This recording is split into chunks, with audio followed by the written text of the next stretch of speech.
finalists, if you all have under practice, please, you can throw one more shot to get back to a full set of pins.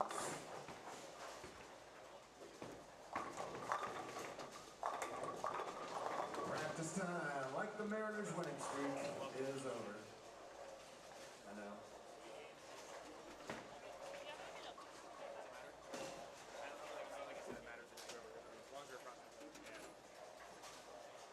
Okay, again, choose your letters across from your opponent. So A is playing C and B is playing D. One thing I didn't mention is if there's any matches that end in a tie, the tiebreaker written rule is a 2-frame roll-off. We'll help you run those ties if they occur. After game 1 doesn't matter, it's just the 2-game total. Hey, really, thank you for your patience through all the machine and scoring things. The staff here is working their tails off, so appreciate you rolling with us on that. Also, a big thanks should, of course, go to owner Steve Mackey for all he does to make this tournament happen every year. He basically fundraises all year long for this, so if you see him around during the day, please tell him thank you very much. He looks forward to the 19th annual Mexico Open next August. Family and friends, 32 outstanding bowlers remain, looking for that $12,000 top prize. Let's see what happens. Color bars are on your screens. Yeah, give them all a nice hand for getting that far, won't you? That was rousing, fans. I'm ready to go now. I'm pumped up. Color bars are on your screens. You begin your match play competition. Good luck, everyone. Bowl well. Start a pro shop back there with all the chamois that lost and found. Oh, really? Oh, my God. There's like thousands. I bet there's 100. Yeah. Not even. And good morning, ladies and gentlemen. Top 32 now off and running here on Bowl Stream TV as we get you underway. 5, 6, 7, and 8. Those are the lanes. Very familiar lanes. I'll make some brief scoreboard adjustments, but they will not affect your viewing pleasures at this moment in time. My name is Emil Williams Jr. Pleased to be back with you this morning. It's a great day. Someone's going to win $12,000 later this afternoon, but we've got a long way to go and some obvious things to decide before we can get to that point. As we get you underway, let's take a look at, or let me tell you, I should say, who you're watching and the matches that we have in front of us. Here on 5 and 6. This is Brian Van Sickle, the 7 seed, versus the 26 seed Chris Mays. Nathan Bohr, the 10 seed, is taking on the 23rd seed, Steve Klumpkin. 2 Wichita State Shockers there. Then on 7 and 8, Jakob Butturff, the number 2 seed, is taking on Robert Marion, the 31st seed. And AJ Chapman, the 15th seed, is taking on 18th seeded Kyle King. And then we'll be checking in over on 9 and 10. Over there, we'll have Mason Edmondson. We'll be taking on Chris Wiley. I don't know, I feel that's correct. Hold on a second.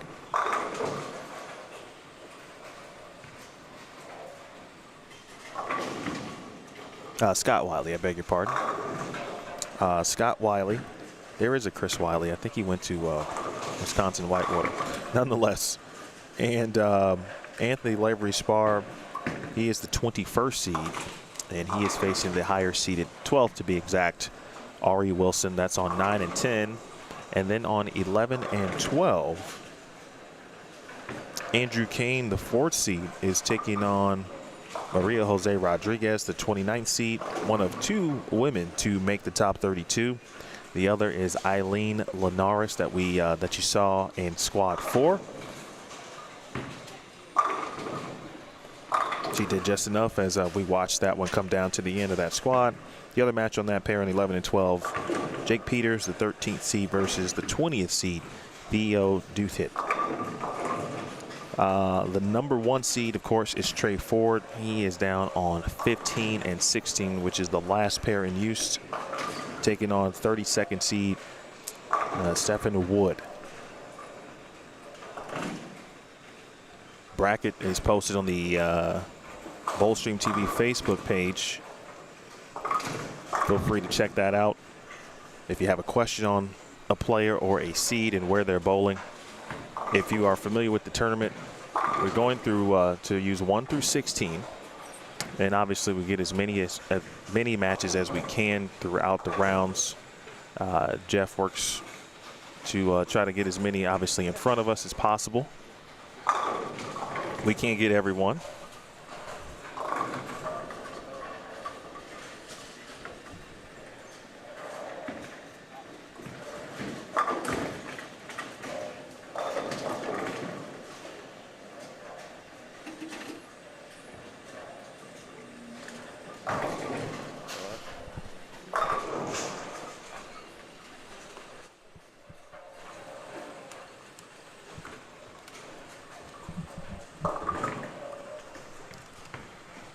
So we'll keep you updated. At some point, there will be some matches on 3 and 4, and there probably won't be any just because some will finish quicker than others. So we'll try to turn some things over to 3 and 4 like we have in the past, and we'll do the same and move on over to 9 and 10. If you have any questions, obviously, as we're going, please let me know,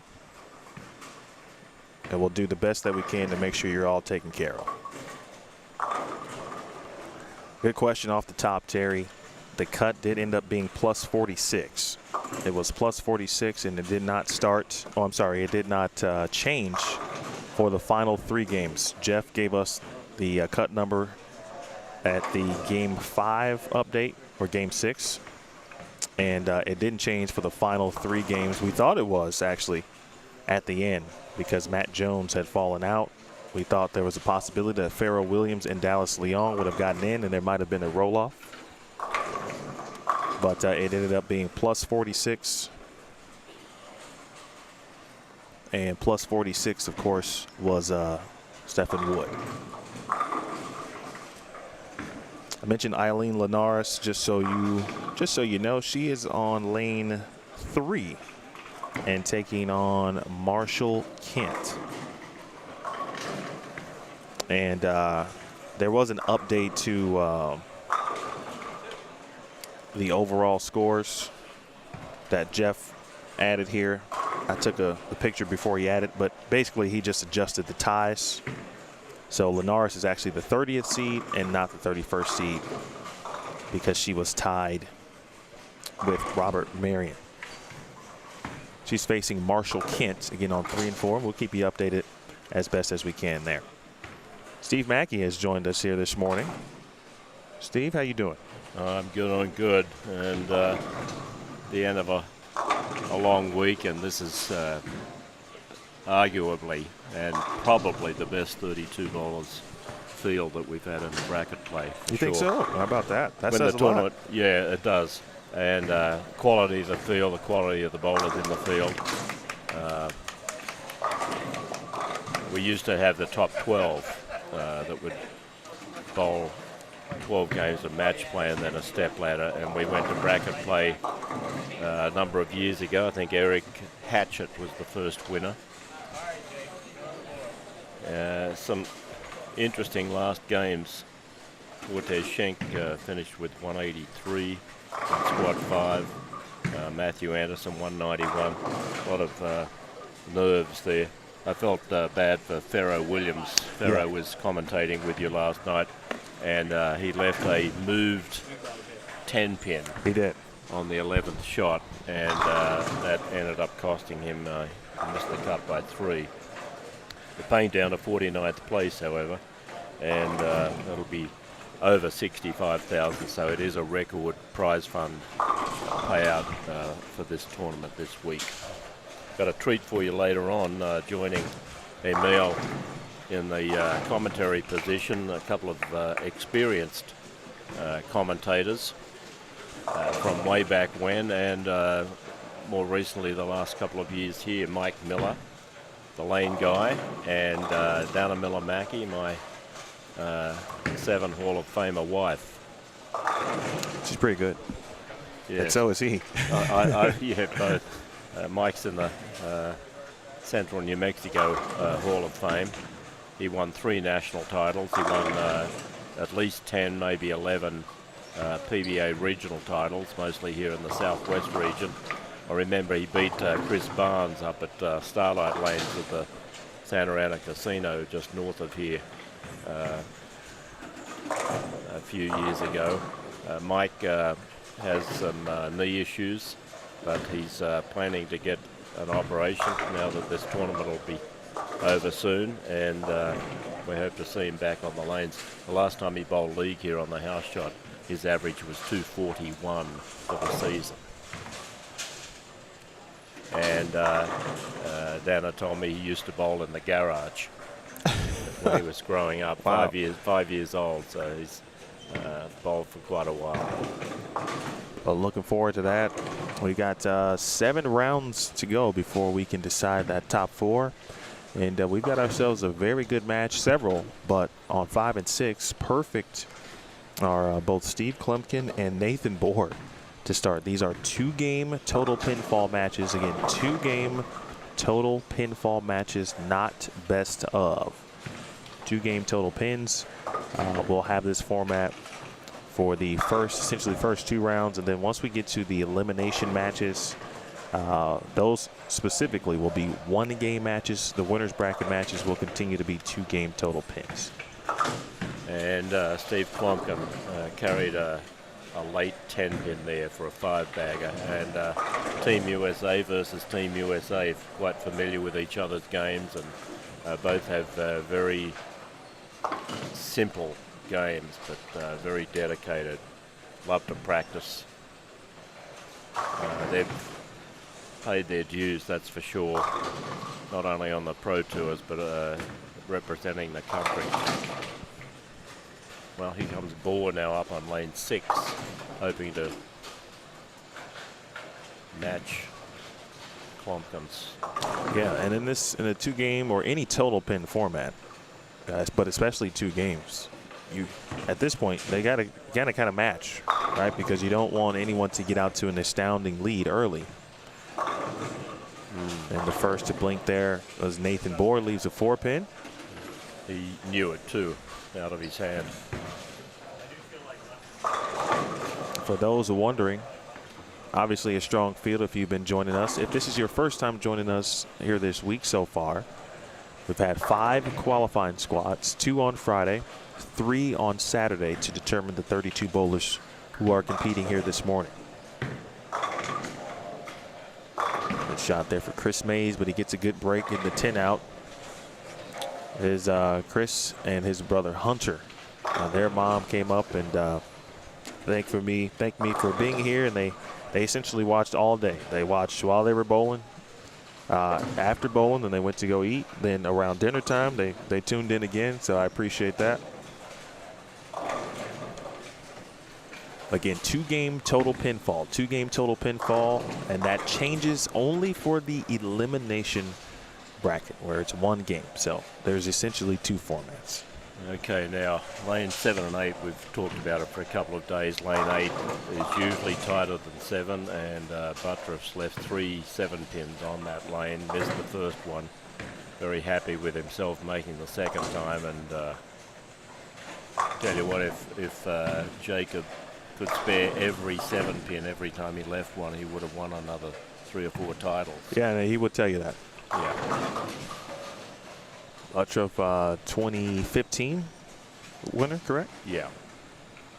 And then That started him off on his spectacular run there for a number of years. A.J. Chapman also with the front 5 on our main pair of coverage, 7 and 8.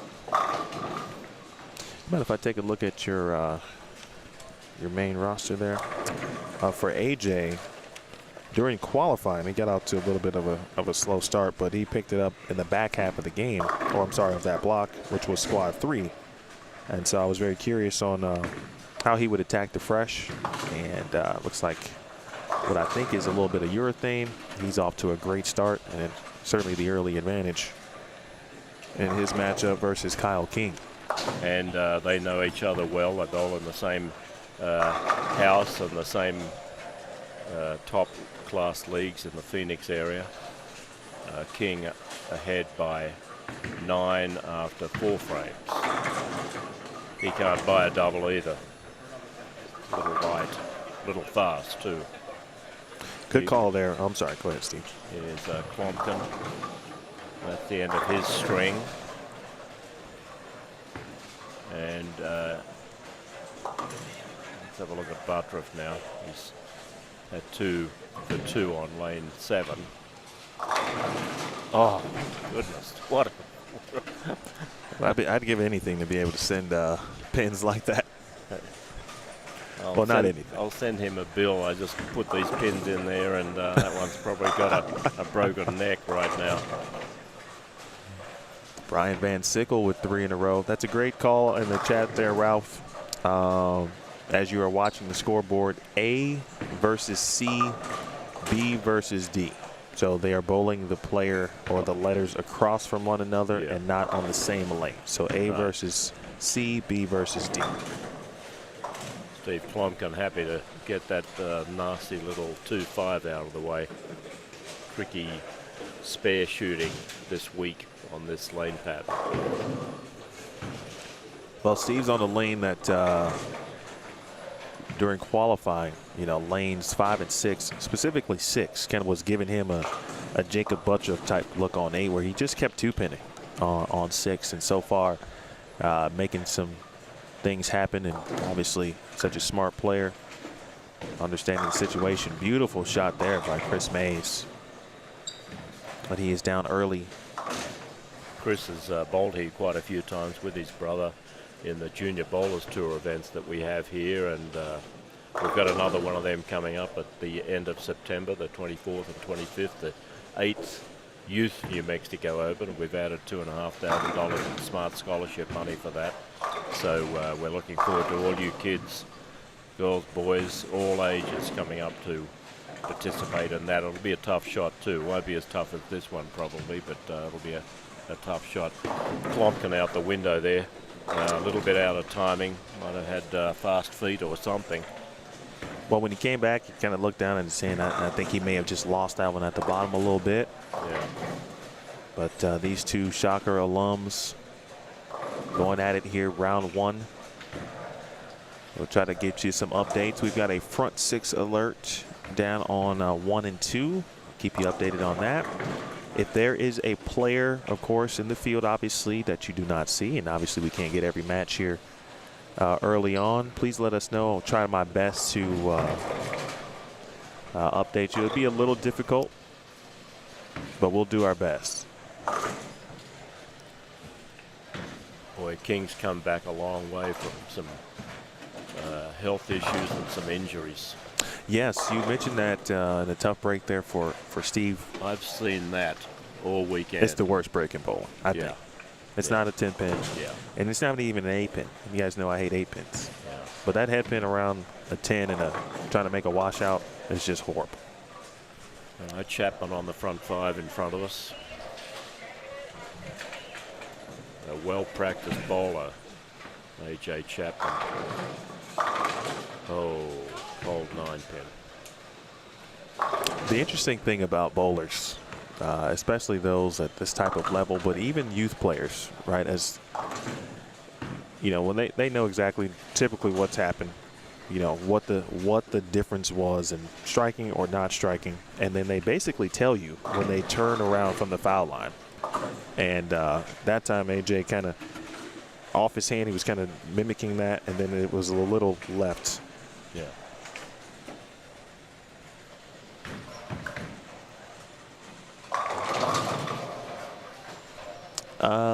Theo Duthit versus Jake. Early on, Theo with a 22-pin lead at the moment. Again, just underway game 1. I don't believe there were any. In fact, there were no bowlers from the state of Missouri. From where? Missouri. No. Closest state this year time. was Iowa. Man, Sickle, speaking of 8-pins, so there they go.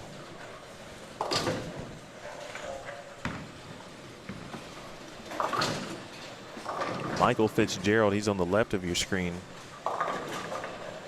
He just went spare 5-bagger and then through the nose, 3-6-10.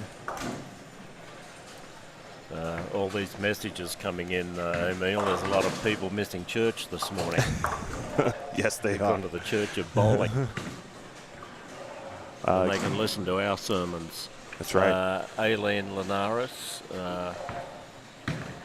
a little trouble down there.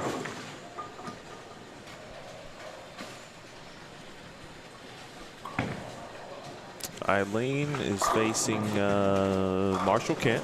Actually, she's taken the lead. Yeah, she is. She had a Brooklyn out the window there on that one, though. She was momentarily working on a double. So that match actually is really close at the moment. Again, game 1. Matt Anderson is on.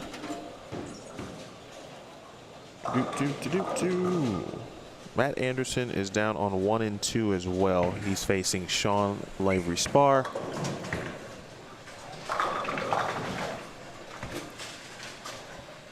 So Jordan Kent asked about Kent versus Clompton. That match not happening at the moment. We've got Clompton against Nathan Bohr. And Marshall Kent is bowling Aileen Linares, our former Rio Rancho Rams High School anchor bowler for the last 2 years. And she finished her high school career with 2 wins for the team. And carried a tough spare over there. 4-pin count. Let's see, she's 20 pins ahead of Kent. Kent working on a single. Started out slow last night, opened a couple of early frames, ended up with 203 in the first game, and then just went nuts. Pretty much all the way through to the final. And he carries a double, so that brings that match within reach for him.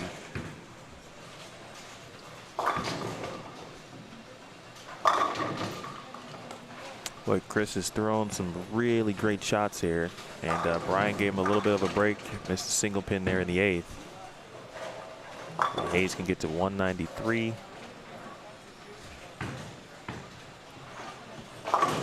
Well, speed. That was a case of speed kills. Got a really good mixture here, Emil, of one-handers, two-handers. Kyle Duster, very versatile. I called him Mr. Versatile this morning. Yeah, he's put it on display. He's in trouble here against Michael Fitzgerald. Fitzgerald had a 5-bagger from frames 2 through 6. And he's gone to the more orthodox style. He carried a double over there, barely. Now let's have a look at Bohr on lane 6. He left a 4-pin, adjusted off that, left a 2-pin. And this one's right in the hole. He's got very good concentration, very good perception, Nathan Bohr. Opinion or refresh me on practice between matches? After these 2 games. We're going to round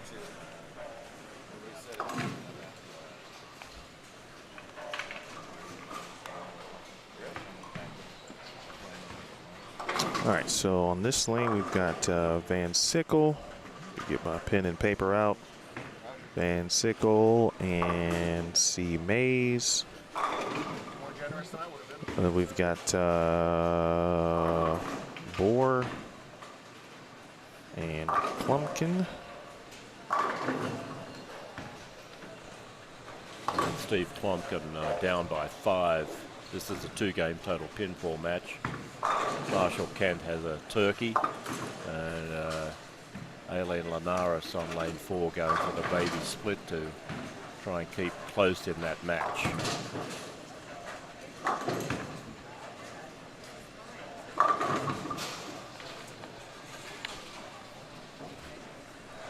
I could tell you another thing, Emil, the quality of the quality of bowling shirts has improved massively over the last 18 years. There's no Lamode shirts out there? No. Lamode? Or King Louis. That's going back a few years.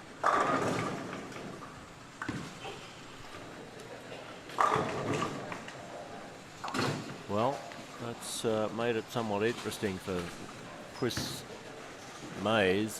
He can go off the sheet for 193, and Van Sickle looking to spare the 10-pin for a chance at 213. So a 20-pin lead in a two-game match is neither here nor there.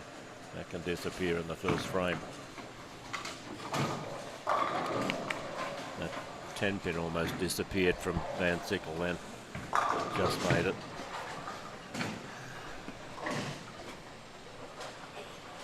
In the Matt Anderson, Sean Lavery spar match, the max score for Sean 279. Matt can get to 229. Yeah. They'll be in the 10th frame shortly. Daniel Farish going to bring back some throwback polos next year. That's all right, Daniel. Keep them in the closet with the mothballs, mate.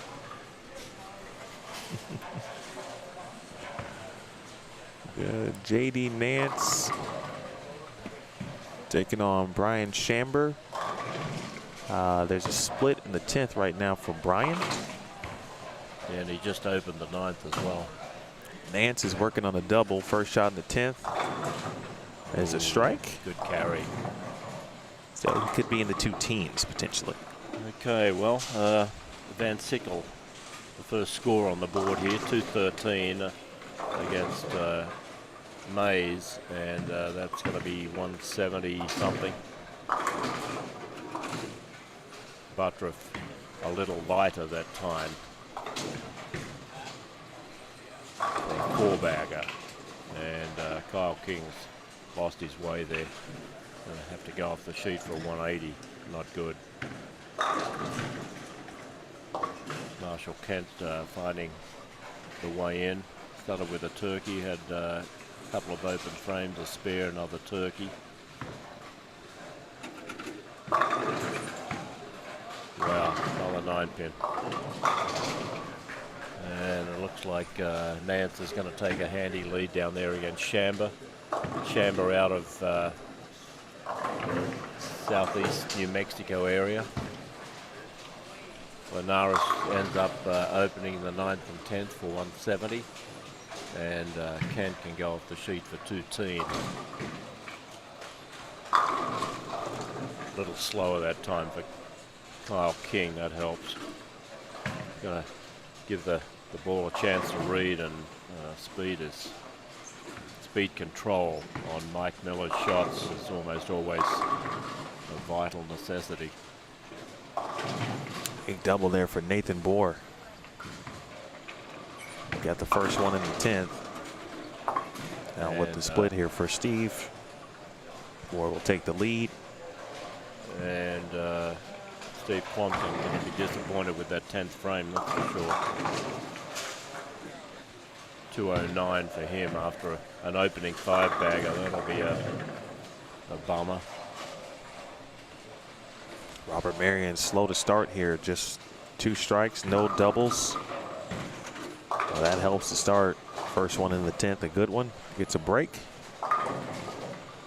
Jakob Butturff again on a 4-bagger. It looked like Jakob was just going to get in, maybe get into the 300 range plus 300. But Trey Ford did his thing last night. And moving past Jakob for the top seed. All right, 214 for Marshall Kent, a 44-pin lead over Aileen Linares, 170. We've got a 178 for Mays against 213 for Van Sickle.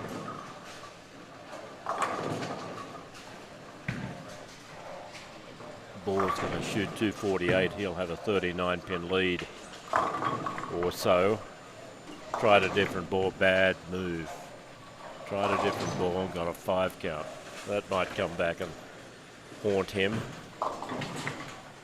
Plonkin, no pushover. So a 34 pin lead, it could have been 39.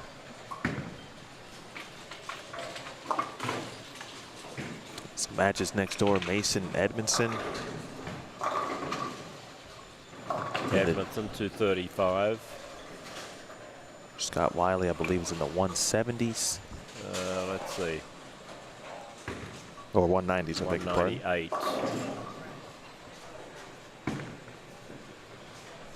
Update on the Matt Anderson, Sean Lavery spar match on 1 and 2. Matt shoots 207.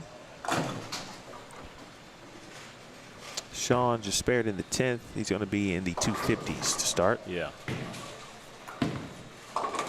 Fill shot for Jakob. 217 to 170 for Moran.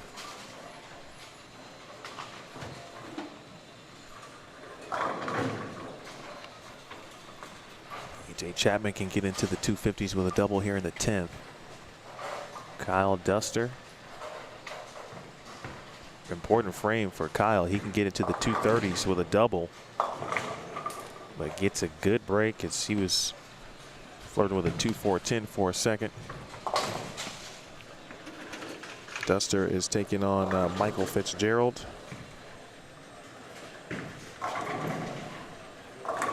Lavery spar 258.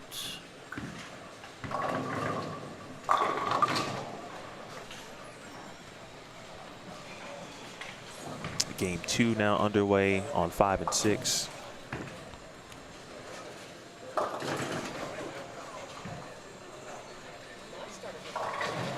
Kyle Keynes just got to lap that one off. Yeah.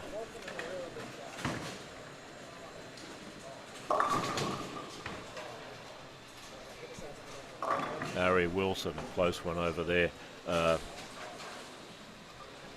His opponent opened the 10th, 213. Not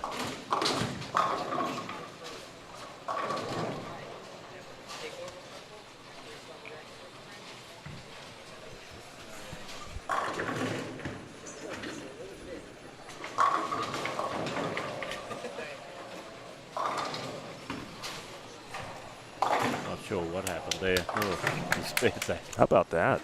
Came off the wall. All right, Kyle King. Worthy of a replay.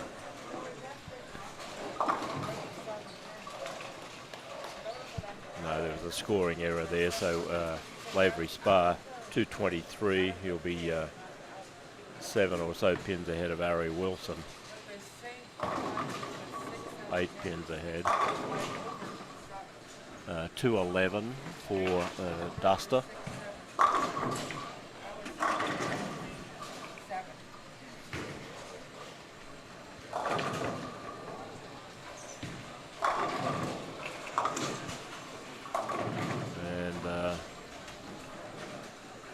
Steve Plonkin better jump on that like a beast. A rare open frame for the Spearmeister. Nathan Gore doesn't miss too many frames. That ball's a little dicey. I don't know if I'd be keeping that around too long.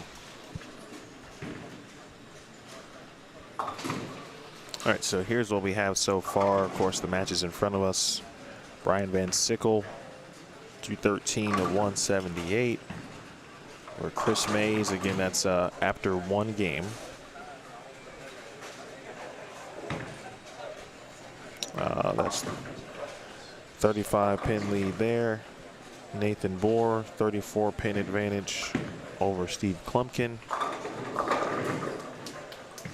Butturff started out with a ball change on 7, and that was a good move. Butturff's got a 47 pin lead. AJ Chapman, 235, 181 over Kyle King. Again, 2 game total pins, 54 pin advantage there. Next door, Mason Edmondson's got a 37 pin lead over Scott Wiley. Anthony Lavery Spar, excuse me. Just an 8-pin lead over Ari Wilson. That's next door on 9 and 10. On 11 and 12. Jake Peters going to shoot 173. And Theo with what looks to be at least a 6-count split. Second shot in the 10th. He'll be in the 2 teens here with a good count.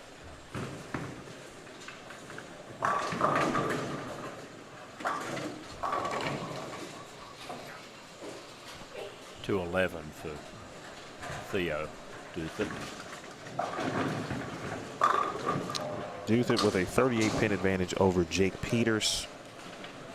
We are now into game 2.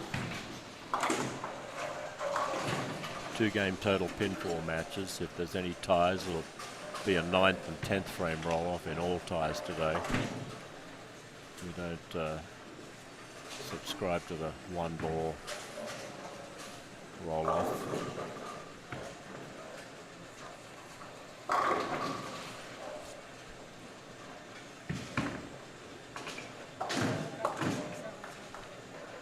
Chapman had a pretty solid game in front of us. 2 cold 9-pins. Looked a whole bunch of strikes and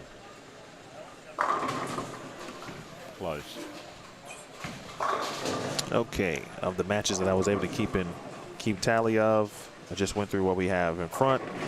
And then JD Nance down on 1 and 2, 37-pin lead over Brian Chamber. Again, Sean Lavery Spar, 51-pin lead over Matt Anderson.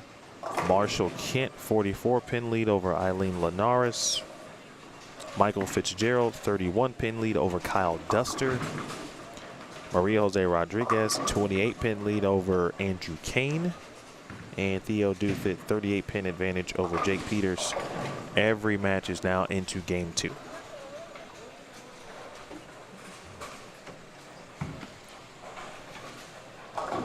Robert Merriam's in a heap of trouble here against Butturff. Oh, wow. And boy, that happened quick.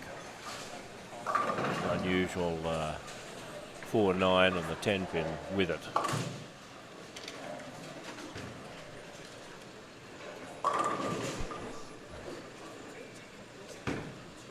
Daniel getting some intel for us. Steve Novak currently leading Kevin Jenkins. 224, 154. That's plus 70.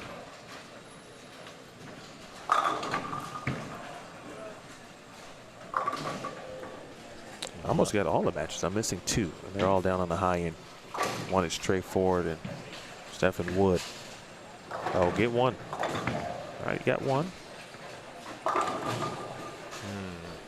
Lane 8 causing a few problems for Jakob Butturff. A few light 7s in the first game, and now a 6-pin after the ball change.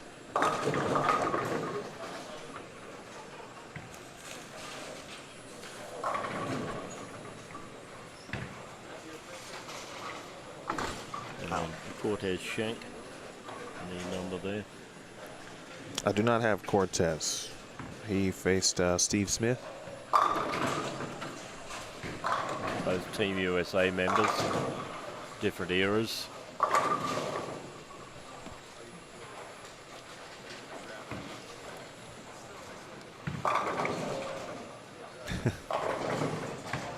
Smith had an impressive finish last night. He was in contention after 5 and shot 266, 232, 220 the last 3. Had he stayed on the pace he was at, he wouldn't have made the cut.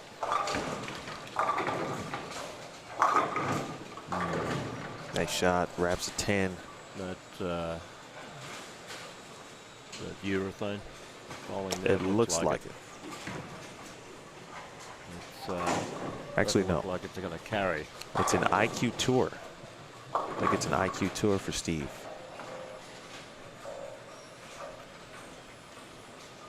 Storm, of course. Oh, well. Anything less would be uncivilized. Yes.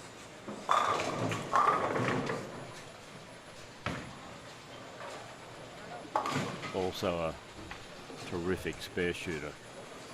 Both of them, that's a heck of a match. It's kind of unfortunate, both of them, to bowl each other in the first round. That's one of those tough draws.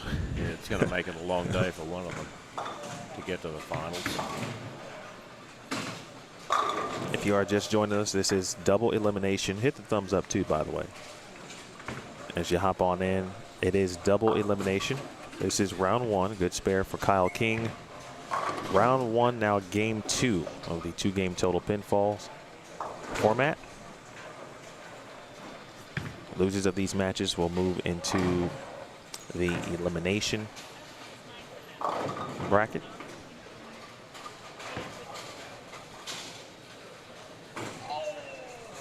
Just next door, Ari nearly made a 210.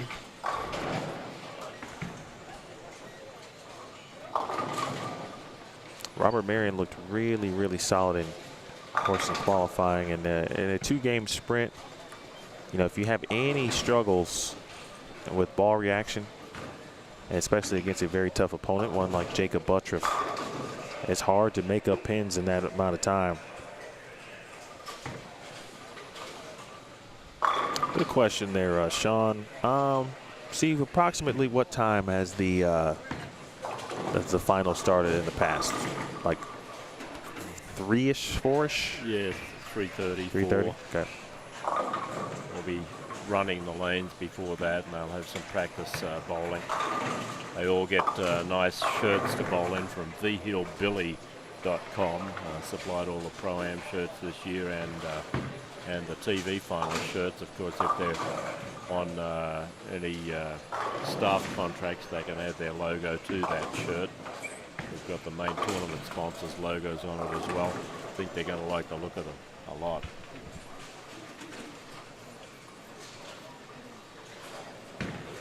So it's on about 3:34-ish. Oh my. Nice carry. From way downtown. Yeah. As my good friend Aaron Smith would say.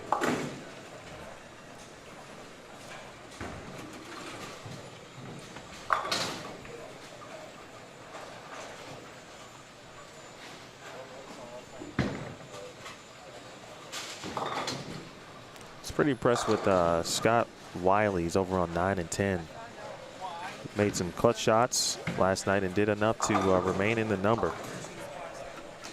Yeah, Scott was a youth league bowler here, as was Aileen Linares, and J.D. Nance started bowling here in his late teens, early 20s. We've got a few local folks in the event today. Brian Chamba from Southeast New Mexico. He won our first winner spot tournament here on the house shot with about a 236 average. He shot 247 in the final game to make the cut. And great shot there for Ari Wilson. It's better design a washout. PBA washout has been pretty familiar here this week as well. If you're just joining us again, this is game 2 of round 1. 2-game total pins as we kick off double elimination match play. The top 32 are on the lanes, going from lanes 1 through 16. There's also going to be a consolation sweeper down on the high end. That'll start at about an hour or so here Mountain Time. For those who did not advance, it's a good opportunity too if you think about it. If you didn't make the cut, especially if you cashed in the tournament, then you can still go bowl the consolation sweeper and win $1,000. Yeah. Well, it's a total $1,000. Oh, excuse me. The winner gets about $300 or $400 usually. Yeah, I'll take it still. Most people are mentally exhausted, I can tell you, but we do get about 30 or 40 entries in it usually. Robert has yet to strike here, and Jakob Butturff inching closer to advancing. The closest match that we've seen just in the area here was 8 pins, and that was Ari Wilson and Anthony Lavery Spar. Next door on 9 and 10. Nice. Huge double there for Steve. Both Steve Klumpkin and Steve Novak, who went plus 67 and plus 65 respectively in squad 2, ended up being relatively high seeds. Klumpkin was 23rd and Steve was 24th. Both of them for about 7 games looked like they were going to be in the plus 110 to maybe 140, 150 range. But a tough last game in qualifying moved them to the numbers that they finished at. Well, it was enough to make it. And Van Sickle now with 4-9, looking at back-to-back splits. He's got a 35-pin lead. Well, Mays can close that gap a little with a double right now.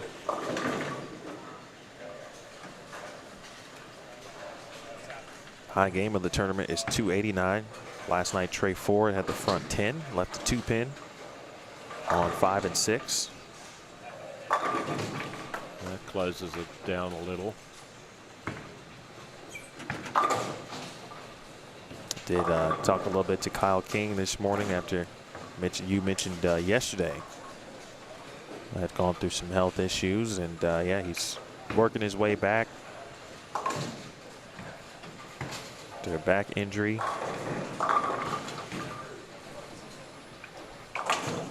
Little carry there for Anthony Lavery Spar. He just tripped a 4-pin, again in an 8-game match between he and Ari Wilson. First open for AJ Chapman. Chapman with a 54-pin lead over Kyle King coming into this game. Good morning, Michelle. Jared Bear.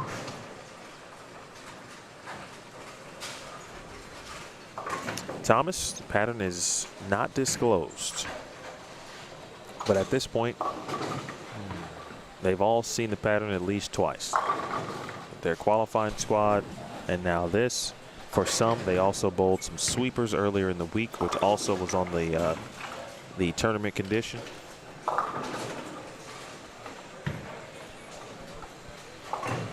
Well, there's a life to Plumpkin.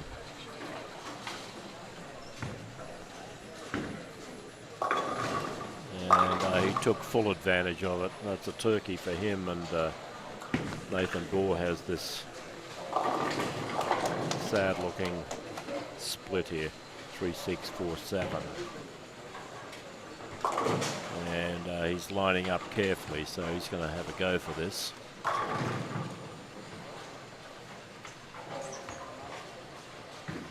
Ooh. Reasonable try, but lost some count as well. Nathan entered this game with a 34-pin lead. He shot 243. Steve Klumpkin shot 209.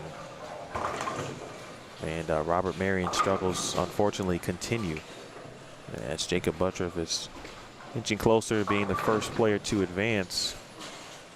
Way down on the high end, Steve, we've got a potential 300-290 situation.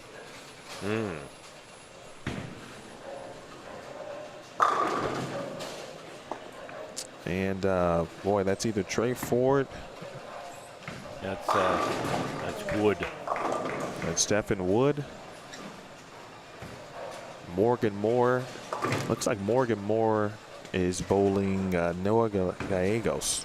That's a good 16-17 right there.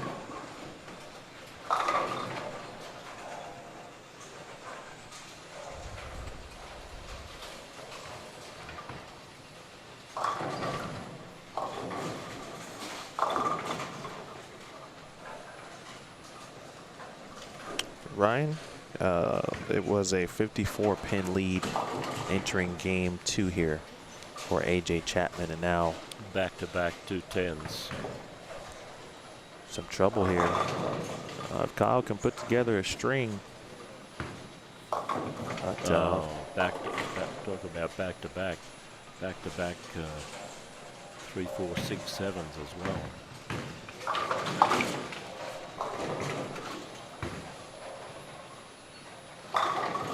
Oh, goodness, over there.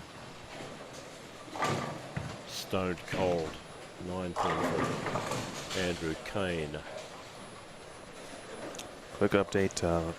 We had some folks, or Keith asked about Matt Anderson early. He started with the first 5 out of 6 in his match versus Sean Lavery Sparring. He trailed by 51.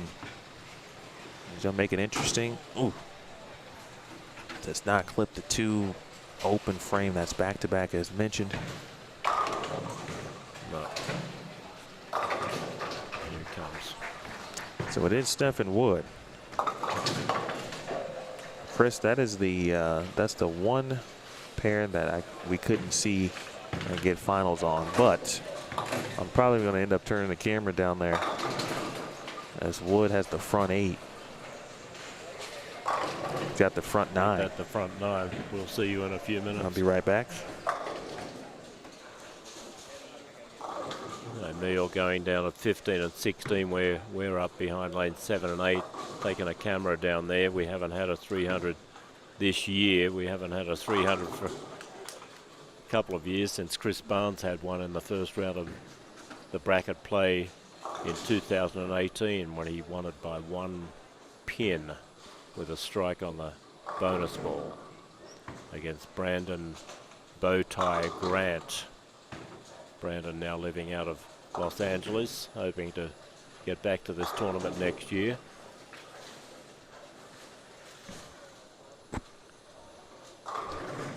Marshall Kent still in control of his match, even though he just missed a 7-pin spare. He's left another potential open frame here, a light hit, and has left an 8-10. Not a pocket 8-10, it was going to be a 2-8-10, and the 2-pin fell out. Van Sickle in a little bit of trouble against Mays on 5 and 6 here. And Chapman comes back with a pocket hit for a 4-pin. He's lost 12 of his lead against Kyle King.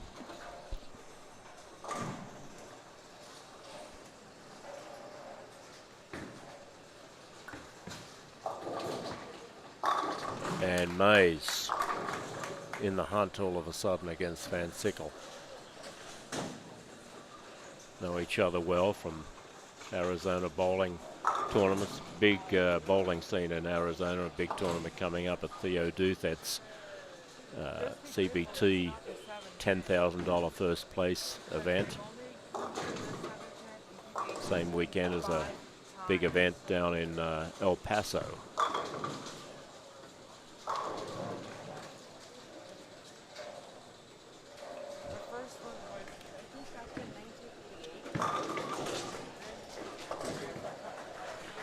All right, Emil, what's the story? Okay, so looks like Trey Ford, top seed, was trailing Stephen Wood by 23. And obviously trying to keep pace there. He missed, didn't open a frame, but I think he left a 9-pin in the 9th. Speaking of Trey Ford, looking at his first shot in the 10th. And I think Stephen Wood's going to have enough. But either way, he's got an opportunity to shoot the tournament's first 300. Well, we've got some interesting matches going on here as well. Nathan Bour's given up 30 pins, and looks like May is going to take charge in his match against Van Sickle. That is a 10-bagger. That was Stephen Wood. You just saw it there. We'll go back to that one in just a second, but it looks like Stephen is going to advance and place Trey Ford in the elimination bracket here. A very high-scoring match. And Morgan Moore and Noah Gallegos, it was a 13-pin advantage for Noah. And Morgan had a small lead in this game, too, as they head to the 10th frame.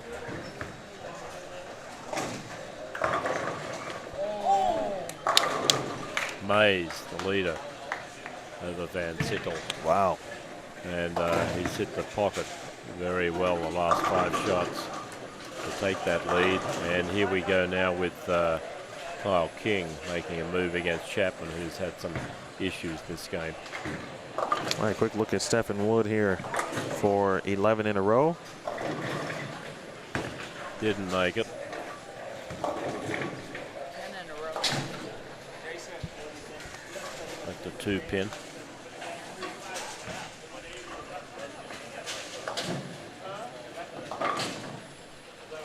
Like he can retrieve that camera.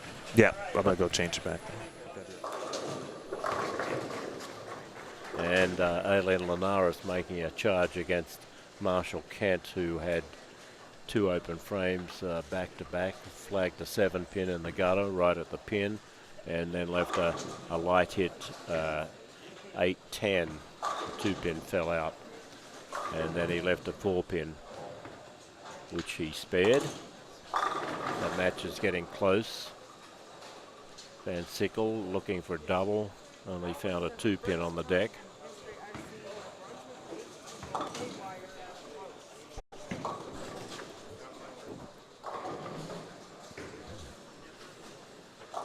Nance firing on all cylinders down there. He's going to put Chamba into the losers bracket quite handily.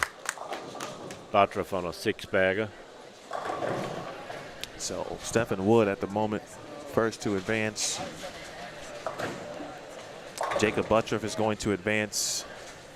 The applause you just heard, and you probably mentioned it, was Aileen Linares, 3-bagger. And of course, the one of the local favorites here. Got a lot of support. Noah Gallegos just opened in the 10th there, Chris Lawson. And that might be the difference, perhaps. Or I'm looking at the wrong person on the screen. But I don't think that's the case. Morgan went to go grab something to try here in the 10th frame. I believe Morgan is going to advance, but I'll confirm that here shortly. Kyle versus Fitzgerald, Christine. Kent went light over there, left a 10-pin again. And that gives Linares the chance to make up a little bit more room.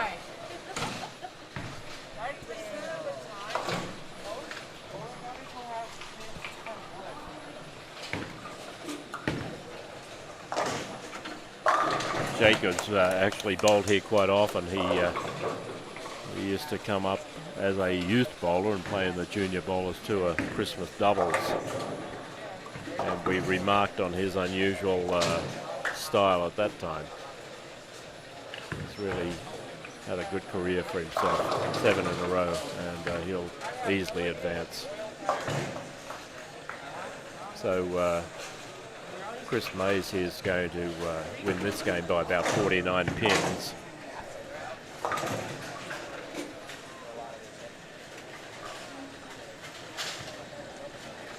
He was down by 35.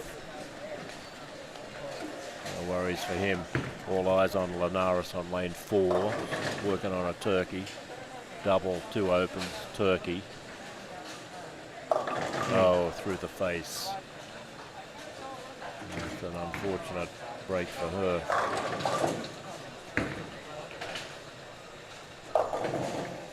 JD Nance is going to advance. Easily. A big game down there. Fitzgerald had a 31-pin lead over Kyle Duster. And right now, Kyle's still trailing here in this game too, but struck in the 8th. He's going to need some help.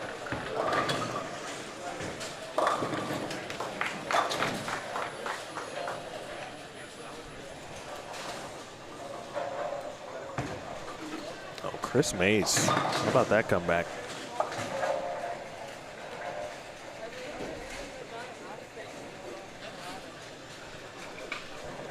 .53 pins, so he ended up winning that match by 18, did Mays, courtesy of that 5-bagger. And it looks like Steve Plumpkin's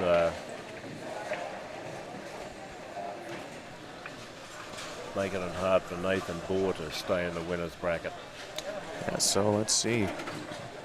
That's 237. potentially here for Klumpkin. His max at 446. Nathan's going to need to double here. Great shot. He's got to get to 204, and that's if Klumpkin were to throw all three in the 10th. He's got the first. Couple of interesting finishes coming up here. Klumpkin very experienced. Almost won the USBC Masters a couple of years ago. Great shot under the whip. Klumpkin into the 230s. All right, so Nathan has to strike here.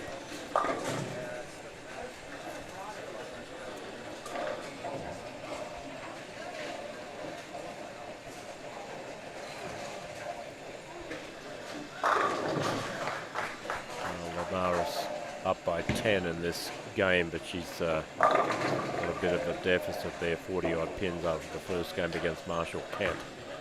One Looking strike for a to strike. stay alive. Oh Yes. my gosh. Trips to Wow. 4-9 and Nathan Bohr. Wow. And his girlfriend, Maria Jose Rodriguez, Wife now. giving him a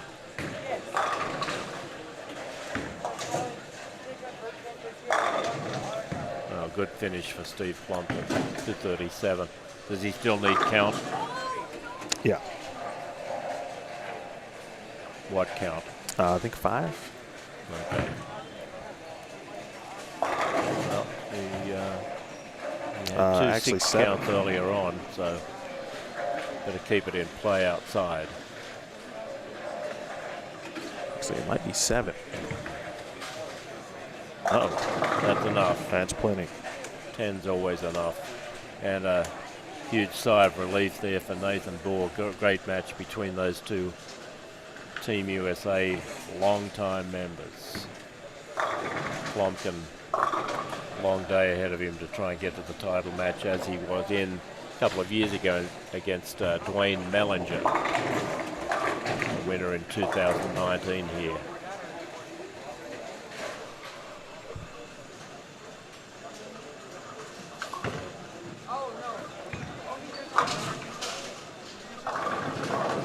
.450 to 446.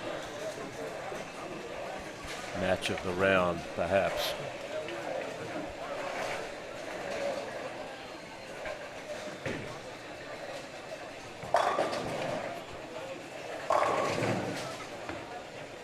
Cortez Schenck finishing with a big string over there.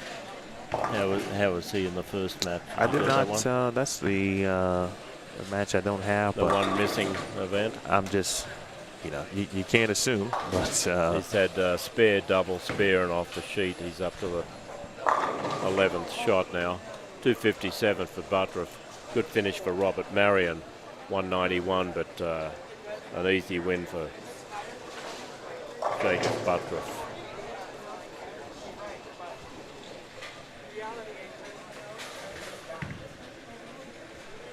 So Steve Smith from San Diego will be going to the losers bracket after this one against Schenck's big finish. And Marshall Kent hangs on, 174. He had a 43-pin lead. Best Linares can do is a small 200. Looks like she'll get that. But she'll probably lose by 10 or 12 pins. and she had a chance. That split in the 8th was ultimately going to be the difference. She had 2 splits that game. Kyle Duster can only get to 193. That's not going to be enough. Still throwing back up. He went full deal strategy on that one here. Not enough for Kyle King to overcome AJ Chapman. Aileen, incidentally, has had a lot of coaching help from Mike Miller the last couple of years, and before that, Dana Miller-Mackey was her head coach at Rio Rancho High School. Keith, it is a final. Sean Lavery-Spar will advance. He defeated Matt Anderson. Matt shot 216. And Lavery-Spar for 423. Sean went 258, 246. It's a nice start. Nice 504 for Sean to start here. It was a small little delay on lane 11, but they are back at it. And a very close match. Maria Jose Rodriguez had a 28-pin lead over Andrew Kane. After Kyle King's fill, we'll take you over to 9 and 10. We will give you the radio play-by-play regarding scores. As we get later in the rounds, there will come a time where I'll probably maneuver a camera to add a scoreboard to 9 and 10. I'll tell you, I think you guys know all about technology streaming. My goal this week, I said, yeah, I'm gonna bring a couple extra things and know how the format works now based on last year, so I can get something here, then I can get the scoreboard here. I'll have enough. And then it worked for 5 minutes, and then a little technology dongle. I was like, I don't think you've got enough power. So now I'll be looking for more powerful USB devices. All right, so here we go. So on 9 and 10 on your left. Actually, we've got one final already.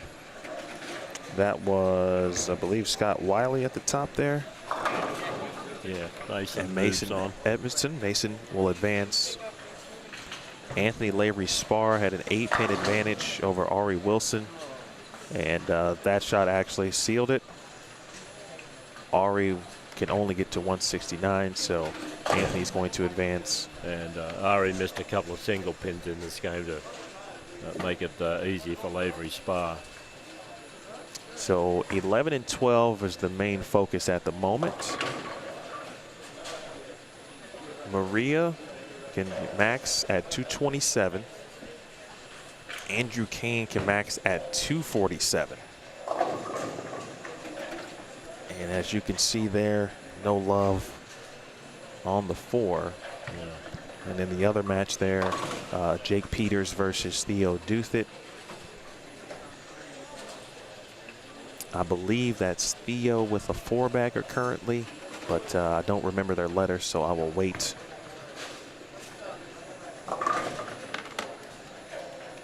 Good spare there for Ari. Early disappointment, but this is a double elimination tournament. Good morning to those who are just tuning in. If you don't mind to smash that thumbs up.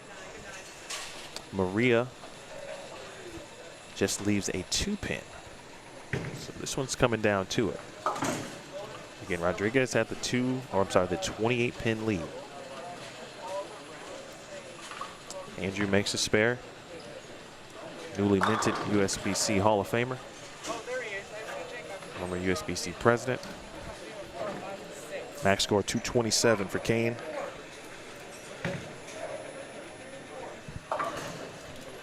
So his max right now is 407 total.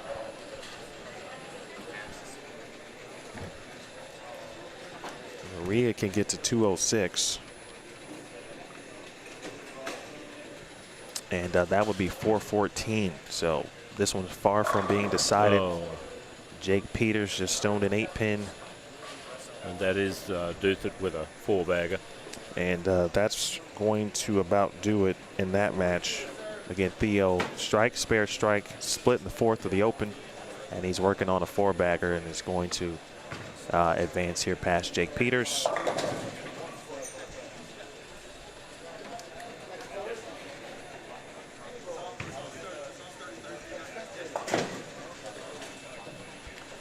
Very good field here, strong field, and some hair-raising moments in a couple of these matches. No place for the faint-hearted on Sunday morning at the New Mexico Open. That's right. Cortez Schenck did advance. That's a good match coming up. Schenck versus Steve Novak. So that's a really good match there. Other advancers, Mason Edmondson is going to take on Anthony Larry Spar. Jakob Butturff will face A.J. Chapman. Maria Jose Rodriguez first. Good shot right in the pocket. Big shot there. And Nathan gives her a round of applause. The crowd went wild. Well, that puts her in the 190s now. Her max now, at the moment, not her max, but minimum could be 404. Andrew Kane answers. If Maria strikes here, she will still control her fate and force Andrew Kane to match. Very similar situation to what we saw with Nathan Bohr and Steve Klemke. Blue Coral Venom. Bang. Oh, right there. One of two women in the final today, Aileen Linares from Rio Rancho, just lost to Marshall Kent. And there it is. 6-8 for Andrew Kane. Rodriguez will advance.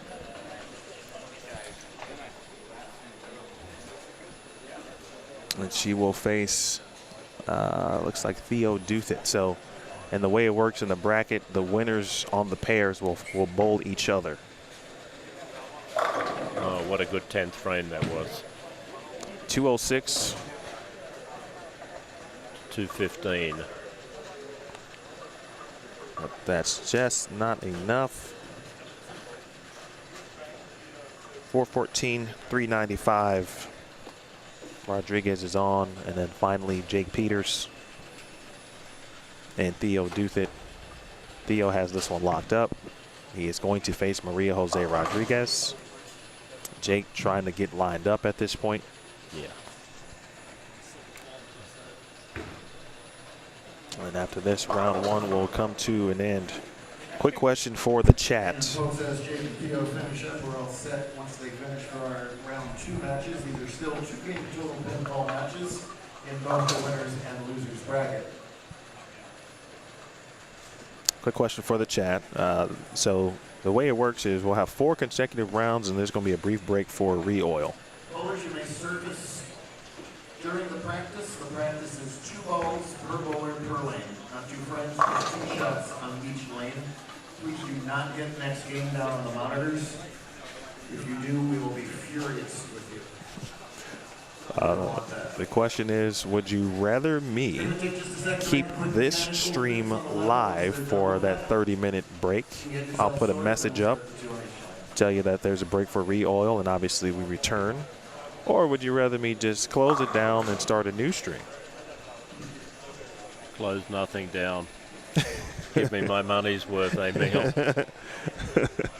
Well, you just never know. Sometimes you don't want to lose people, right? But it's a good time to start and stop just so. Well, they can go to the bathroom, get a snack. That's right. Call Uber driver to bring their food. A little DoorDash. Grab an apple. Go out to the yard and play with the kids that have been whining all weekend. Lots of opportunities, that 30 minutes. Take a shower. I'll be honest, too. I looked at last year's view count on the 5, 6, 7, and it was a little lower than the first. And I'm like, maybe I should leave this one going this year. Right. And I'll just ask the chat, see what they prefer. And the majority have already said. So that's what we're going to do. I'm just going to edit the names, well, not the name, the description here, so everyone knows it's going to be rounds 1 through 7. Appreciate you, good people of the chat. Mathematically, 2 of you will do it. But who? Steve, this is, last year, again, not knowing what to expect because I hadn't seen it in person, right? But, man, everything you get here is, everything you would want in a tournament, especially when you get to this part of the bracket. Just had a couple of close matches. Obviously, there's always going to be some that are out of hand in a total pinfall match. but there's always going to be one that looks lopsided and then it flips in one game, which to me is a bit more astonishing. Yeah. It's easier to do in a 3-game match to see the tides turn, but it's much more difficult to see in a 2-game. Yes.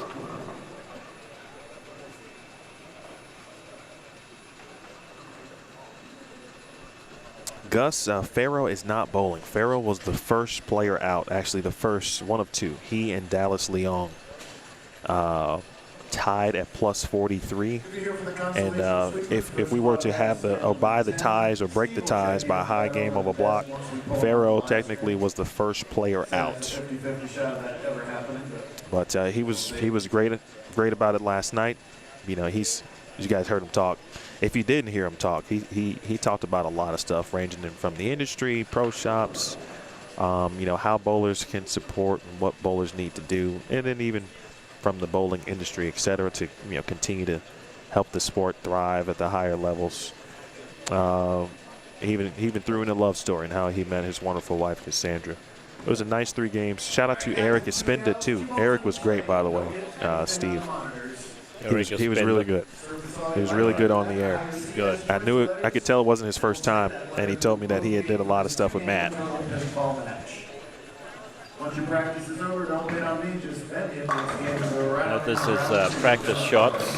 People have sat out for up to 10 or 12, 15 minutes, so we give everyone 2 balls on each lane. There's still 4 on every pair. After this round, some of the field will be eliminated.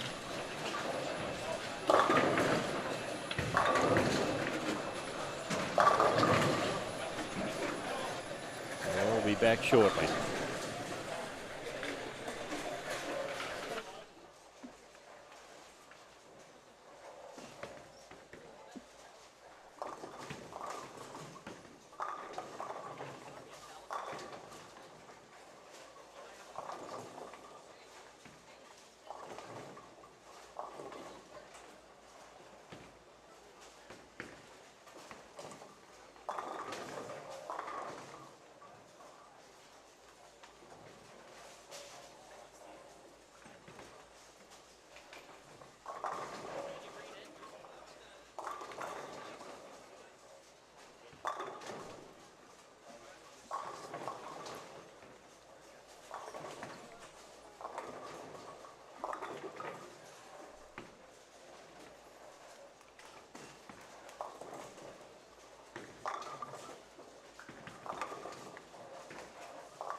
full game set. Come and sign up with Kenzie at the front desk.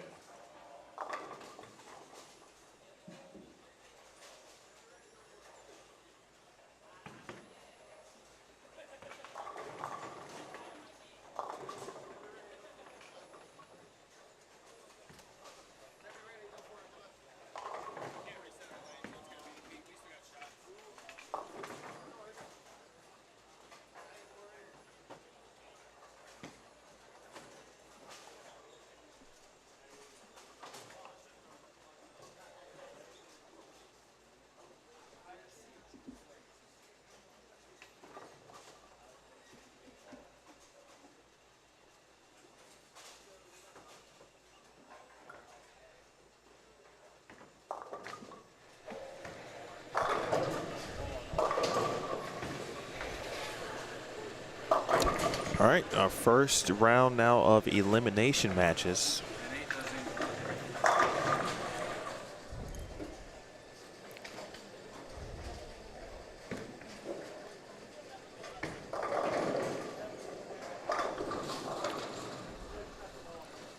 Couple of good matchups here as well. Couple of championship round match quality coming up. Emil's taking a photo of them off the tournament scoreboard to let us know who's bowling who across the house. We're still using 16 lanes with 4 bowlers to a pair.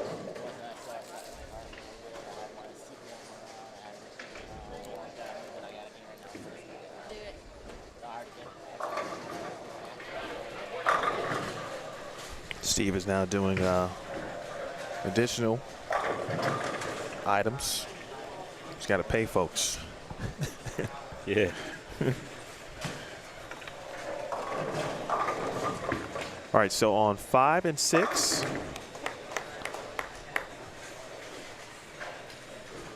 Let me get you cooking here. I've got my photo with my matches.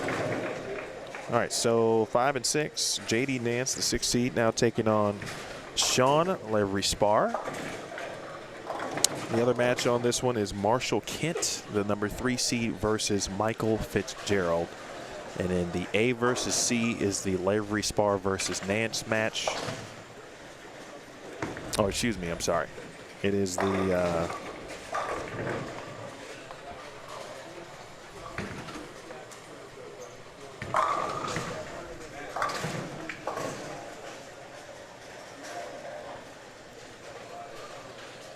okay, so A versus C is Fitzgerald versus Kent. Marshall Kent is A. Kent is 5A. Fitzgerald is 6C. I think Sean is 5B and JD is letter D. And then I'll tell you here in 1 second on 7 and 8, they just finished up their practice shots.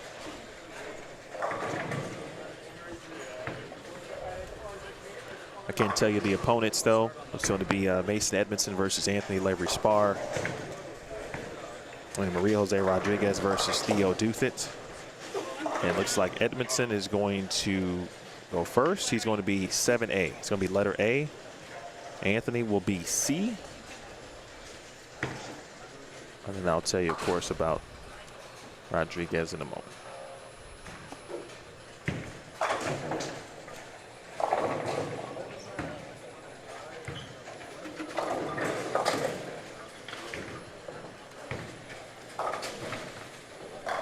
One of my favorite things, Emil, is writing winners' checks.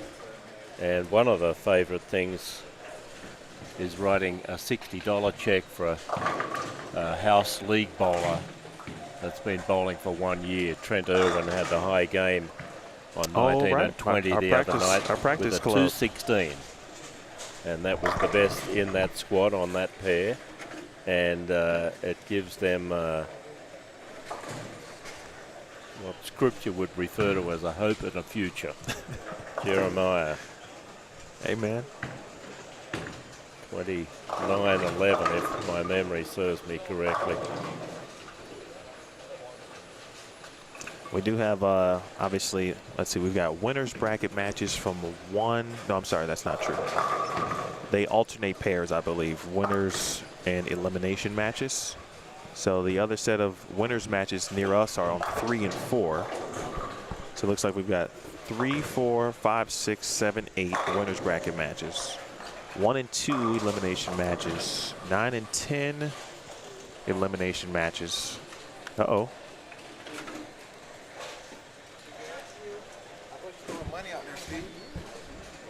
Anthony will take a little step back, regroup.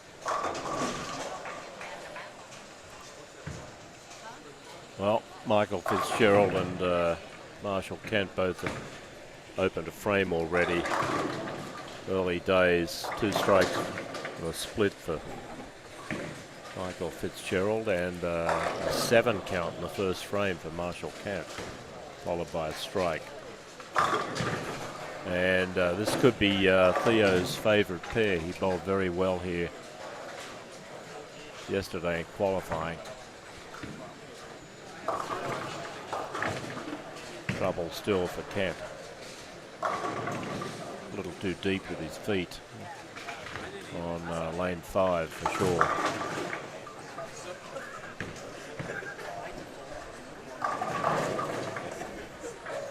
All right, if anyone has any questions, if you happen to be just joining us, this is round number 2. Top 32 still on the lanes. No one has been eliminated from the tournament yet, but that will change after this round. Just had our round 1 all full of first round matchups by seed. Early stories here. I didn't get the final total, but I know it was a high one. Trey Ford, the top seed, did fall to the 32nd seed, Stephen Wood. Wood shot I think he got to 289. But he had the front 10 in the last game, and Trey Ford was matching him. You know, there was a potential 300 to 290 situation in the final game. But Trey, I believe, left a 9-pin in the 9th frame, which ended up being the difference there ultimately. Maria Jose Rodriguez, one of 2 women in the field in the top 32, along with Eileen Linares. Rodriguez is still in the winner's bracket match, or in the winner's bracket, excuse me. She doubled in the 10th frame to defeat Andrew Kane.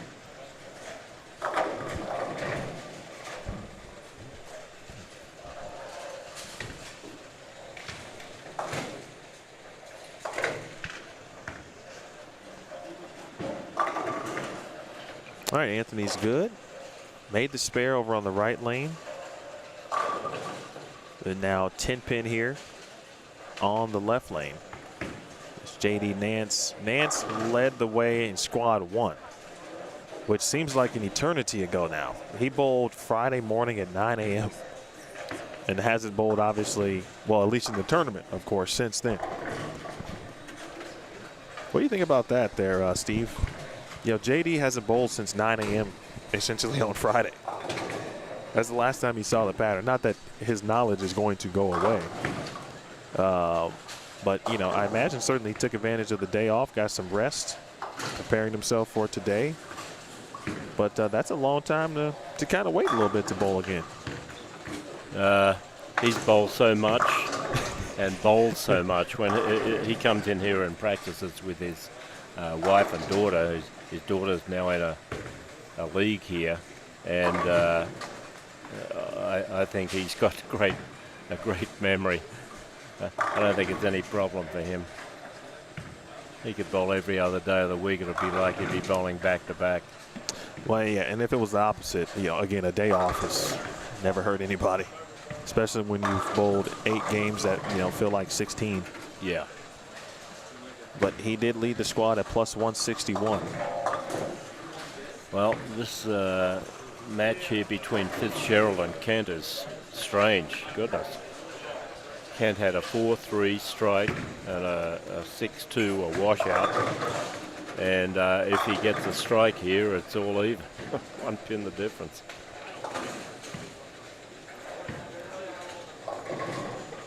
This is more of a, I kind of like you know, I like to see people strike, but I do like matches that kind of start iffy. Makes for some interesting frames late in the match.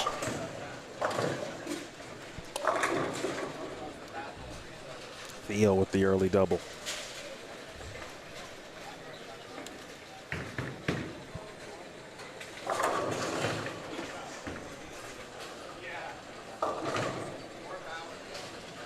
And now JD.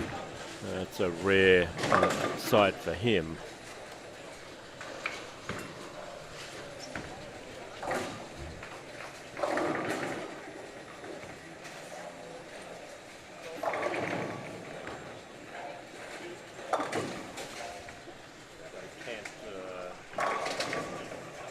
Kent not happy with himself, and he's down by 1 pin. So good break for him.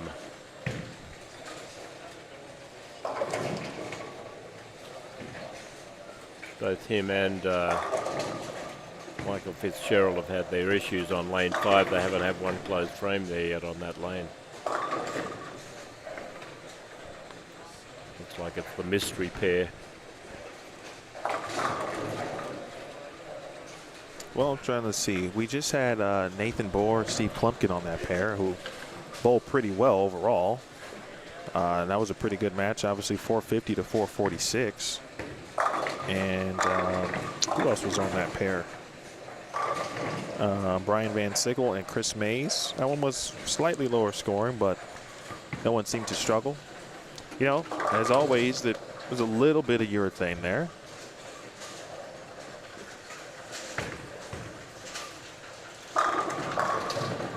Well, I'll tell you what, Sean Lavery's spar has gone 258, 246, and he started match number 2 here with the front 4.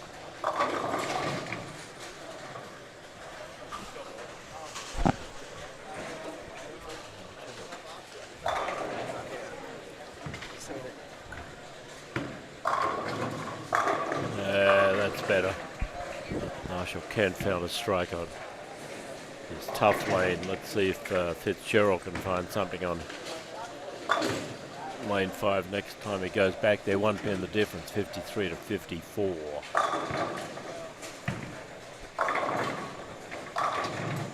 Couple of big time quality matches in this round. And there's Fitzgerald using some urethane as well. He made a nice run last year, I remember.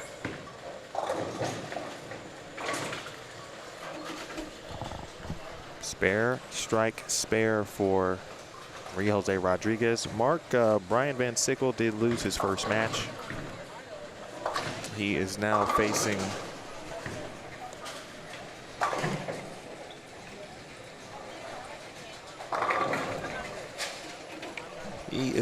Steve Klumpkin down on 15 and 16.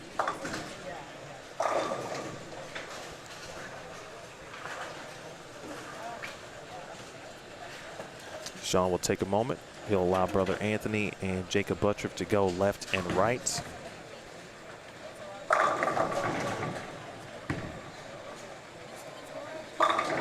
Oh, goodness. If you are just joining us, opponents, so you can follow along on the scoreboards, they are across from one another. So it's A versus C, B versus D.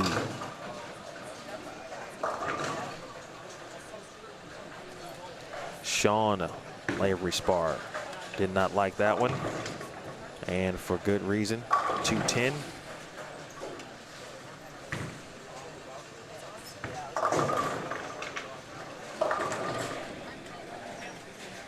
Mason Edmondson. First odd shot there for Mason, and if I recall correctly, did he made this portion last year, right? See, that sound right, Mason? I've seen him before, and I feel like I know I saw him here, but I could be wrong. Kyle Duster making another appearance here in the top 32. JD Nance. Mason Edmonton married 1 week ago. Really? Saw his pictures on Facebook. His That's wife is wife sitting right there. here. How about that? Congratulations. Young love is what we call that. quite. Nice spare. Oh, good spare there for Sean. 4-bagger and picked up the 210. And he's looking real tough right now. Well, let's see between these two guys on 5 and 6 if either of them can hit their bad lane.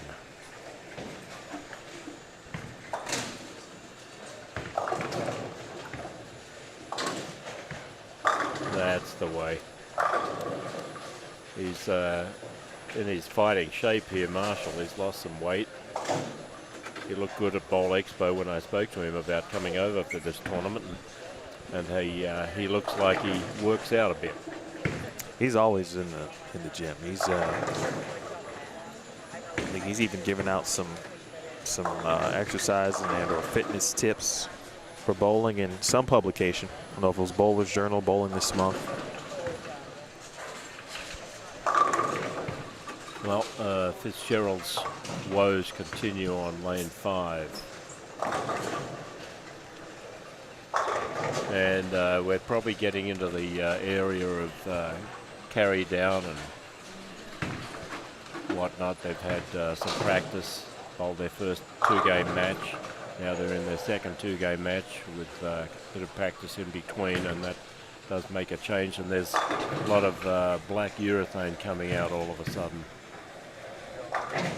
We'll see if that's a good idea or not. Again, winners bracket matches to update you.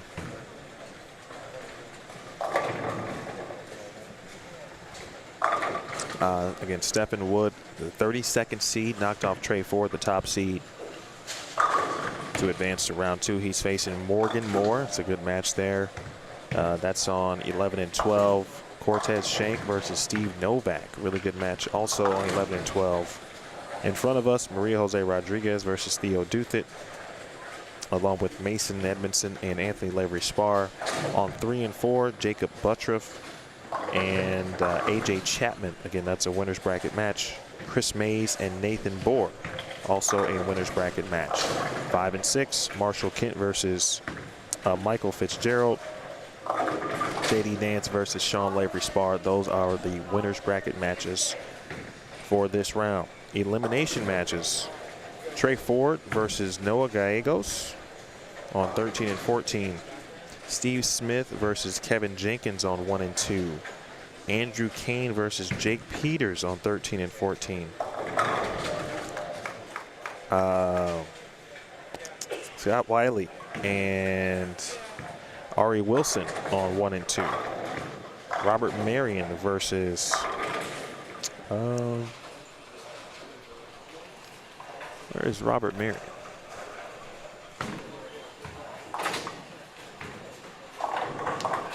Robert Marion versus Kyle King on 15 and 16. Brian Van Sickle versus Steve Klumpkin on 15 and 16. Eileen Linares versus Kyle Duster on 9 and 10. And Brian Chamber versus Matthew Anderson on 9 and 10.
Blaine, yeah, I can give you a little bit of, we'll try to get 11 and 12 and 9 and 10 here in a bit.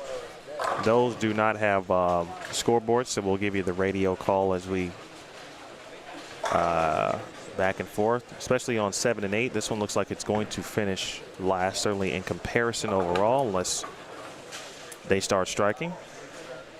New voice in the booth, owner of the Helmick Hilton. Dennis? Owner, proprietor. Right. I clean the rooms, make the meals. All of that's not true. It is a full service situation. Appreciate you joining for a little bit here. How you doing this morning? Doing very well. Doing very well. We got some really good bowlers to watch here. It's pretty exciting. How long have you been here? I have been in New Mexico since 1990. So 32 years. You bowled each event, each New Mexico Open to this point? I think I've made every single one of them. Yeah. Yes, sir. I love this event. You get to Sunday morning, you get to see a lot of good quality bowlers too. There are no easy matches at this point.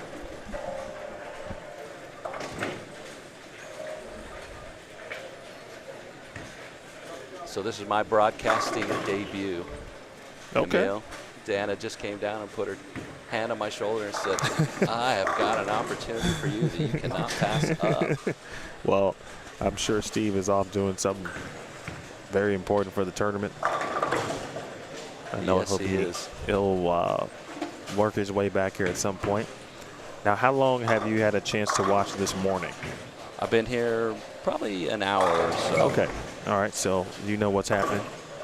Got a pretty good idea. I was watching real close Nathan Bohr and Steve Klompkin. What a fist fight that match was. Yep. I think Steve went through the transition a little faster than Nathan did. He saw it a little sooner and fought back tough. Nathan able to trip out that 4-9 in the 11th ball that second game and really made the difference there. But what a great match.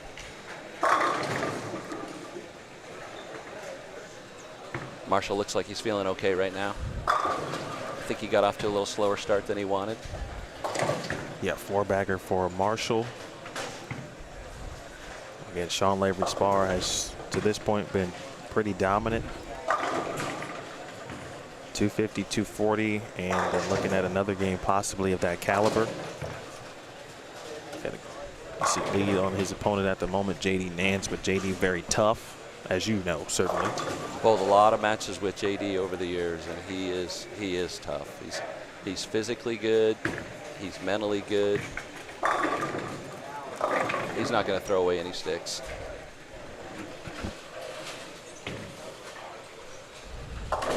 Update on AJ and Jake. 1 second. I'll tell you.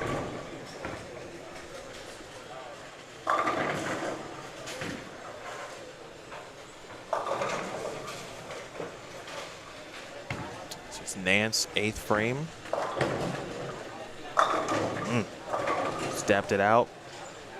Wanted that one, and a 7-pin remains.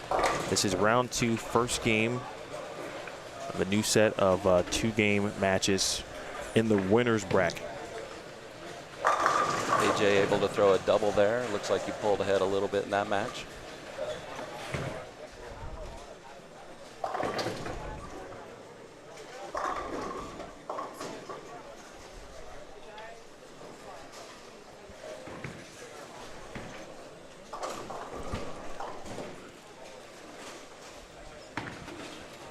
Again, this round also across the board, 2-game matches, 2-game total pinfall. Then after this round is complete, the next set of elimination matches through the rest of that bracket, that side of the bracket, will be 1 game. Really becomes a sprint at that point, doesn't it? All right, in the booth again with Dennis Helmick. My name is Emil Williams Jr. if you're just joining us. All right, so update on AJ and Jake. It is a 5-pin match between those two, both with doubles about to head into the 10th frame. Possible 234 to 229 situation here. Butturff with the advantage at the moment. Eileen is facing, look at my trusty photo. Eileen is facing Kyle Duster, just next door here on 9 and 10. 3-bagger for Doofit. Other, again, winners bracket matches as they get into the 10th frame. We get my trusty pin handy. Steve Novak and Cortez Schenck. Novak just doubled in the 10th. He can get to 204. Kyle's only missed once in the first 8, making it tough on Eileen right now. She's fighting back.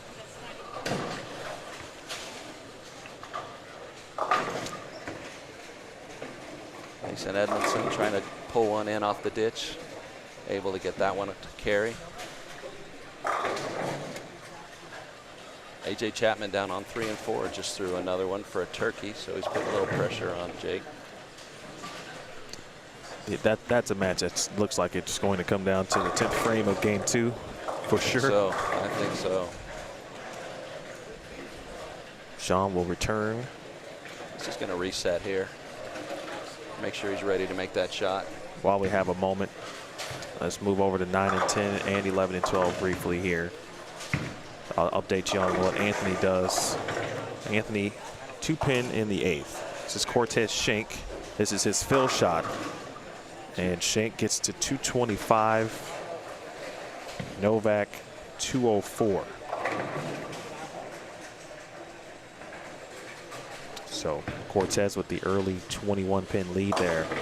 And then Morgan Moore and Stephen Wood are tied.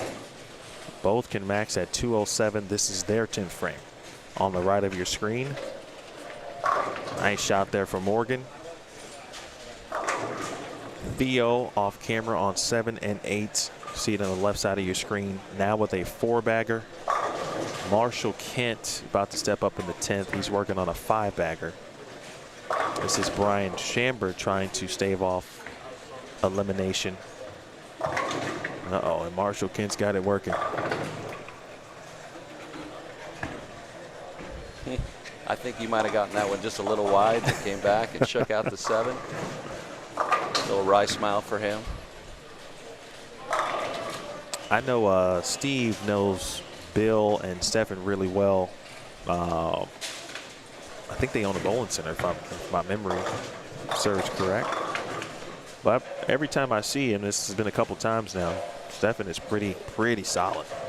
He had a great opening round, didn't he? Yeah, shot 289 in game 2, or 280 plus. I don't know if it was 89, but he had the front 10. Morgan Moore just wrapped a 10.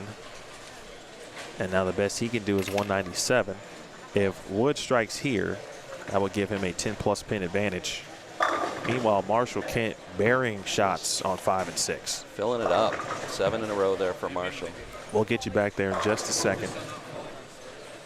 Kyle Duster just left a bucket. He makes this, so be in the 240s.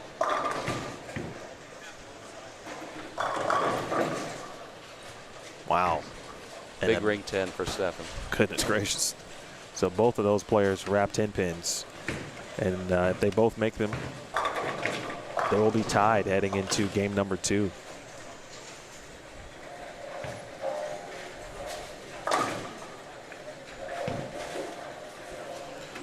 Morgan makes his. He's at 197. Mason Edmondson smoothing one there into the pocket for a nice double.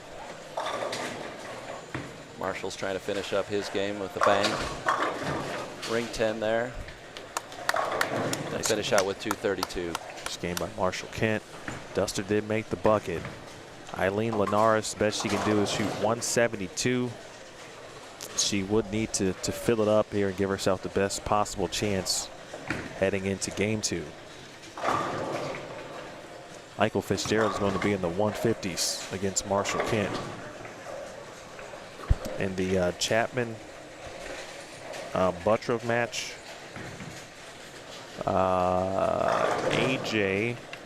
Jakob did get to 234.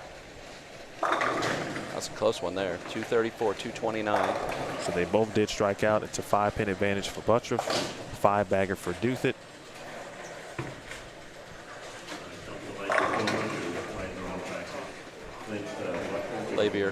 Lavery Spar is going to reset here. He's got that match in decent shape, but with an open in the 9th, he really needs to make a good hit here. He's going to just reset and do that one again.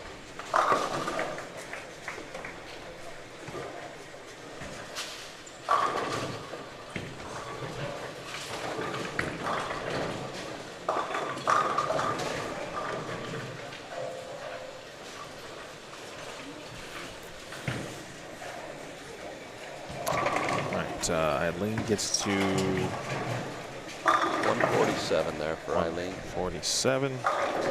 Duster got to 244. Eileen's not comfortable right now, but she's tough. I think she'll find a way to find something she likes here in the next game. And you see Matt Anderson did not like that one off his hand. Matt can get to 184 now with a spare strike.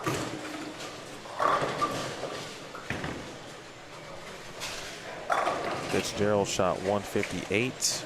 Jakob opened his second game with a flush strike there. Oh, okay, Brian Chamber. That's huge. Puts him one step closer to 205, which is his max. JD Nance. Wow, one that looked like it might have gone in the channel off camera for JD. Rolled up nice though, didn't it? Let's get you back to that 10th frame here after Matt Anderson's spare attempt. 8-pin for Anthony Lavery Spar. I've seen 108 pins. That's the third reset we've seen for Sean.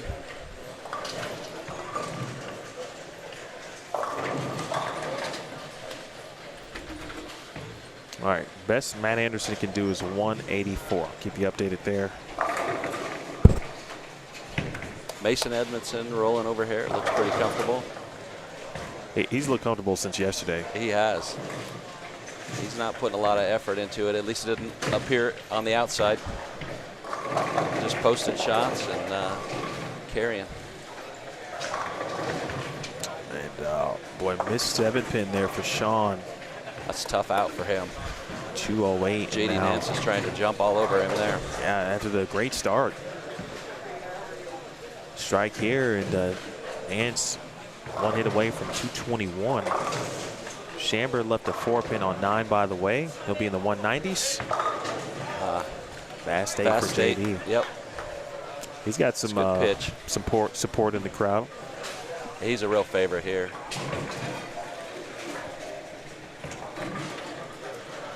His family was here all day yesterday cheering him on. Lots of friends in New Mexico for JD.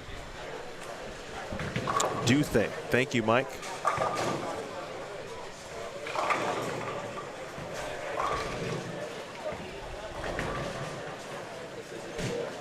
JD cleaned up the spare there for 209. It's going to take a 1-pin advantage over Sean Lavery Spar.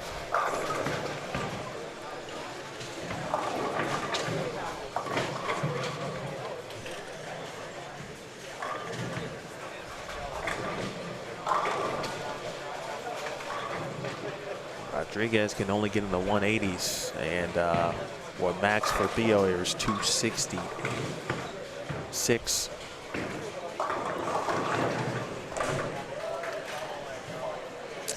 Ronco, I was not at the Iron Man. Mason Edmondson continuing to post up shots. 246 for him. Maria's going to have a little work to do in game 2. Confident she'll find something here.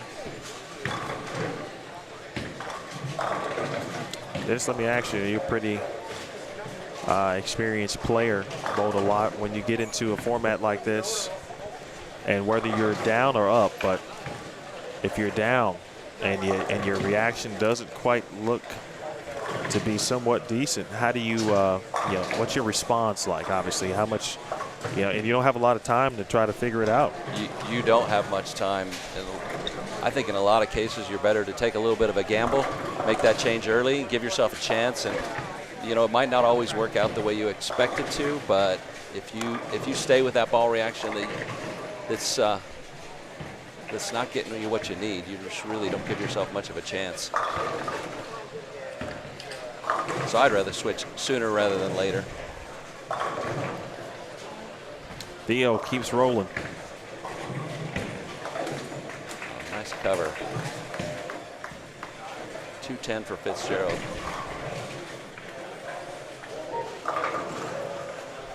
Hey, John, thanks for tuning in. I appreciate it.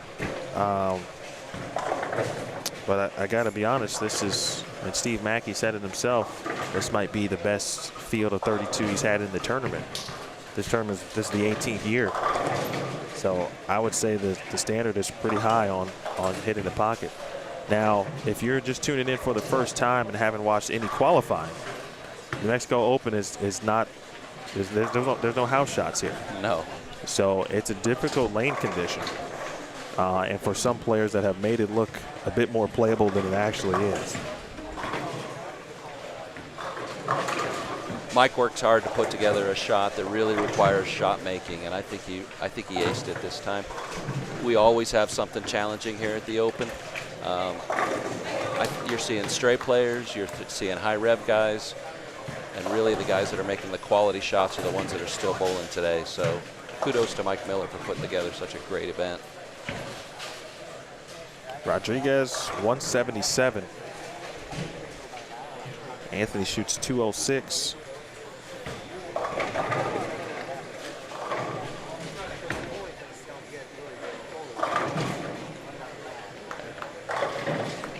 JD Nance with a little bit of momentum.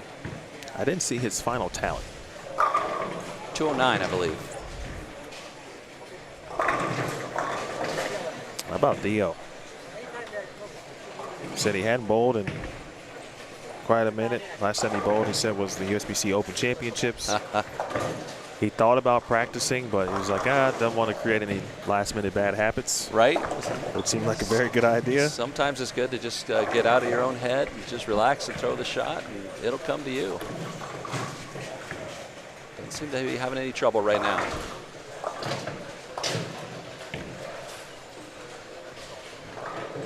.266. Rodriguez 177. Obviously some work to do. And with the look that Theo has, he's going to have to give a little help to Maria as well. Yeah. The Consolation sweeper now is off and running down on the high end. For those who did not make the cut, it's a separate prize fund down there of about $1,000. Winner gets about $300 to $400. Everybody that bowled yesterday and the day before went home and thought about it a little bit and said, I think I can make this a little bit better than it was the day before. Get out there and get a second chance to cash. It's a great way to go.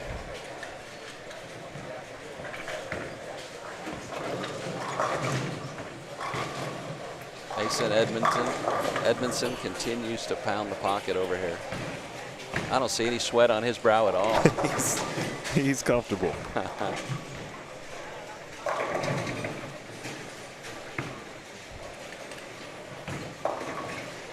Kyle Duster's shooting a 2-8 here.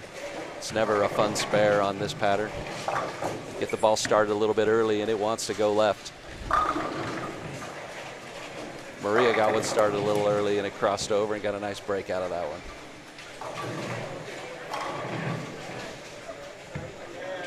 We got Sean Lavery-Spar trying to double up here. Man, he balked again.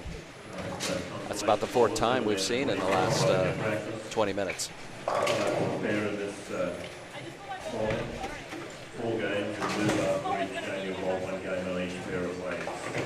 We got AJ Chapman up to our left, lane 4. Got the front 3. Trying to put one more on top. Bit of a high 4-pin there. Won't give him any trouble. Oh no, couldn't see everything. It was a 410. That will be a little tougher.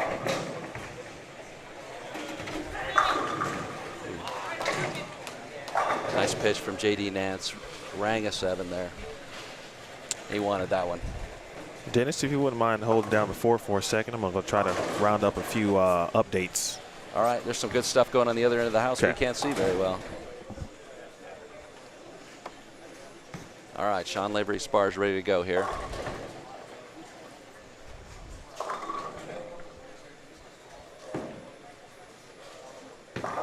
That was worth the reset. Good shot there. Nice 10, all 10 back. The crowd goes wild.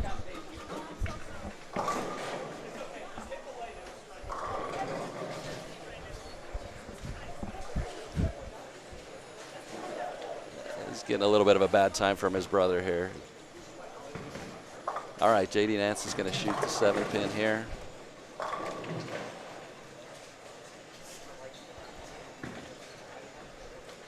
It's a close match.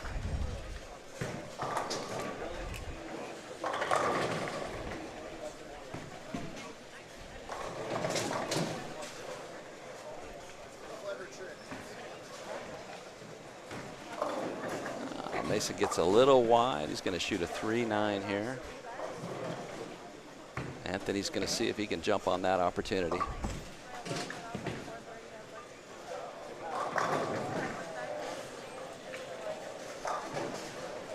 Nice flush shot for Fitzgerald there on lane 5.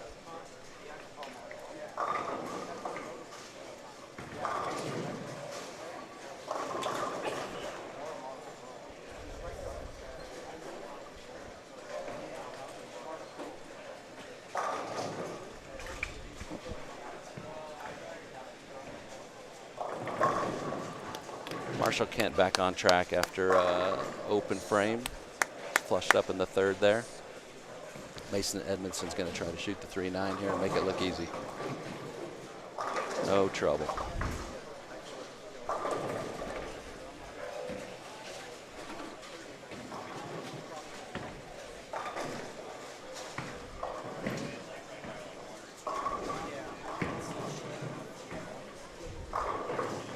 Eileen Linares over on lane 9, left a ring 10 there. Looks like she's getting closer to the pocket. Got herself in a little bit of hole. She's going to have to dig out.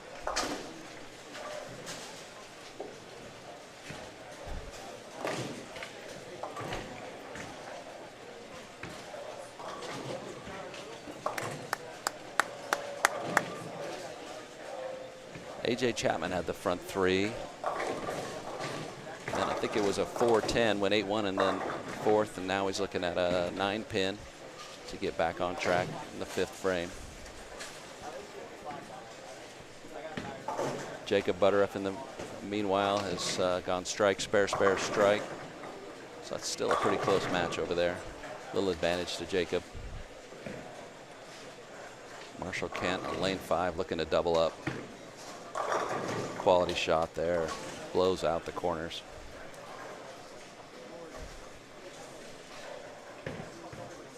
All right, Maria Rodriguez looking to get back on track. Lane 8.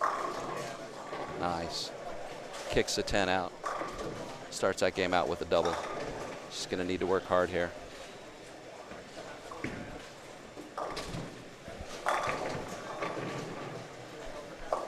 Jakob Butturff doubles up.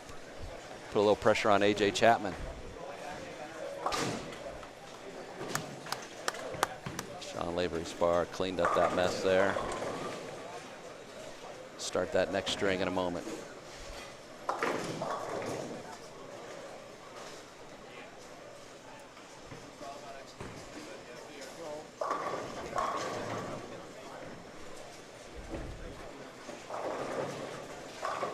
I think he's off our screen, but Nathan Bohr just swished one out there on lane 3 for a double.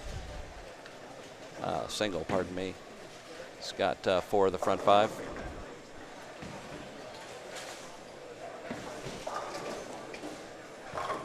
Michael Fitzgerald there shaking his head on the 2-pin on lane 6. Didn't really like that shot. Mason Edmondson continues to pour him in. No stress bowling.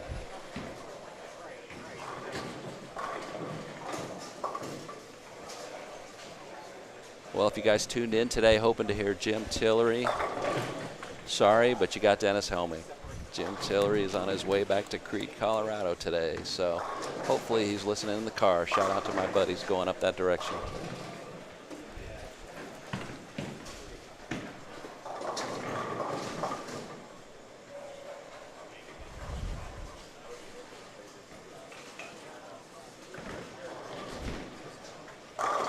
Off to our right, we've got Kyle Duster. Strike, spare strike. He's up in the fourth frame. Trying to throw a double here. All right. What do you got, Emil? Anything good going on down there? Well, there's a lot. That's for sure. Just early. I got to do some math real quick, but Brian Van Sickle shot 268. Wow. Steve Klumpkin 174. So very similar to what we're seeing here with Theo and Ria. So Steve with some work to do, obviously, and he's going to need some help, a lot of it. Steve's a Hall of Famer. He's going to work hard. He got a lot in front of him right now. All right, let's do a little math, try to update the good people here. Oh. Out of trouble for JD, a little high there. Manages to get away with a 4-pin.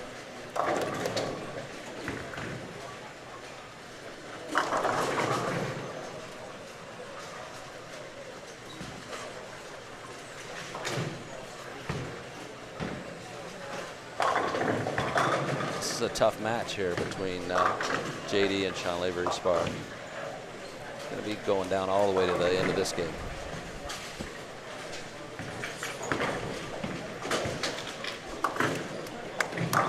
Down on 3 and 4. Jakob continues to strike. Jakob Butturff. AJ's got a couple of spares in a row.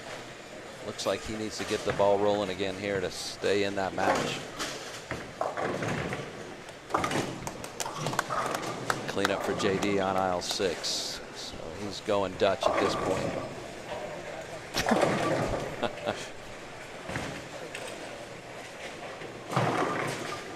All right. At the moment, I mentioned Van Sickle leading Klumpkin by 90. Wait, is that right? That's not right, is it? It is right. Number that big, pins. it's hard to say out loud. Doesn't sound right. 94 pin advantage for Brian Van Sickle. Andrew Kane shot 267. He's got a 39 pin lead over Jake Peters, who shot 228. Trey Ford, 223. He leads Noah Gallegos by 42. Kevin Jenkins, 48 pin lead over Steve Smith. Scott Wiley's got an 11 pin advantage over Ari Wilson in a low scoring match there. Scott Chambers, we saw 194. Matt Anderson 183. It's 11 pin the difference. We saw Kyle Duster lead Eileen Linares by 97. A 1-pin match. Again, Mason Moore and Stephen Wood. 21 pins is the difference between Cortez Schenck and Steve Novak.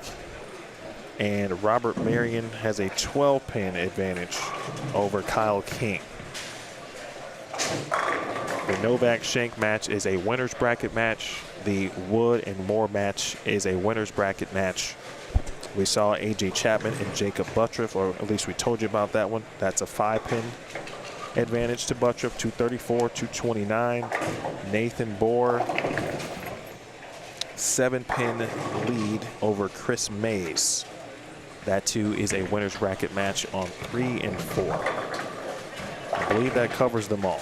Jakob Butturff starting to pull away here. He's got a 4-bagger and finishing up there in the 7th frame.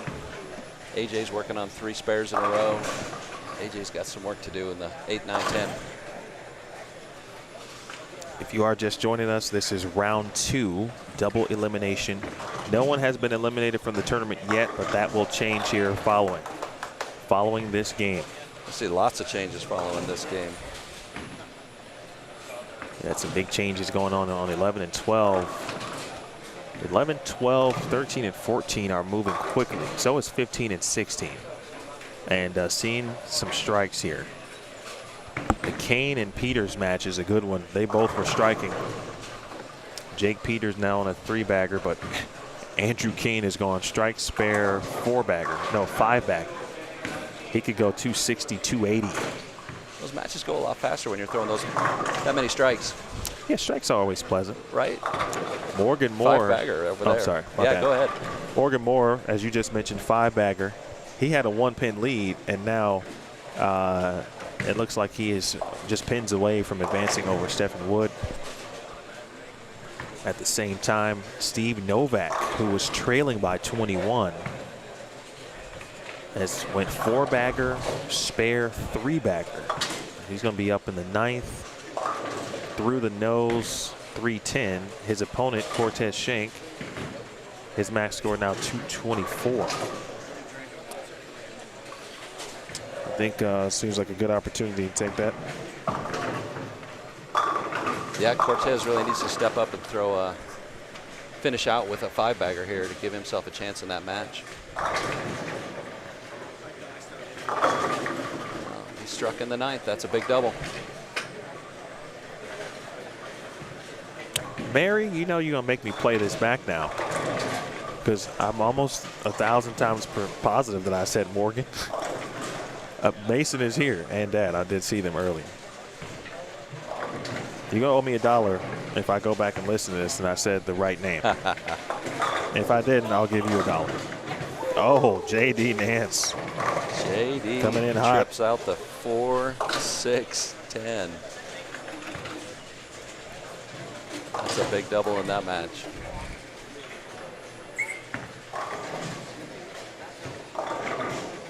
Having a hard time seeing all the way down there, but it looks like Trey Ford ran into a little trouble. A couple of 7-2s in a row. Yeah, in a match that he was leading by 42 over Noah Gallegos. But, you know, after watching Noah last night, if he gets on a run, he can start striking. He had the front 8 last night, too. He's got one up in the 8th, so I think that one's going to come down the last couple of frames. All right, so we'll see Marshall Kent here for a minute. They're mid-game. Let's take a look the rare at crossover for Marshall Kent. We'll take it. Yeah. Ari Wilson mounting to come back down on 1 and 2. There is Morgan Moore. Miss Mary. 6-pack for Morgan. And he is going to continue on in the winner's bracket here. All right, so again, radio call. Steve Novak up. He just made the 310. He's got a max score of 257. He shot 204 in game 1. That puts his max 2 game at 461. He just left a 2.8. And now drops that to 245. I'm sorry. Yes, 245. 245. Michael Fitzgerald getting some love there. That would put his max at 449. With Cortez Schenck starting at 225. That would mean Cortez Schenck. Cortez just struck on the first ball in the 10th, making that match pretty interesting. Well, here's the deal. So if Cortez Schenck strikes out, well, first and foremost, right, Schenck is the first one in the 10th. If Steve makes this spare and strikes, Schenck would need the next 2 to tie. How much fun is that? 2/8's no gimme, but he ran it down. Let me do that math one more time. Novak in the books at 204. He can get to 245. That's 449.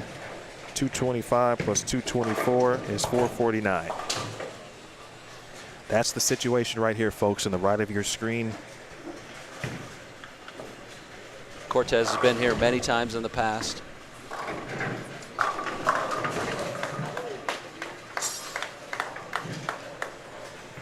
He's got it on the way.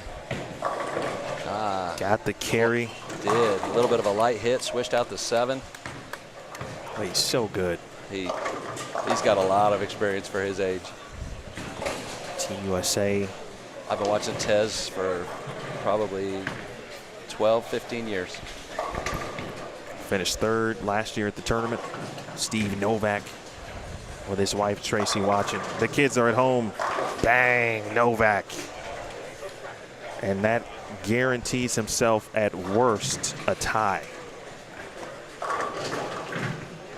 All right, well, Tez got one shot to lock up a tiebreaker. What's the tiebreaker format here, Emil? I've heard two things, but I thought Jeff said 2 frames, but I think it's 1 ball. Tez. Oh, no. Through the nose. 4-6-10.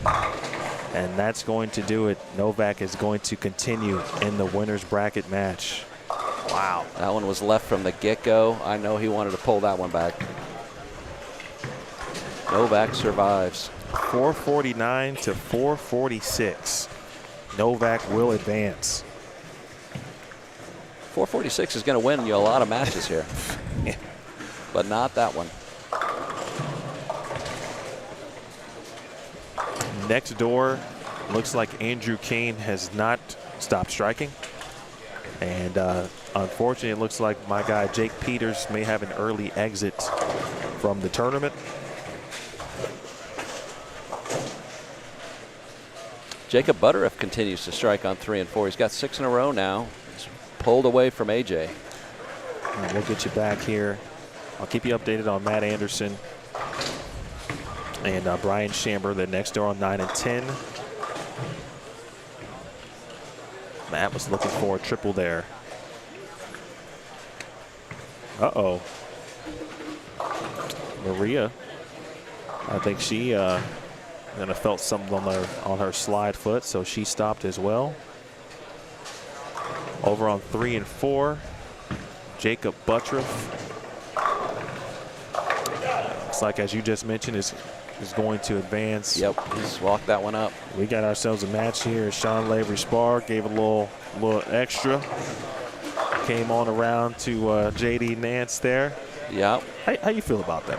Before you answer, I'm okay in a match play type setting because, hey, listen, we're duking it out, right? I agree. Emotions run high. As long as it's not, to me, overly disrespectful, I'm good with it. I think you can be as excited as you want to be. The line really is disrespect, and I don't think we're seeing any of that. We're just we're seeing excited guys who are really working hard to win a match here. JD really wanted that one. A little bit of light hit, left a swisher 7. Kind of a flat hit there. Just for the record, too, by the way, chat, Mary Moore and I have a dollar bet. She thinks and believes that I called Morgan Mason a couple frames ago. So this was game 2, round 2. So when I go back and check this later tonight, put the timestamp on it. I'm going back to Aurora, Colorado.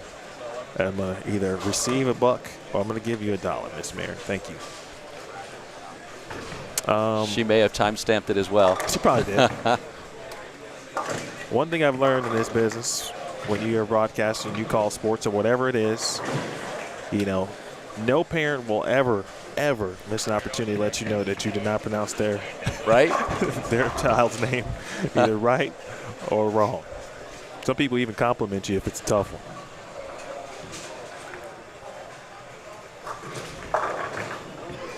Marshall's getting a little deeper on the lane. That one had a little extra recovery at the back end.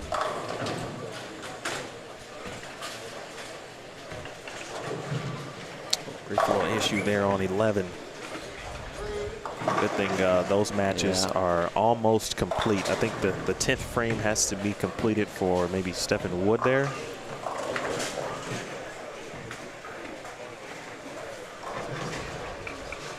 Yeah, we're just finishing up here.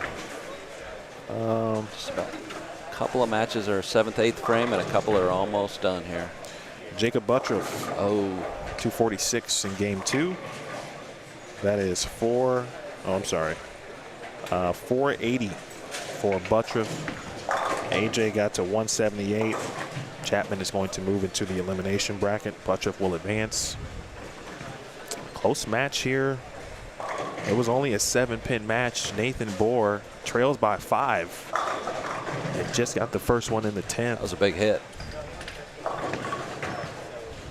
So again, Nathan Bohr versus Chris Mays.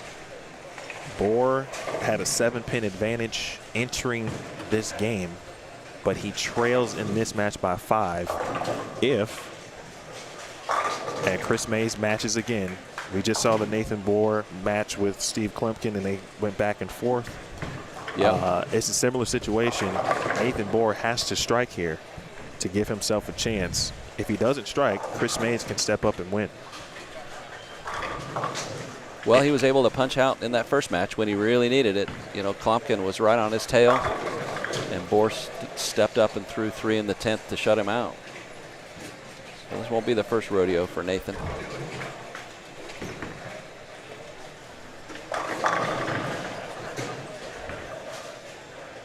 It's a good shot. Bang! Nathan Bohr coming through again in the clutch in the 10th frame. Wow.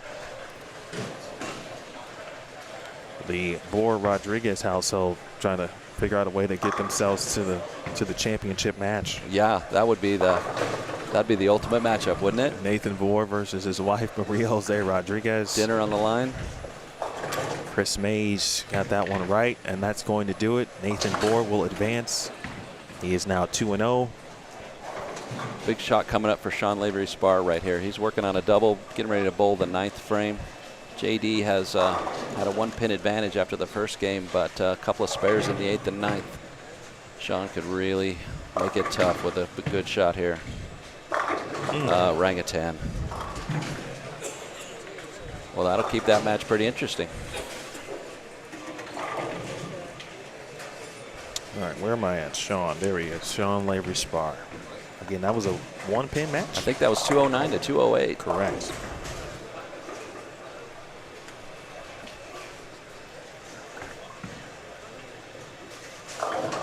That's one I want to make sure it's a 1-pin before I start adding up stuff.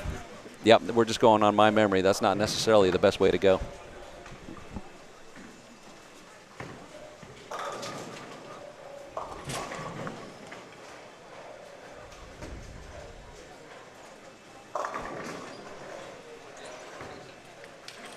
It's an important 10 pin here for Sean Lavery Spar. No trouble. Might have looked it off there, but it was fast enough that it wasn't going to slide in. All right, you are correct. 209, 208, Sean Lavery Spar. We've got some finals. I'll update you then of those accordingly. Marshall Kent trying to do trick shots. Kyle Duster is going to defeat Eileen Linares. But, boy, it's fun to watch Eileen last night come through in the real pressure situations. It sure was. I'll keep you updated on the Chambers Matt Anderson match, because that one might come down to it also. You know, if my math is right, I think JD and Sean Lavery Spar are dead tied right now with 1 frame to go. Yeah, that is correct. JD had a 1-pin advantage in the first game, and Sean's got a 1-pin advantage here, so it's a pretty big shot. No, I think, well, Sean trails in this one by... Am I looking at it wrong? No, JD's now leads by 2. I got the scores backwards, huh? Yep. Nance leading by 1 and also leading by 1 in this game.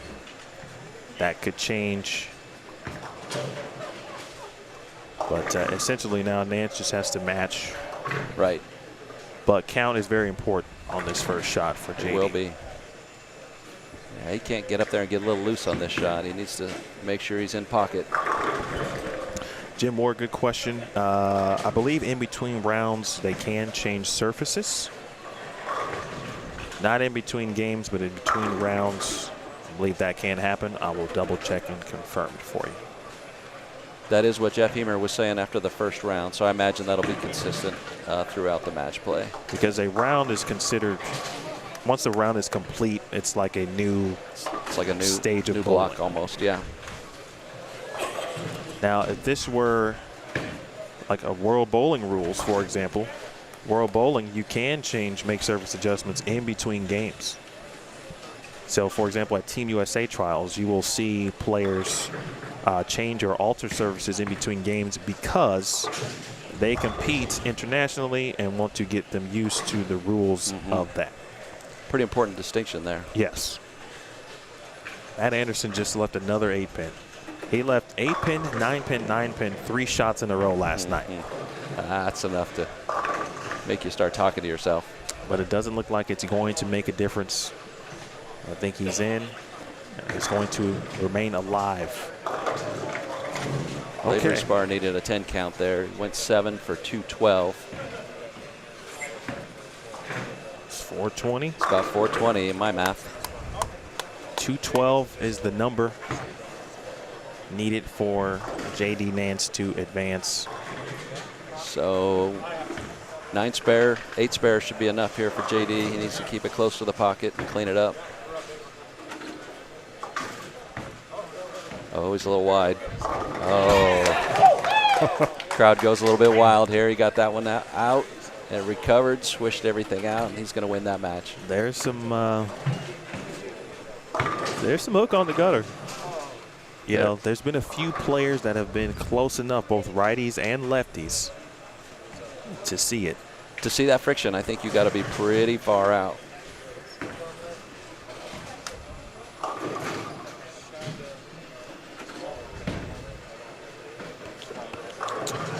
Edmondson is going to, let's see, Mason, just to double check, he's going to advance over Anthony Laverspar.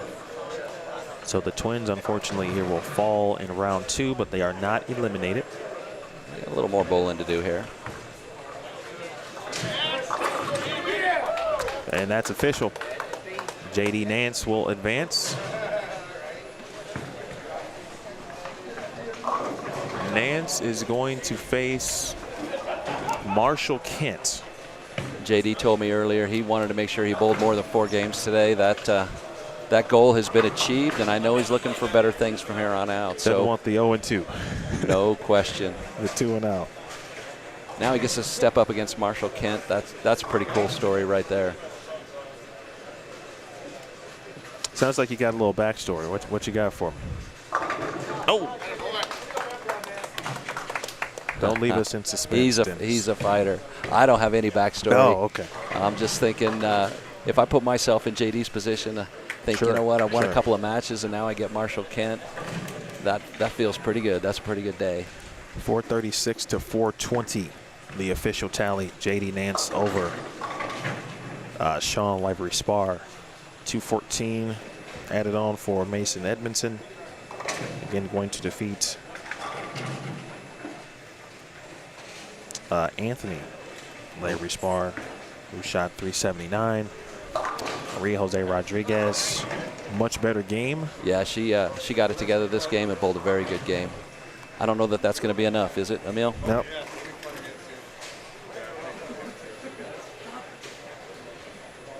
She made it very interesting, though.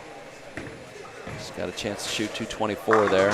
She could have got to 422, but the 266 from Theo was just way too much. He mathematically, with the strike in the 9th, he had already locked it up. So Rodriguez will fall into the elimination bracket. Nathan Bohr will face Jakob Butturff. What a great match that's going to be. Winner's bracket match. Maybe I can finagle Jeff Hemer to make that one close. Love to have that one right here in front of us. That one close by.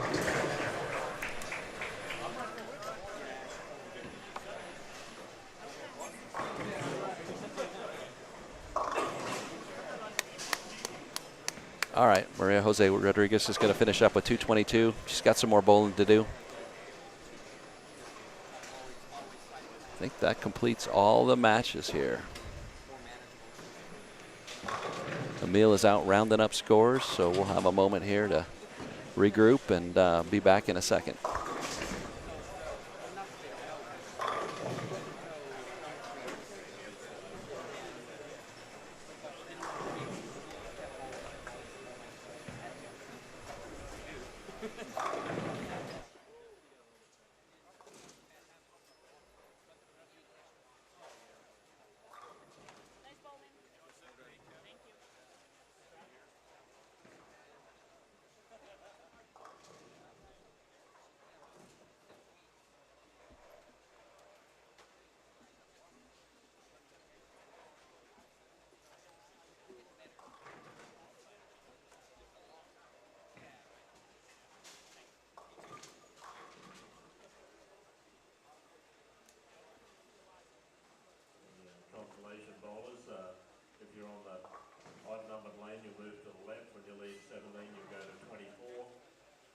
numbered lane bowlers, you move to the right. When you leave 24, you go to 18.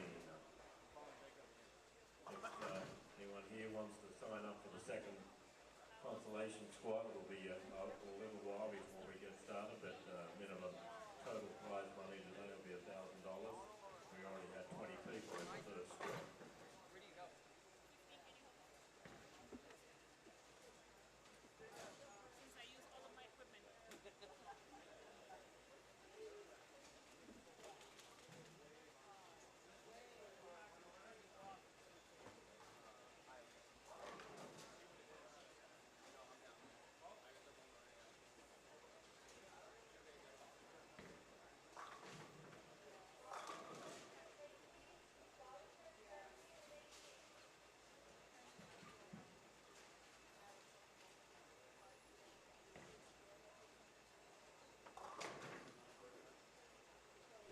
And over in the main draw, we're ready for round 3. We've got 8 bowlers allowed. All right, folks. They will continue to play 2-game total pinfall matches. Our winners bracket matches are away from us, unfortunately. They're on 1 through 4. These are now single game matches. 1 game to stay alive. Some pairs will have 4 on your pair. Other pairs will have 2 on the pair. All bowlers, you can report to those pairs. Do not hit next game. You take 2 balls on each lane. You may surface if you wish. You need another guest. If you lost the previous round or lose any upcoming round, you will need your scorecards, even if you're angry.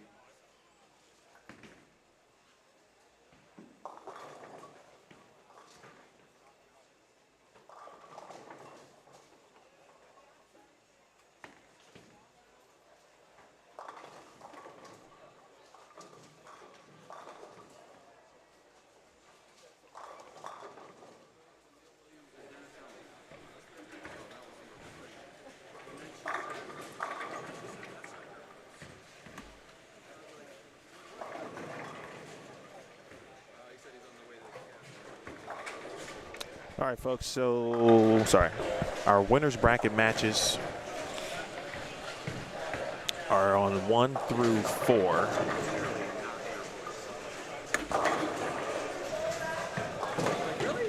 So, unfortunately, we'll have them off camera for a minute, but we will have some pretty good elimination matches right here on 5 through 8. Again, 1 through 4, close enough to tell you what's happening. And I'm going to see where, just so I can plan, potentially where we might be for the next round in regards to winners bracket.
Folks, once you've completed your 2 balls on each lane, the higher seed gets to choose the letter there. You'll stay that letter through both games of your winners bracket matches and for your only game of your losers bracket matches. Once you're set, no more talking from me, go right into it. Good luck, everybody.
All right, folks, so here's where we are.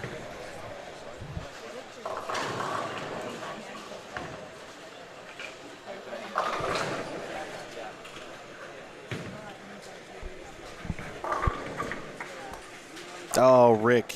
Rick, you gave in and went to check, man. Now I owe Mary $1.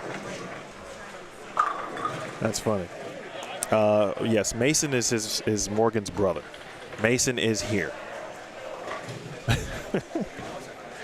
Oh, man. That's funny.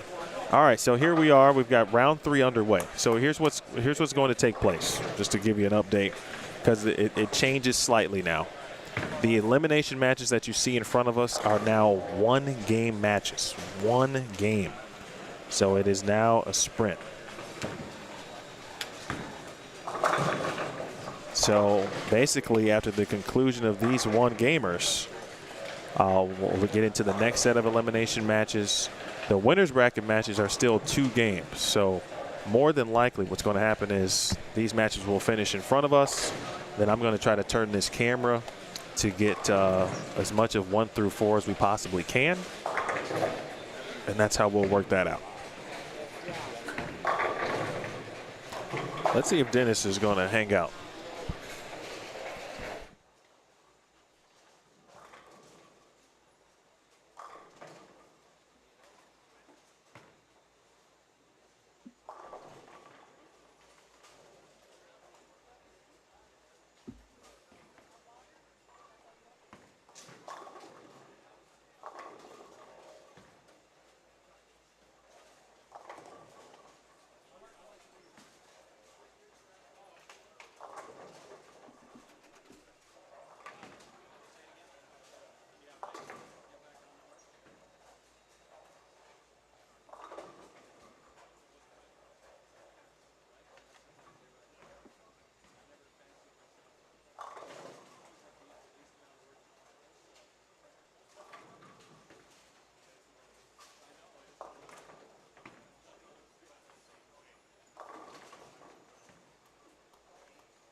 All right, I got my man Dennis back.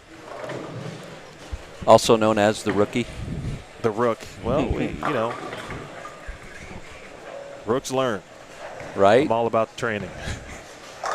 All right, so in front of us again, we got Kevin Jenkins here versus Chris Mays. This is a 1-game match. Jenkins versus Mays on 7 and 8 elimination match. Then the number 1 seed, Trey Ford III, trying to remain alive in the tournament. Very tough opponent, obviously, in AJ Chapman. Again, 1-game matches. You just mentioned, like, once you get to this point, it's obviously a sprint, and you got to have your best 10 frames to stay alive. You don't have time to recover from a mistake here.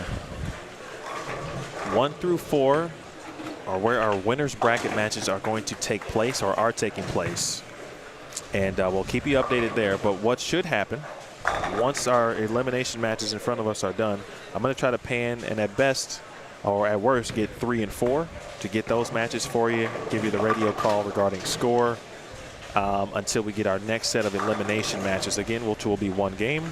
I think that takes us to the re-oil, and then when we come out of the re-oil, we should have there'll be 2 winners bracket matches left at that point. We'll have 1 of them here on 5 and 6 or 7 and 8. The number 1 seed or the top seed match that'll be somewhere in this vicinity as well. We'll figure it all out and make sure we keep you updated. It'll start moving fast now, I have a feeling. Yes. There's a lot to keep up with. But this is round 3.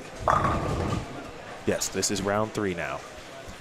Trey Ford started out with a turkey here. Sorry, Emil. No, I was going to say the good news is that Trey Ford, you know, as a top seed, he's got to feel still confident in his abilities because obviously he's had a command of this pattern. Yep. He's felt real good all weekend. You know, much better than others. But it's a different tournament at this point. We're into match play. But he took the loss early, and now I feel like that's an opportunity to kind of gain some momentum as you try to make your way through the elimination bracket. It really is, and the more of those elimination matches you win, the more confidence you get, the better you're feeling. AJ unfortunately slipped by a 2-pin, so he's got an early open. Might relax Trey Ford's arm swing even more. Yeah, that when you see your opponent in a 1-game match, thank you. Miss a single pin early. Big thanks to Dan and Miller Mackey providing some hydration. For Dennis, some caffeine. Some caffeine is good for me. So just to the left of your screen, you'll see, again, 3 and 4. And I'll continue to update you on what's happening there. All right, so other matches right now. Michael Fitzgerald is facing Andrew Kane. Then Sean Lavery-Spar is taking on Ari Wilson. I feel like they know that was Ari bowled Anthony this morning. So now he gets to bowl Sean. Stephen Wood is facing Robert Marion. Cortez Schenck is facing Curtis Van Sickle. Maria Jose Rodriguez facing Kyle Duster. Anthony Lavery-Spar versus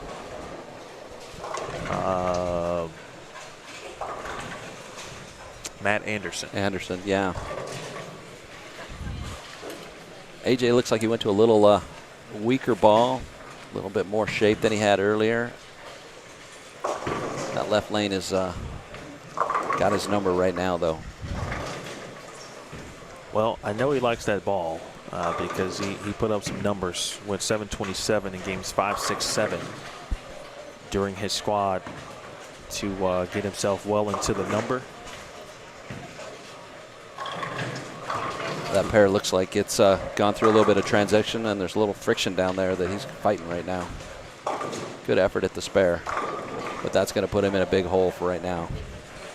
Trey Ford's got an opportunity to really shut that down. Way off to the left, I see J.D. Nance pound one in the pocket. Well, he's got a ton of momentum. He does. Let me update you on the winners bracket matches. On 1 and 2, Jakob Butturff versus Nathan Bohr.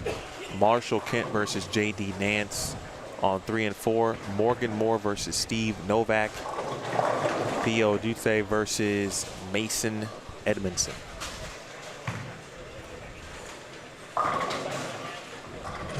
Yogi Butturff is definitely still in it. He is the number 2 seed. Again, none of that matters seeding-wise at this point.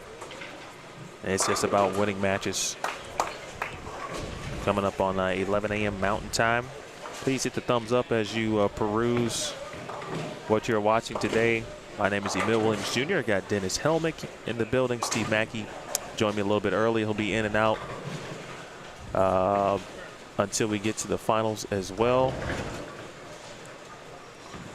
All right.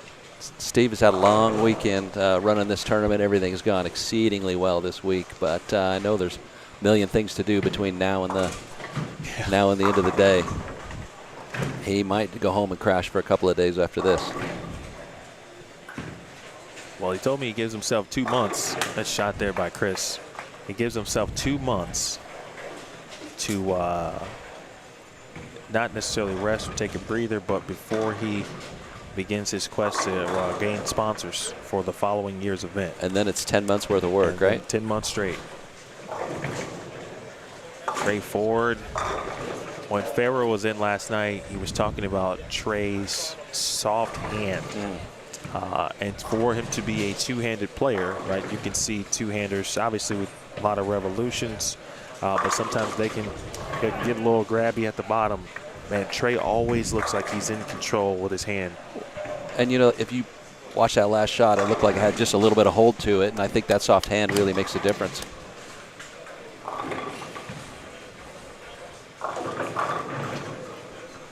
Well, AJ's perfect on the right lane. I don't think that's making him feel better. He's got to figure out this left lane and fast. It's got to make you feel worse. It does. It does. You know you got one bad lane. And you're thinking, not now. Now is not the time for this.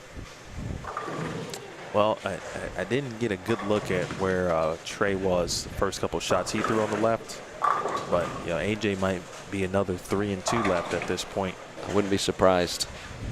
As soft as Trey is with his hand, AJ grips it and rips it. He definitely made an additional move. That results in the 10-pin, but boy, in a one-gamer. Boy, and you lose a lane, even if it's only for a couple of shots. You just don't have time in one game to overcome that.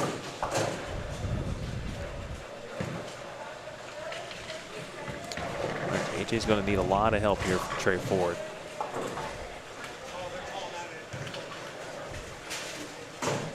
Meanwhile, need a score correction, and I think they'll have to reset or respot the 4-6-7. I think it was, or 4-6-10. Chris Mays working on a big double. Over on 9 and 10, Michael Fitzgerald just struck in the 7th in his match versus Andrew Kane. A little advantage there to Fitzgerald. I didn't see what Andrew Kane finished with, but he shot 260, 266, 267, and he was on pace for 280 in his second round elimination match with Jake Peters. But clearly lined up on that one. Oh. No trouble for Trey Ford there. On his first PBA regional title at 17 years old, youngest to do it.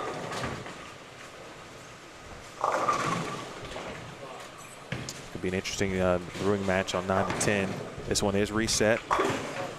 Kevin trying to bounce that one. I don't know about you, Emil, but if I'm having to have a spare reset, I'd love it to be a 5-pin or a 9-pin. 4-7-10 is not my first choice.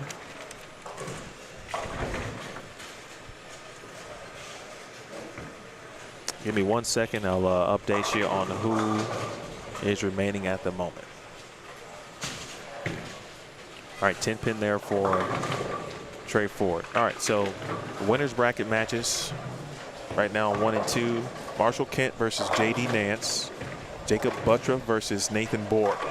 On 3 and 4, Morgan Moore versus Steve Novak.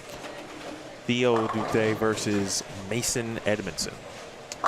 Then in the elimination matches, 3 in a row. Big shot there again for Chris Mays. Trey Ford III versus AJ Chapman. Kevin Jenkins versus Chris Mays.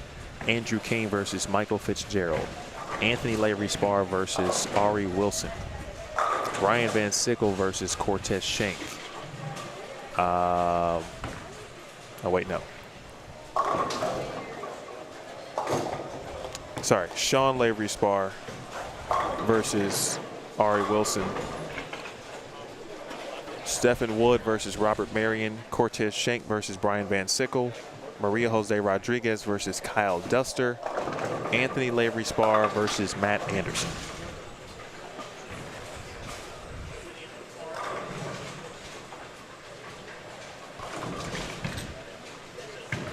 AJ can at worst, make Trey remain honest with a strike here. That's a great pitch. His max is 206. You know, one of the things that great bowlers do is that they'll learn on every shot, And, you know, they might be out of it for a frame or two, and then these guys are right back on it. AJ looking to try to put some pressure on Trey Ford.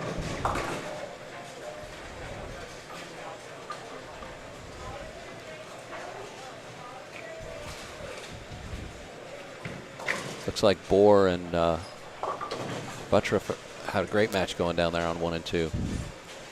Bohr's got the front 4 with a 9 spare, and Butturff's perfect through 5. Huge shot there for Chris. That's 4 in a row. He's making a match out of it, isn't he? Got off to a rough start with 2 circles in the first 4 frames, and he's not going away.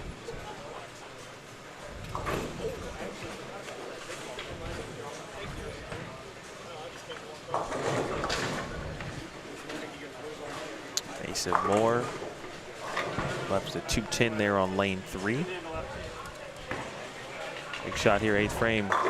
Oh my. Oh, that's rough. That was a good pitch. And he really needed it at that point.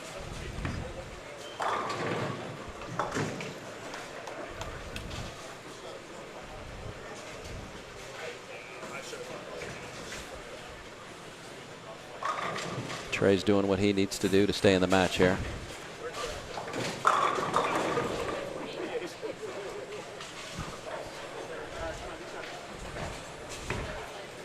He's already got 196, and Kevin Jenkins just missed the 9-pin. Sometimes you throw that first ball that good, it kind of gets stuck in your head when you're shooting the spare. That should do it for Trey Ford. Trey Ford is going to defeat and eliminate AJ Chapman. 1 match down.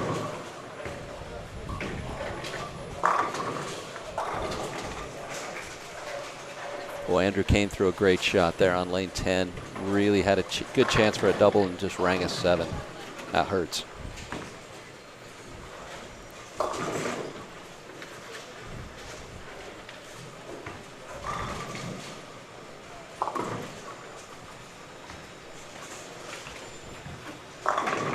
Nathan Bohr shooting a 210 in the 6th frame. Jakob still perfect through 6. Nathan covered it. What a shooter.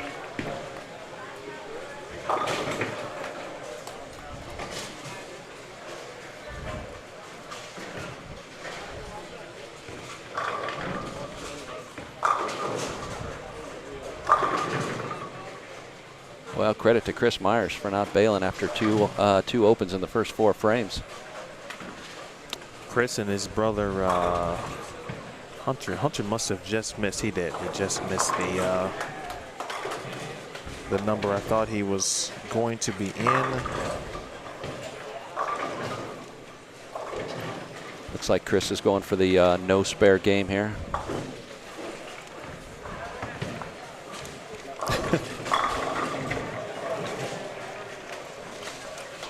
Are you talking about turning it on? Boy, Marshall's struggling a little down there on 1 and 2. Shooting a 2-4-8-10 now. This might be the 3rd potential open in the first 7 frames.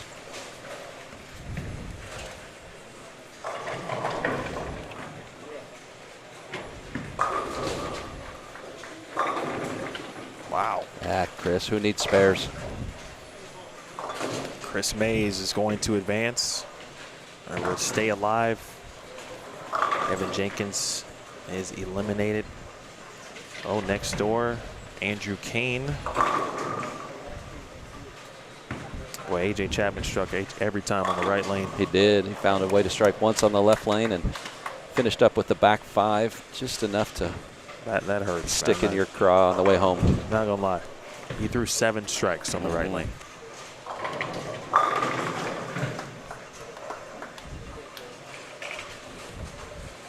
This one is wrapped up as well.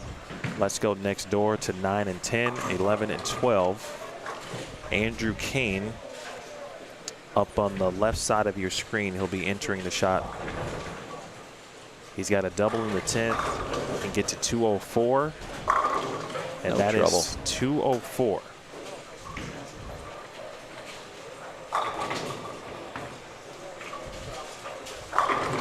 Well, Fitzgerald needs a mark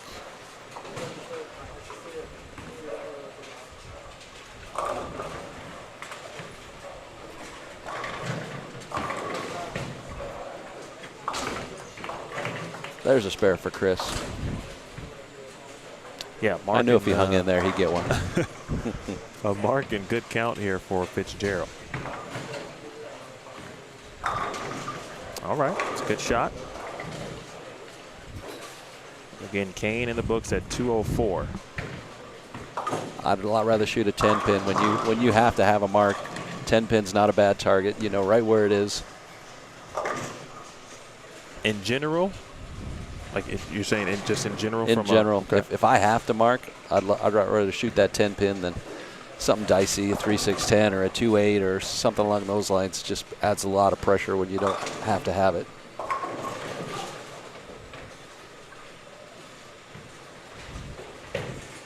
He needs to make the spare, get 7 on the fill. All right, job 1 taken care of. All right, so 188 in the 9th, again on a spare. Fitzgerald, and then on your right, Ari Wilson. Ari just left a 6-10. He was on a strike in the 9th, and he just chopped the 6-10 for 171. And now just a high pin count. That's right. For Sean Lavery Spar, and he's going to advance. I think he needs 7 to get by him. 7. Oh, wow. Oh. That was through the nose, and it was nearly 6, and it was 5 for about a half a second. It was. That was a scary shot. 205 to 204. Fitzgerald defeats Kane. Andrew is eliminated. Andrew bowled great this weekend. He did. And he just coming off a match where, again, 260, 260, or 270 plus. Yeah. Sean Lavery Spar, 9 is going to be enough there on the first shot. Sean Lavery Spar's tournament is going to continue.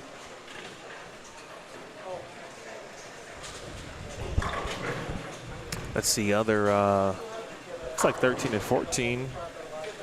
Ah, okay. 11 and 12 only had one match. 13 and 14 had a couple. All the matches in front of us only had one. Okay. I'm not tripping, right? No. Okay. Just sometimes I gotta ask myself, hey, is that right? It's like the whole building is going except for what we have right in front of us. All right. Okay, so let's see what we can do for you on 3 and 4. And you'll see 1 and 2 in the shot there as well. It's going to be obviously not the best angle, but we will have some opportunities for you here with the winner's bracket. Try to make a few adjustments on some scoreboards for a moment as well. Lane 1 and 2, you got Nathan Bohr starting out with a front 4, and then I think he's got 4 spares after that. Jakob Butturff, front 6, 9 spare, and then another strike. So Jakob out in front by 20 or 30. But that's a 2-game match over there, Emil, right? 2 games for the winner's bracket. That is a 2-game match, yes. Yep. And they are just into the 8th frame of game 1. All right, be right back. Mocho trying to do a little scoreboard situation for you here. Dennis will hold it down. I got it.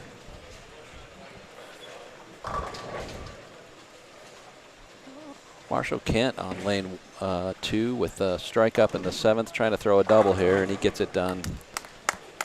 So tough start for Marshall. He's going to build his way back into that match. He's got J.D. Nance, who's letter D on lane 2. J.D.'s got a double as well in the 7th and the 8th.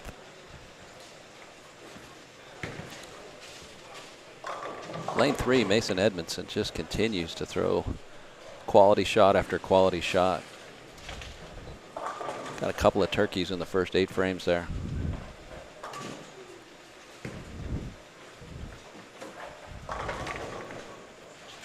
A little wide on that one. Ring 7. That's what's supposed to happen on that shot. He's in a good spot. Jakob Butturff on lane 2. Swisher 7 rolls it out for a double. He's no stranger to that shot.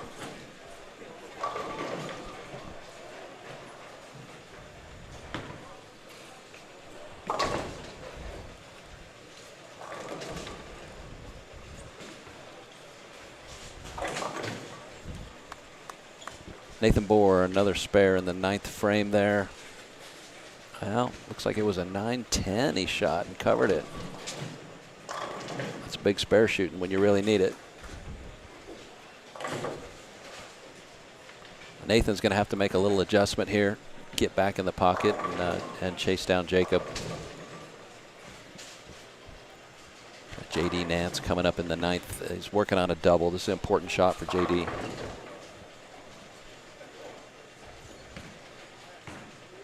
He likes it. Killed it. A lot of confidence running right now with JD. Love to see that. A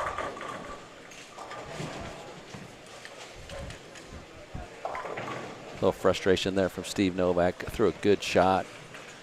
Another ring 10 to deal with.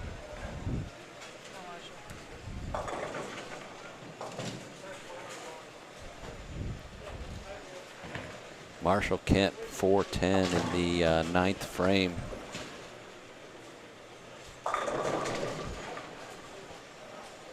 So he's going to give JD a little advantage going into game 2.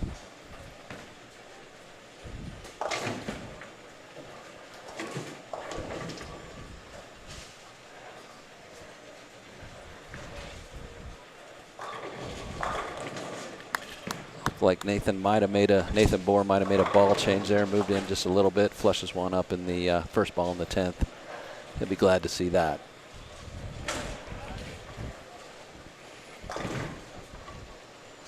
Marshall's 8 out in the 9th and looking to, my eyes are good, looking to go 165 max score game 1.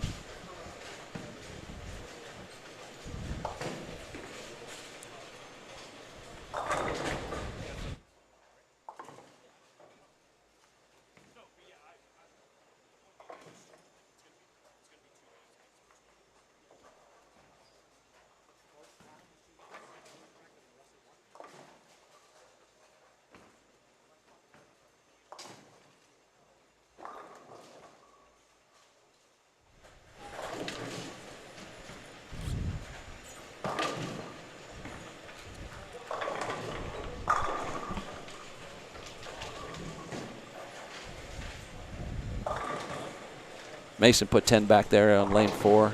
He can max out at 248. Theo's got the first one in the 10th. He can max out at 204.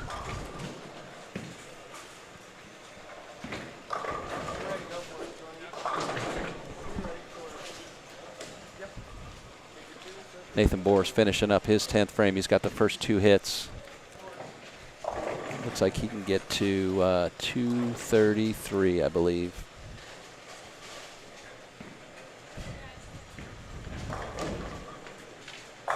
Jakob Butturff going at a 250 pace, but he's got a tough spare to cover over there. He's looking at the 2.478.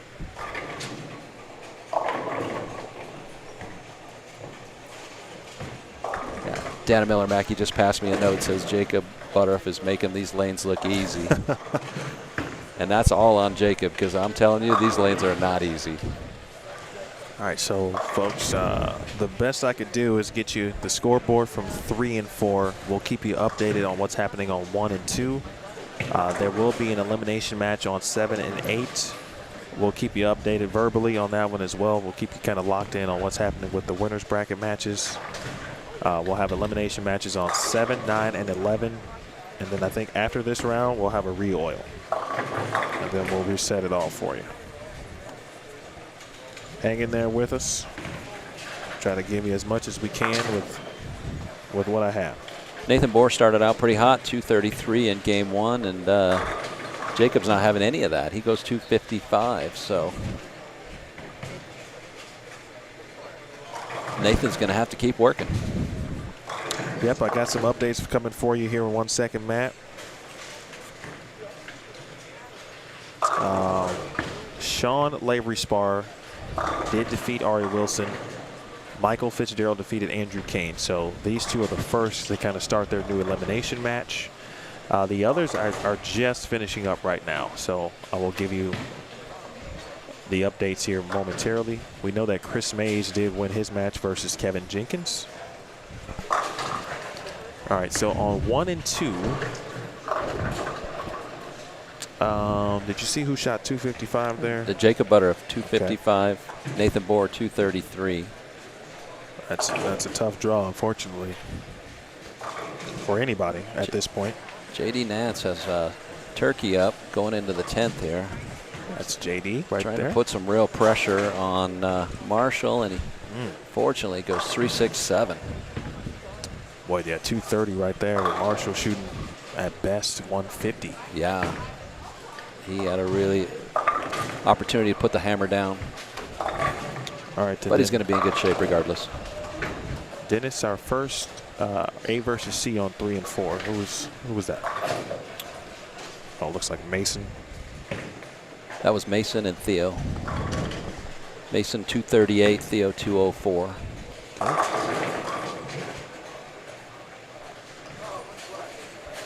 Looks like 2-0 for Novak. Oh, yeah, nope. Strike that, 170. Morgan's on Morgan's letter B. Nance 200 even. 200 on the even, 155 for Marshall. He left a lot out there. Yeah, he did. He's looking to regroup now and put up a big number. All right, so on your screen, there's the 3 and 4 scoreboard. That's the one that I can get comfortably in the closest. Keeping you updated on what's happening on 1 and 2, although you can see what's happening. And again, so Morgan Moore now with the advantage over Steve Novak, 199-170. And then elimination matches now. Let's see, Sean Lavery spar, Michael Fitzgerald, Anthony Lavery spar versus Kyle Duster. That means Kyle Duster defeated Maria Jose Rodriguez, and now both of the women who advanced to the top 32 have now been eliminated. The first being Eileen Linares. Cortez Schenck trying to return to the top 4.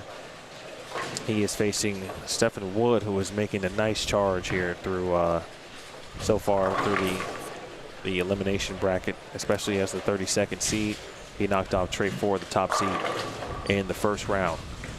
Trey Ford versus Chris Mays. Well, that's a good match. That is 15 and 16. That'll tell us a lot right there. And I believe, let's check.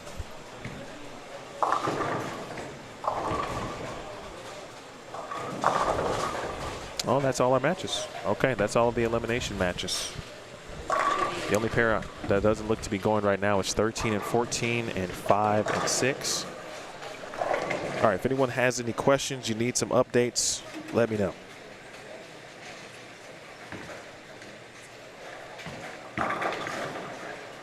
Keith, Matt did not.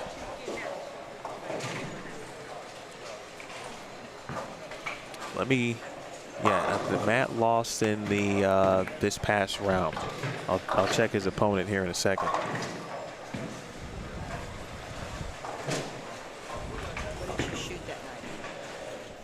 Matt lost to Anthony Lavery Spar. Anthony has moved on to face Kyle Duster.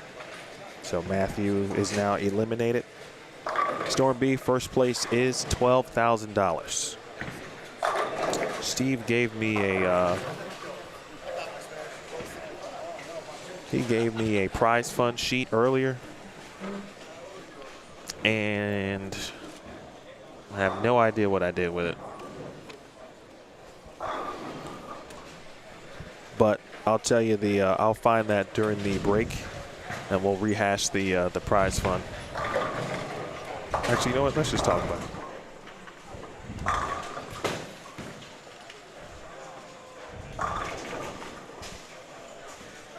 Jakob Butturff starts out the second game of the match with a double. Looks like Nathan's got a strike and probably a 10-pin. We're at an angle here. It's hard to see.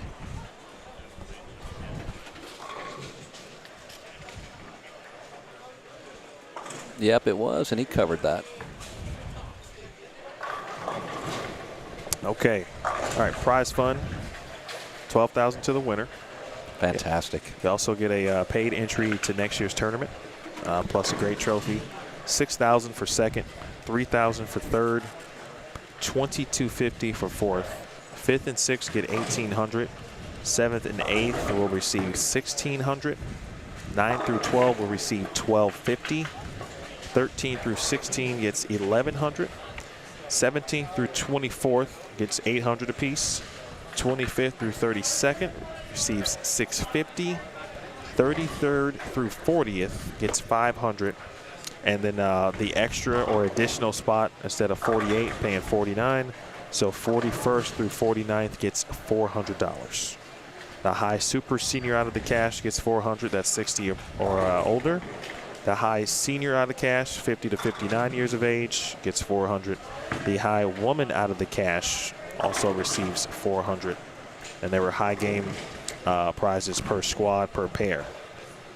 That's $60 a pop. How's that for a payout for an amateur tournament? So if you need me to rehash that Nothing one, like it. that's pretty. And last year, you know, ended up being 11, I think, or 10-5. It was going to be 10, obviously. It's always the guarantee. Then it got to 10-5, and I think it finished at 11 last minute. I believe it did. And then this year, of course, it started at 10. And then Steve says, hey, let's create a little promo video. It's 11,000 now for first. And then after we did the video, then it went to 12,000. It's going the right direction. We love that. Yeah.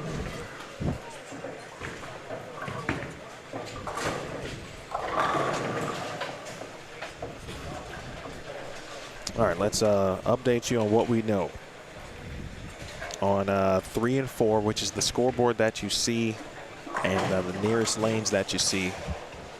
That's Nathan Bohr, but he is on 1 and 2. So 3 and 4, this is Steve Novak. Purple shirt, white shorts, wife Tracy here. She bowled the tournament also on Friday morning. Steve bowled it Friday afternoon regarding qualifying. Steve is trailing Morgan Moore by 29 pins. Novak overcame a 21-pin deficit to defeat Cortez Schenck in the previous round, leaving a 2-8 in the 10th, making it, and then striking to force Cortez to throw the next two. He had already struck on the first. He needed the last two. He got the second, and then left a split in the third to lose by 3 pins, so they could have tied. I've seen Cortez strike out to win I don't know how many tournaments. I tell you what, that's a tough out for Novak right there. So but right now, Steve, and again, a winner's bracket match. Winner's bracket, trailing Morgan Moore. Morgan Moore leads Novak by 29 pins. Mason Edmondson currently with a 34-pin advantage over Theo Duthay. 238 to 204.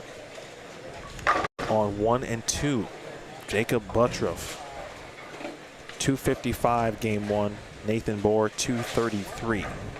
Butturff ahead by 22 pins, and JD Nance got out in front early and left a few pins out there in that 10th frame. We'll see if that if he can hold on. You expect Marshall Kent to mount a decent comeback, of course, someone of his caliber. Absolutely.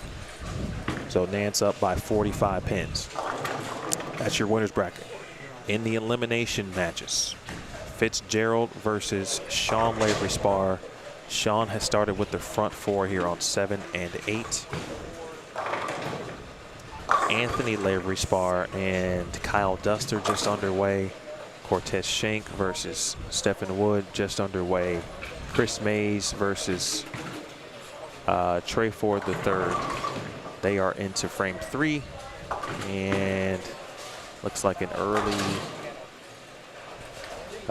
potential 10-pin advantage here for Chris Mays. Great cover on the bucket by Fitzgerald right here in front of us. There's a lot of tough spares this week, but the bucket is no fun whatsoever. He just went hard and straight at it.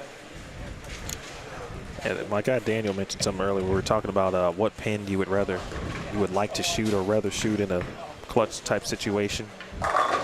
And you were mentioning a 10-pin as a, and to be honest with you, you know, it obviously depends on the person, but I don't hear a lot of people requesting to shoot 10 pins or 7 pins, depending on what hand they throw it with. Right, yeah. That's probably the least common. But you made a great point regarding easy target, angle, etc. Right? It makes sense because it's something that your body should be used to doing. I coach with the Cleveland high school kids, and one of the things I always tell them is The one thing about the 10-pin is you always know right where it is. You're not worried about any oil across the middle. You're not worried about any extra friction. You're in the same place all the time doing the same thing.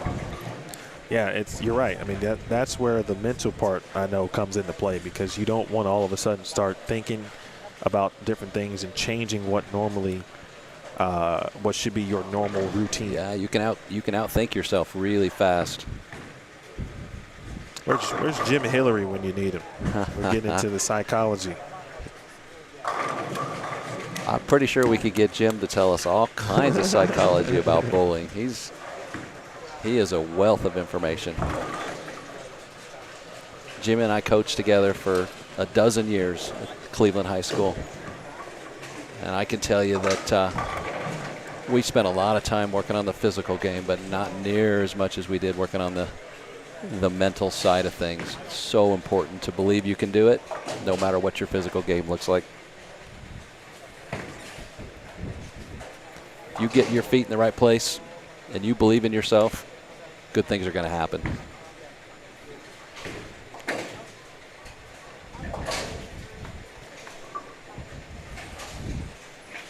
Kyle Duster just throwing a plastic ball at a 5-pin, making it a little more interesting than he normally would. Give you some idea of what it looks like to shoot spares on this condition. Sean Lavery's spar is looking pretty solid right now, isn't he? Well, this is how he started the day. He's off camera, obviously, but Sean on the front 5. Again, the consolation or elimination matches now are just one game. One game. Anthony Lavery's spar gets a little love on the 10-pin there. Again, off camera, but we keep you focused right now on these winners bracket matches. They are in now to their 2-game matches. And I know you just said, hey, Emil, you just said that these elimination matches are one game. Now you're confusing me. The elimination matches at this point of the tournament are one game. Every winners bracket match is 2 games still. It pays to stay in the winners bracket, doesn't it? Yes. I mean, you know, it's one of those things, right? In any tournament, if there's a winners bracket, or I'm sorry, if there's a double elimination tournament, your best chance theoretically is to remain in the winners bracket match. Might as well take as much stress out of it as you can. Right. Depending on the tournament, you know, the road from the elimination bracket could be much longer, like the Masters or the Queens. Right, you fall in that losers bracket in the Masters, and you got a long ways to go. Yeah, this is like a vacation. If you fall in the elimination bracket early here, you can. I think it's what, 1, 2, 3, 4, 5. Actually, 6 is still kind of. Best 6 matches is still kind of significant. It is when you got to work hard against this caliber of player. But not 3 games like obviously the Masters. Right. Different world.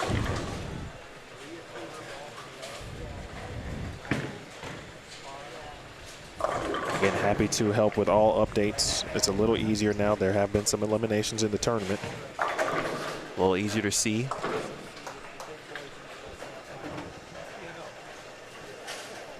All right, so let me update you on what's going on 1 and 2. Wow, great shot. JD Nance. JD Nance is like the type of player where, you know, I'm obviously not from the area, but to me, he makes you want to come back and bowl against him. Like he's that kind of guy. Like, okay, let me come back and, you know, to Albuquerque and bowl against JD Nance in some tournament. Absolutely. You know, I'll tell you, with JD, he's a great guy too. He's such a strong competitor, super respectful. He's always cheering for his opponent, but he's just one of those guys that fights hard on every shot. You give him a lead, he fights even a little harder. So he's going to be tough for Marshall Kent to catch here. Yeah, and JD right now he's got 80 in the 4th. He is clean through 5, but he's traded strikes and spares. Nathan Bohr just doubled, and he needs all the doubles in the world. He's trailing Butturff by 22, and Jakob has thrown the first 5 or 4 out of 5. There is Butturff. Make it 5 out of 6. He is hitting the pocket every ball. That's what Jakob does. It's not any different here than it is out on tour. He strikes a lot.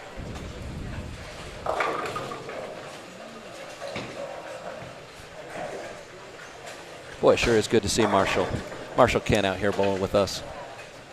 I love that. Michelle Carey had mentioned something earlier about Marshall's staff affiliation with Big Bowling, and there are only a few, to my knowledge, still that are staffers of that brand. But he took that on head on too, and going to help be one of the leaders in bringing that company along. Huge boost for that company. But he is trailing at the moment. He's not seeing on 1 and 2. He's not seeing the same reaction he had earlier today, and boy, I know that's frustrating. Jakob with the rare 9 count.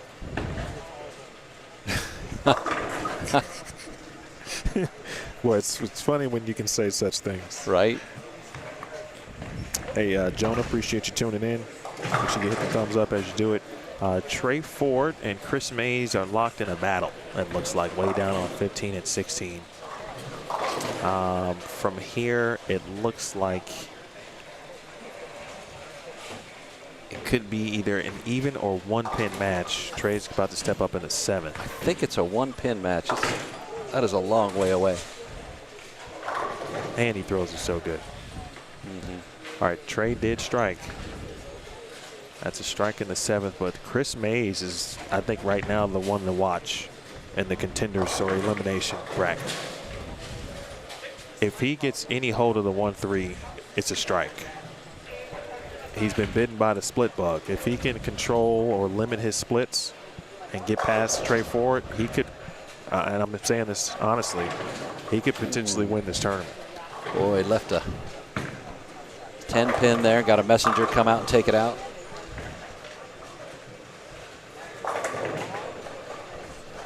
Nathan Bohr now with a 3-bagger. Here's Novak on lane 4.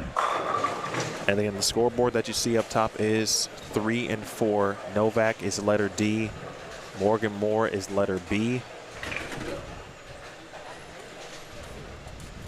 Theo is letter C. And Mason is letter A, Mason Edmondson. Going back to my Mary Moore bet, maybe I said Mason Edmondson. It might have been. But someone did confirm that I did say Mason Moore in the chat. Maybe you meant Mason and Moore, 2 different thoughts. Update elimination here on 7 and 8. Michael Fitzgerald was making it interesting here. In fact, it was a tie. No, he had the lead. Got that one a little in and paid full price for it. Fitzgerald had the lead for a moment.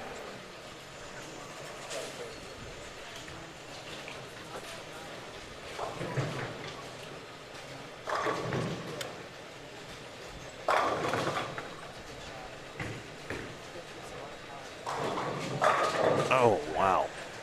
Really good shot there. That was. That rang hard.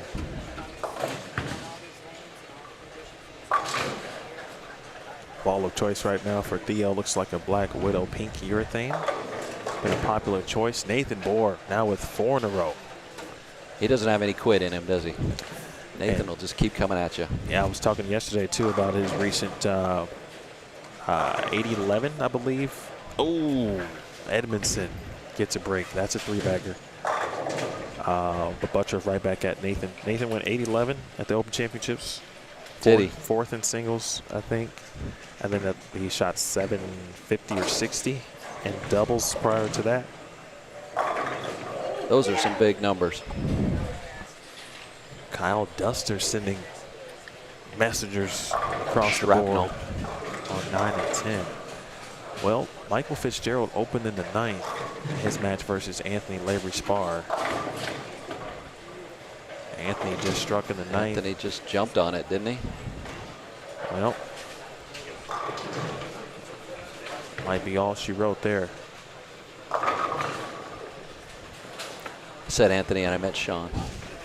I did too. that one was clear. That one was a clear. I'll put my dollar in the kitty. That one was clear for me. That was Sean on 7 and 8. Anthony is on 9 and 10. He's got plenty of room to work with too, Sean. Marshall's got a turkey over there on 1 and 2. All right, trying to mount a little comeback. Yep. Wow. Butturff so strong. Wasn't sure Sean Lavery Spar is going to advance. He defeats Michael Fitzgerald in a 1-game match. Well, I know Michael would like to have that 3-6, 9-10 back. He strikes there, and it's a whole different game.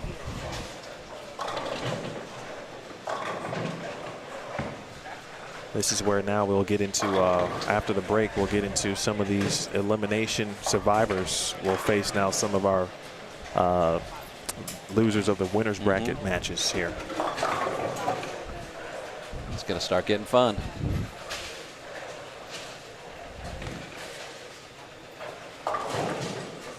Novak makes the spare.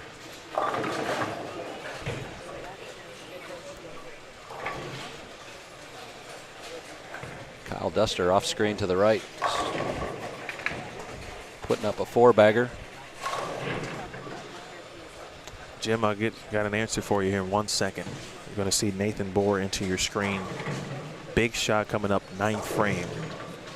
Working on a 4-bagger. Bang. Flushed it. So the situation here, 10, let's see, 1047 to 260.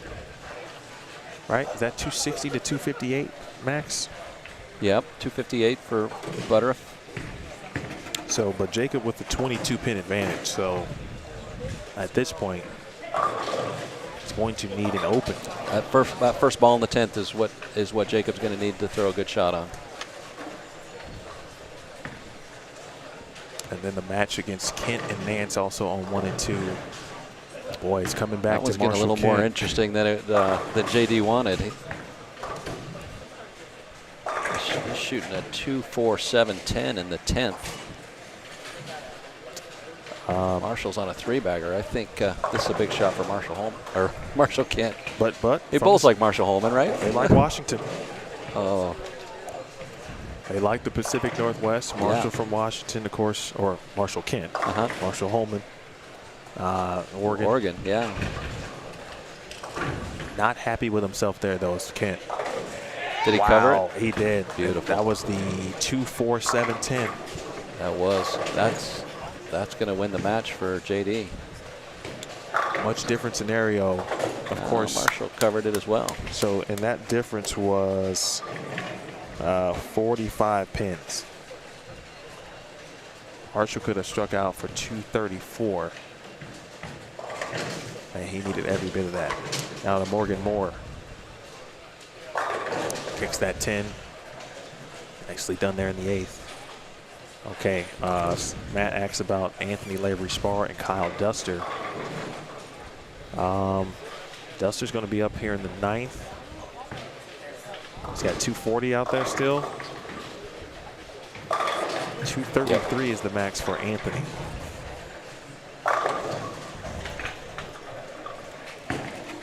Novak was trailing by 29. He's going to need some help from Morgan pretty soon to have a chance. Butturff needs it. Butturff needs it. Yeah, he got it.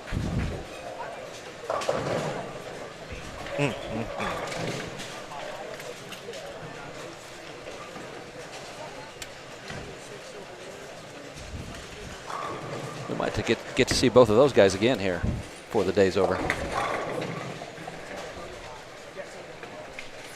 Butturff already in the 5-0 range.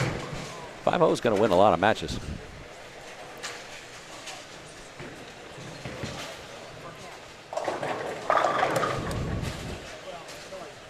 Nathan now on a 7-bagger, but it's not going to be enough. I think if you told him a little while ago that he would give him the back 8, he probably would have been okay with that.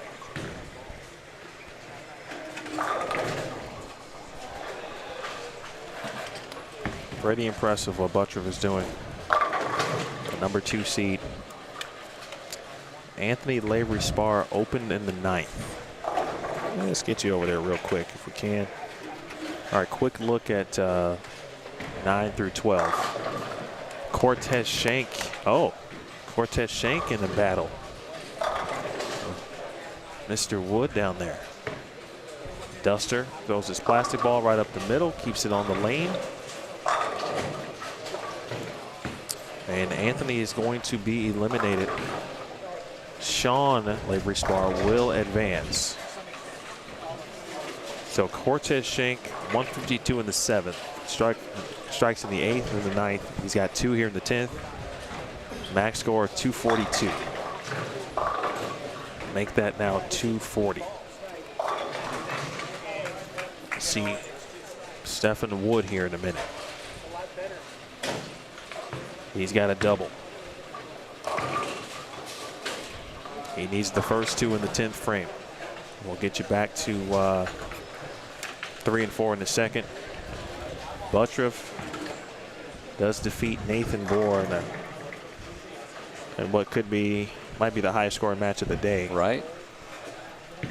260 for Bohr, 258 for Butturff. Ooh, tough shots. Stephen Wood rings a 10 on that first shot. Wow. And that's going to do it. He needed it. Schenck is going to advance. All right, back to 3 and 4 here. Emil Williams Jr. with Dennis Helmick. Helmick. Right? That's it. M-O-U-S-E. I didn't bother to confirm that. I was confident in my typing abilities. You had it. It's been on the screen for like an hour.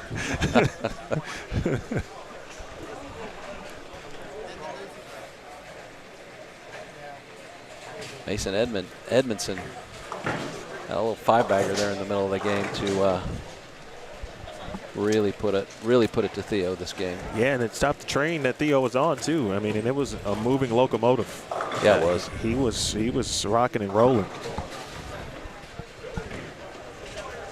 So Mason opened though in the 9th frame. Let me double check what. So did Steve Novak. Okay, Wife's gonna do it.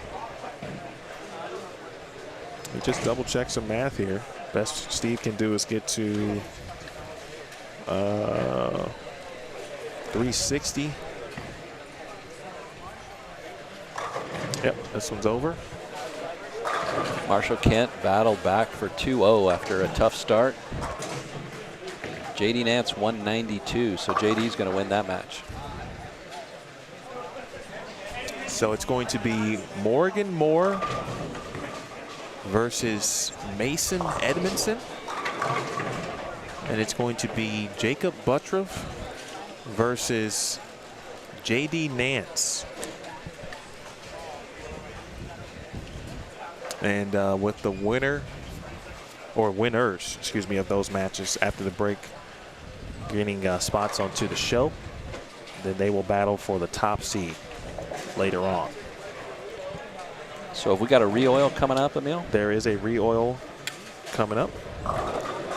As previewed by the chat, I threw it out there to them. I will keep this stream live, and I will put a message up on the screen to say that we'll be back at such and such a time. That'll give the good folks at home a chance to eat, maybe run the kids to the park. Soccer practice? You know, some level of game practice. It is the fall sports season. It is upon us now.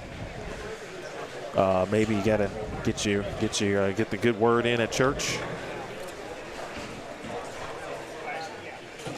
This was actually round 4. My apologies there. If you're watching this on the archive.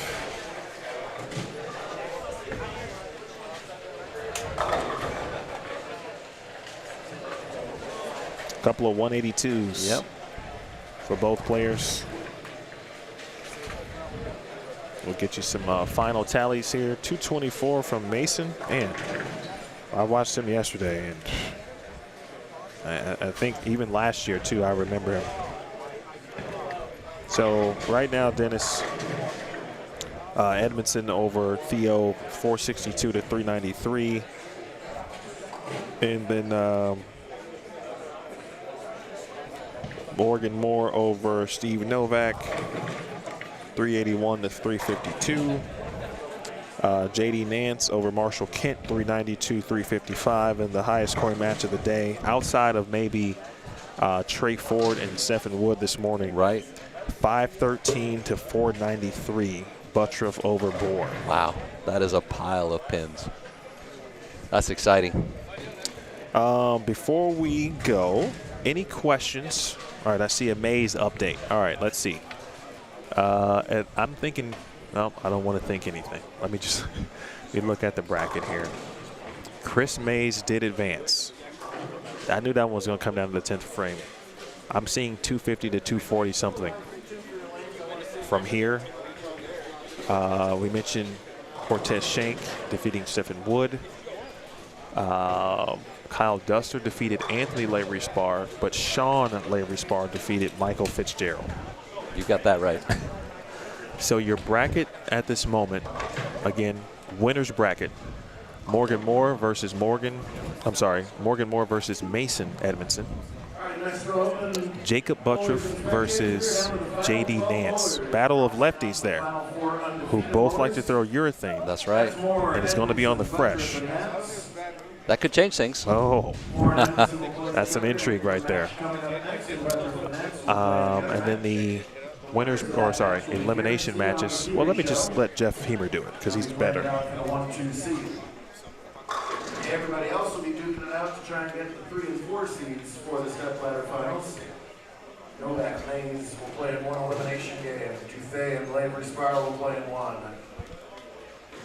Moore and Schenck will play in an elimination game, and so will Kent and Duster.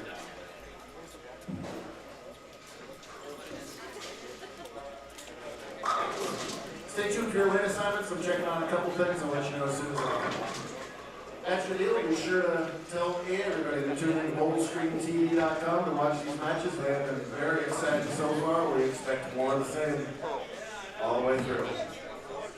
All right, so that's your winners.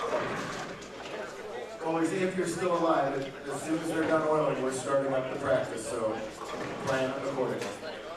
All right, and Novak versus... If you're interested in the Consolation Sweeper, as soon as they finish this squad, they'll start another one. 1 second. See Steve anytime. Check in for that. So it's going to be Steve Novak versus Chris Mays. These are elimination matches. Theo Duthay versus Sean Lavery-Spar.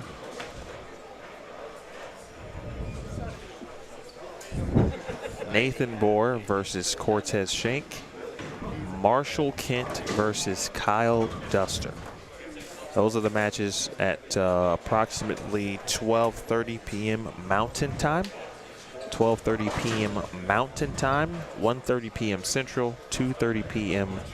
Eastern, 11:30 a.m. Pacific. And then we'll have those. Then we'll go to 1:30 matches. Again, the winners bracket matches remain 2-game total. The elimination matches 1-game sprints. The winners of the winners bracket matches will move on to battle for the top seed. The winner of that match will have the number 1 seed. The loser will be the number 2 seed. And then we'll have a couple more matches to determine the final 2.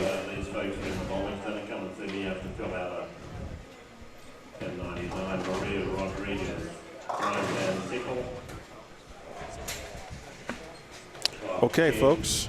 I think I covered it all. Does anybody have any questions before we take a break? Speak now. Or as Dennis recently found out, and he knows, he just had some more weddings in his family. Forever hold your peace. Forever hold your peace, right? You got your chance. If you don't, I'm going to hang out for one more minute, but let's get our notifications here set. See if I can. Let's see, 12:30, round 1, 2, 3, 4, 5. Round 5 begin at 12:30 Mountain Time. I'm gonna have to trust you good folks to either utilize Google, your phone to properly get the time where you live. That's right. Google knows. Emil, thanks for having me in the booth. I appreciate for my you. Broadcasting debut. I hope I didn't damage the brand too much. It was all good, actually. We just need to have you on more. I appreciate you helping me out. Next time, I'd like to be the guy in front of the camera. All right. Well, I think you hold the key. I think that's right. To that scenario. That is correct. All right, so before we go, I'll double check the chat. Steve Novak. Steve just lost a winner's bracket match to Morgan Moore. He is now into the elimination bracket, and when we return after the break, Steve will face Chris Meigs.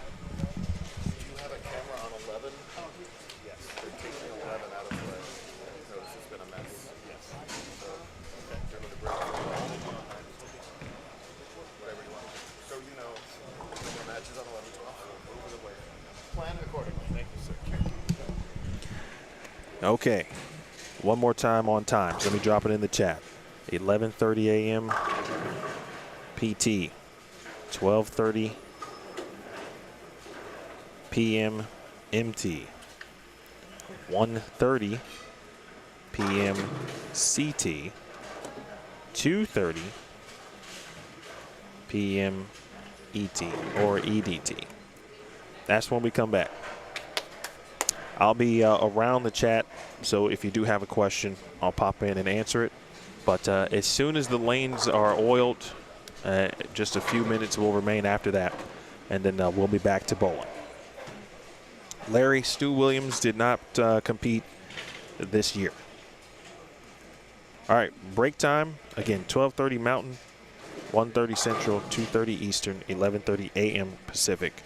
For Dennis Helmick, Steve Mackey, my name is Emil Williams Jr. Quick break, and we'll be back at it here. We're getting closer. $12,000 on the line. We'll find out who will be the participants in this afternoon stepladder final. That's coming up next after the break. Big thanks to all of our sponsors.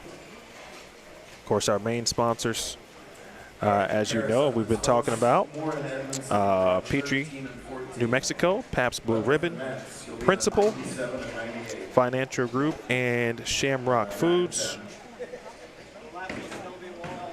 Novak and Mays, 7 and 8. And I'm sorry. And also Dominguez Flooring, Loveless Health System, Realty One of New Mexico, Girardi and Moore, Paul Yoder's Pro Shop, Janny King, Vallejos, and Turbo. Emil, I just want to give a shout out to Girardi and Moore's sponsor. Dave Moore, Dr. Moore, has been a buddy of mine for about 50 years. He's a local dentist. If you get a chance to run out and see Girardi and Moore, it's probably not a fun trip, but he's the best place to go in town. So shout out to those guys. Excellent. So if you need some dental work done in the Albuquerque, Rio Rancho area, visit Girardi and Moore. All right, thanks to all of our sponsors. We'll see you in just a few minutes, 30 minutes or so. Back with you with more here on Bullstream TV.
the next squad of the consolation will be just before 1 o'clock. If you're here and you haven't signed up yet and you'd like to, come on over and put your name on the list.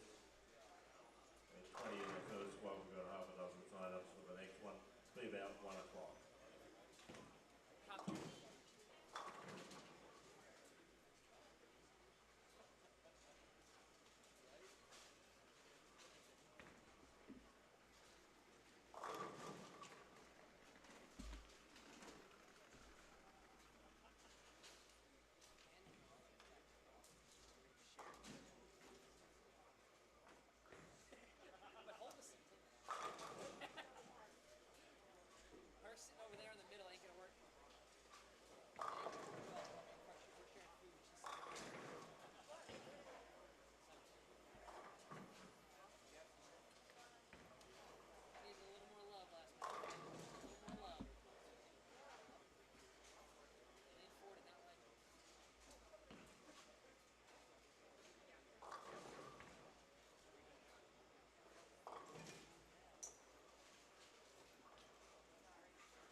finalists, they're just getting the last couple lanes conditioned, so if you can head towards your starting pairs.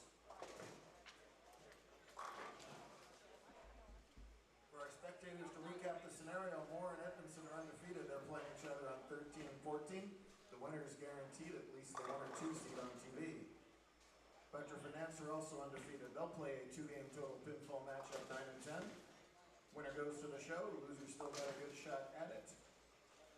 Every other pair are 1-game elimination matches. Losers will finish 9th through 12th based on their qualifying seed. The winners will move on to the final 8 and keep on going until we get to 4.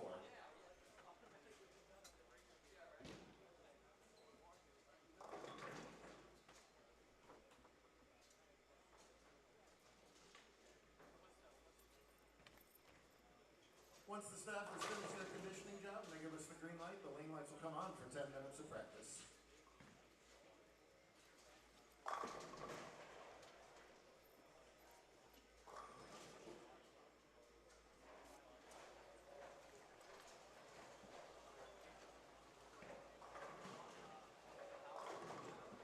Not practice yet. Not yet. We're talking.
squad, that will be the last squad coming over from time. I've looked at it already. You finished 33rd through 194th. You are eligible if you still have your stuff in the paddock. Come and see us. Sign up quickly. We'll start about 1 o'clock.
Boys, 2 minutes.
like you're ready to go.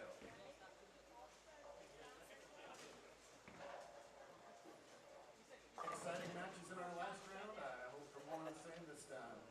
Congratulations for reaching the top 12. In just a second, the color bars will come on your screens. You can be in our next round of bracket competition. Cheer 'em on, family and friends and spectators. They are working their tails off. They got more to go, searching for that $12,000 first place prize. Good luck. 6.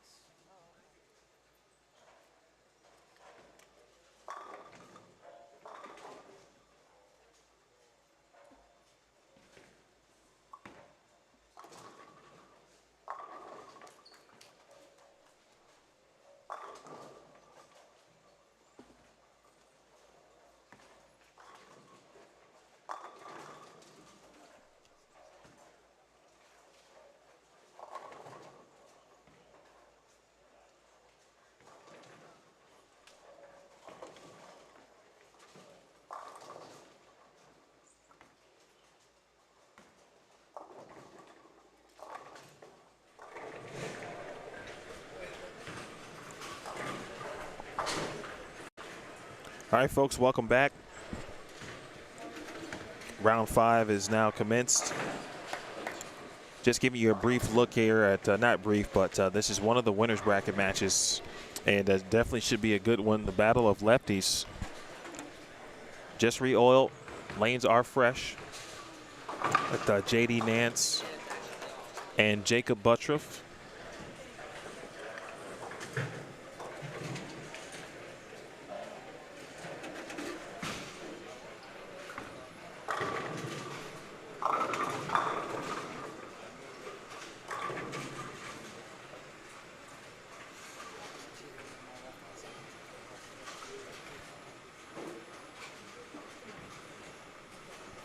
I will move you over to 5, 6, 7, and 8 here in a second.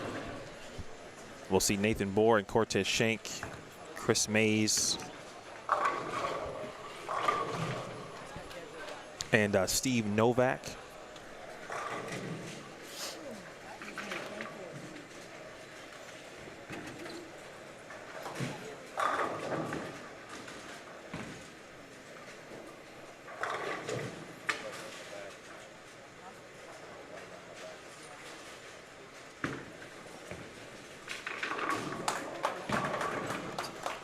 Nice spare early.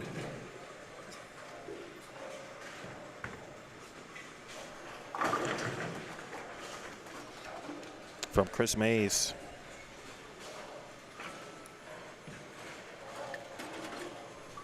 That just took place off camera. For a while, it looked like, again, with JD coming out and kind of leading the way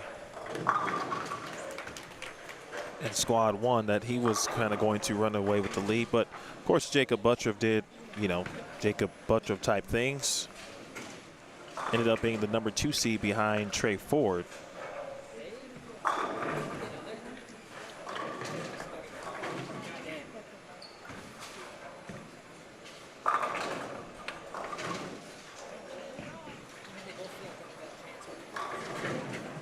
All right, after the Butturff shot, after this double, we'll go to 7 and 8 for a little bit.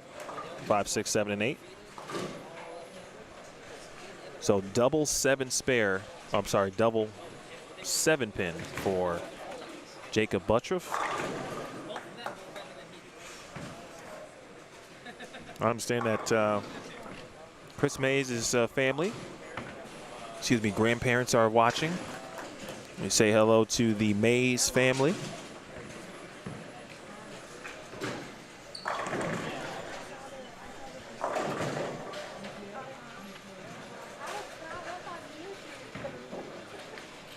We will get back to 9 and 10 because recall 5, 6, 7, and 8.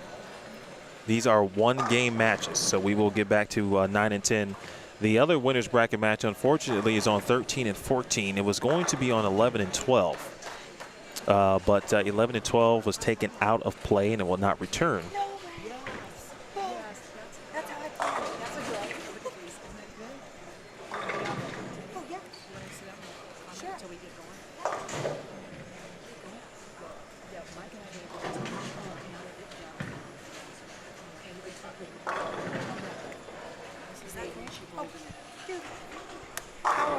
I got to talk to Shanice.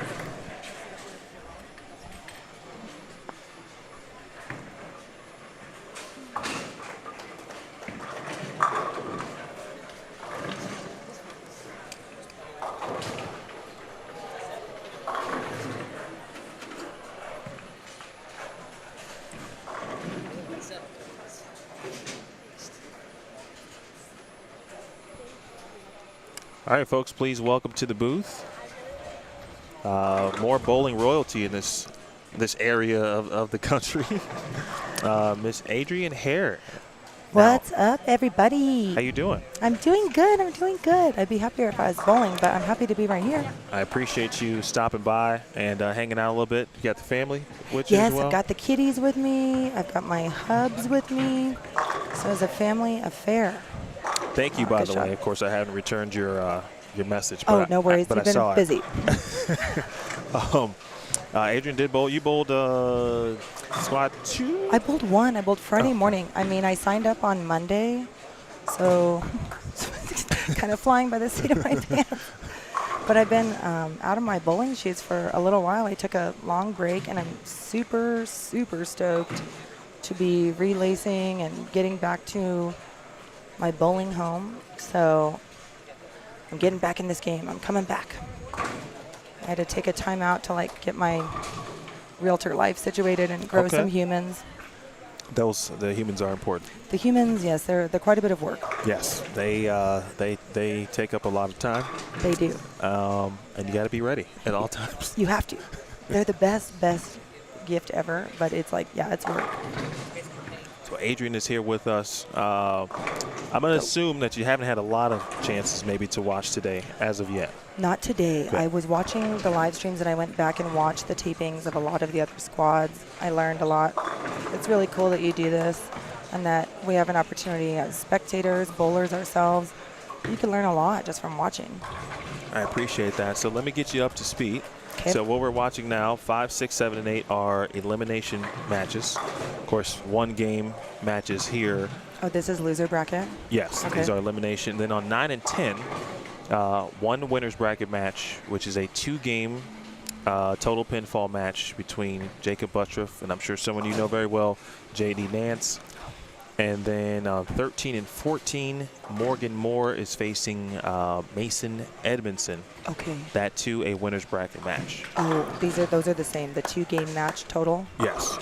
Every other match is an elimination match, and there's only 1 game. Okay. Then on 3 and 4, Marshall Kent is bowling Kyle Duster.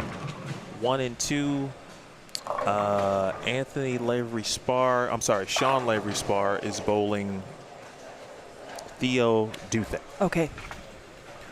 Oh, and Theo's got the front 5. Theo does have the front 5, and Sean has gone front 4, 9 spare in that one. That's a good match. So good match there. And Another I think strike. another 10 pin. Oh, was it 10? Basing that on the reaction. Yep, And it was. you called it. And then once these matches in front of us are complete, I'm going to take you back to 9 and 10 because, of course, that one will have one more full game. Sure. Adrienne, of course, former Nebraska All-American. She is the daughter of Mike. Yes, that's my favorite nickname. MMD, Mike Miller's daughter. How long like before you said, okay, hey, I'm just Adrienne? Did it get to a point no, at some I just point? started to just welcome it. I was like, don't even bother with Adrienne, just MMD. No, it was cool because once I made that women's series after college, getting out there, and that was when the PBA, we bowled with the men, you know, and so it was a cool experience for me, but I knew all those guys. I had grown up with them. And so I just went with it. I just learned. I used to be really very much I'm my own person. And I think people know that. But as I got older, I learned to just roll with it. Oh, dang, good shot. Chris Mays, I watched him earlier, and his issue earlier was just splits. Now, obviously, he's made it to this point in the elimination match. He lost a little bit earlier, but if he can maintain or minimize splits, makes spares. If he hits the 1-3 at all, it's going down. It's going. All right, JD. Oh, good, good. Tickler. Just saw JD to the right of your screen. Double versus Butturff. That matchup right there could, I mean, that could potentially be a champion. Yeah, that's exactly right. And JD has 77 going. He could be 10 up in the 5th, potentially, if he has another strike. Butturff working on an open. All right, Chris Mays won. Okay. All right, no love on the 4. Chris Mays, 21. Brother Hunter Bowl this week also. Hunter, 19. Everyone here. Oh, they're brothers. Yes. Oh, cool. Talked to Jeff Hemer. He let me know that everyone left or remaining in the tournament except Nathan Bohr.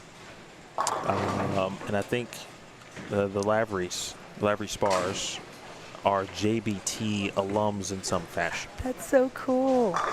Oh, wow. That's a tough break. 9-pin, 8-pin city. Snap. There's been a lot of those. It's cool how JBT works, and like there's a community in bowling, and no matter where you're from in this country, really, you seem to kind of run into the same people. I mean, you and I are not anywhere even from the same region, no. But I know you. I know your wife. Bowling is amazing in that regard. It is. It's like a little family, a big family, really.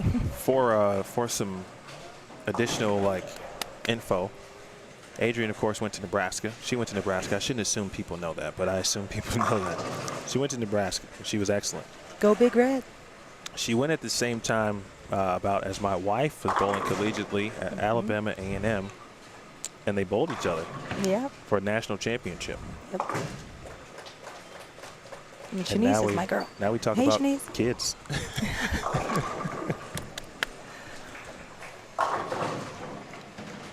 After you didn't respond to my Facebook Messenger. Yes, you can just put me on the spot. Yeah, that's what happened. He ignored my message. I went straight to your wife. She told me last night, and I was like, so yeah, I've good. been meaning to get back to Adrian. I saw it earlier, and I was like supposed to start typing, and I did start typing, and then of course I never even got back to work, it. live stream. This is a full-time thing. Cortez Schenck with 5 out of the first 6 versus Nathan Bohr. And again, Bohr coming off that tough match against Jakob Butturff. I talked to Nathan as JD just popped a 3-bagger. Yep. Talked to Nathan after his match, and he said, that was probably the best I could bowl. And he knew he had to bowl some score to beat Jakob. Right. And he shot 260 the last game and still lost by a few. No way. 260 lose? Yeah, it was 513 to 493. Oh, my. That's great bowling. LA 210 here 210. for Cortez Schenck, trying to get back to the finals. Nathan Bohr, defending champion. Or I'm sorry, not a defending champion, past champion, excuse me. Yes.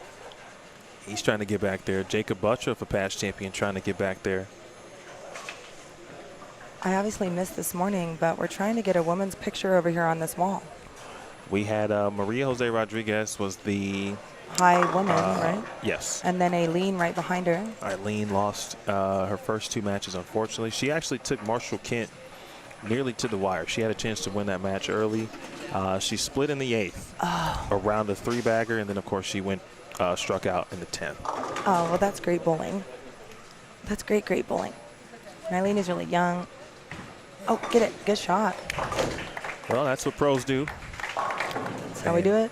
He's pretty much a pro at this point. Yes. Agreed. Textbook pickup. Okay, JD, 6 pins. Pickup. But he's still ahead of Butturff by 30 in the 6th. To pin here for Mays. Again, these are 1-game matches in front of us. And then after these conclude, we'll move over to 9 and 10. Right. And where they have a second. Oh, wow. 3rd split in the last 4 frames. Something's going on with his reaction, potentially. Yeah, for the first time, really, You know, I mean, Jakob was pretty dominant in squad 3. He finished second overall. He finished first on the squad, but second overall behind Trey Ford. But rare to see him. This is his 3rd split. Yep.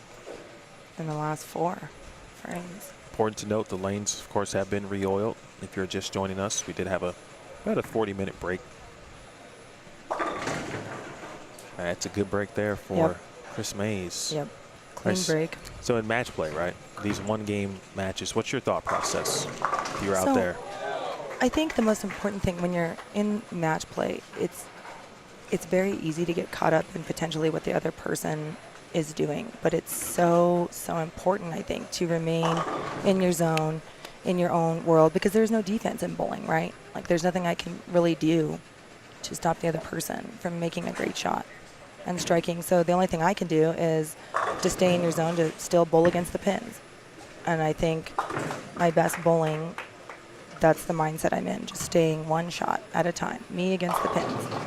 And you think about your keys, whatever those may be, and just make the best shot you can make. And that's one thing about bowling, is you can make perfect shots and potentially leave a stony. And you have to be mentally tough enough to walk from that and just continue to make great shots. It's great advice right there, because Lord knows we've seen a lot of 8s and 9s. Dang, and it's tough, man. I felt like my qualifying was a 9-pin no-tap exhibition. Yeah, there were actually a few pairs when you were nearby this area that carry was not your friend. And if you carry some of those shots, right, 100%. It's a 220 instead of a 180, right?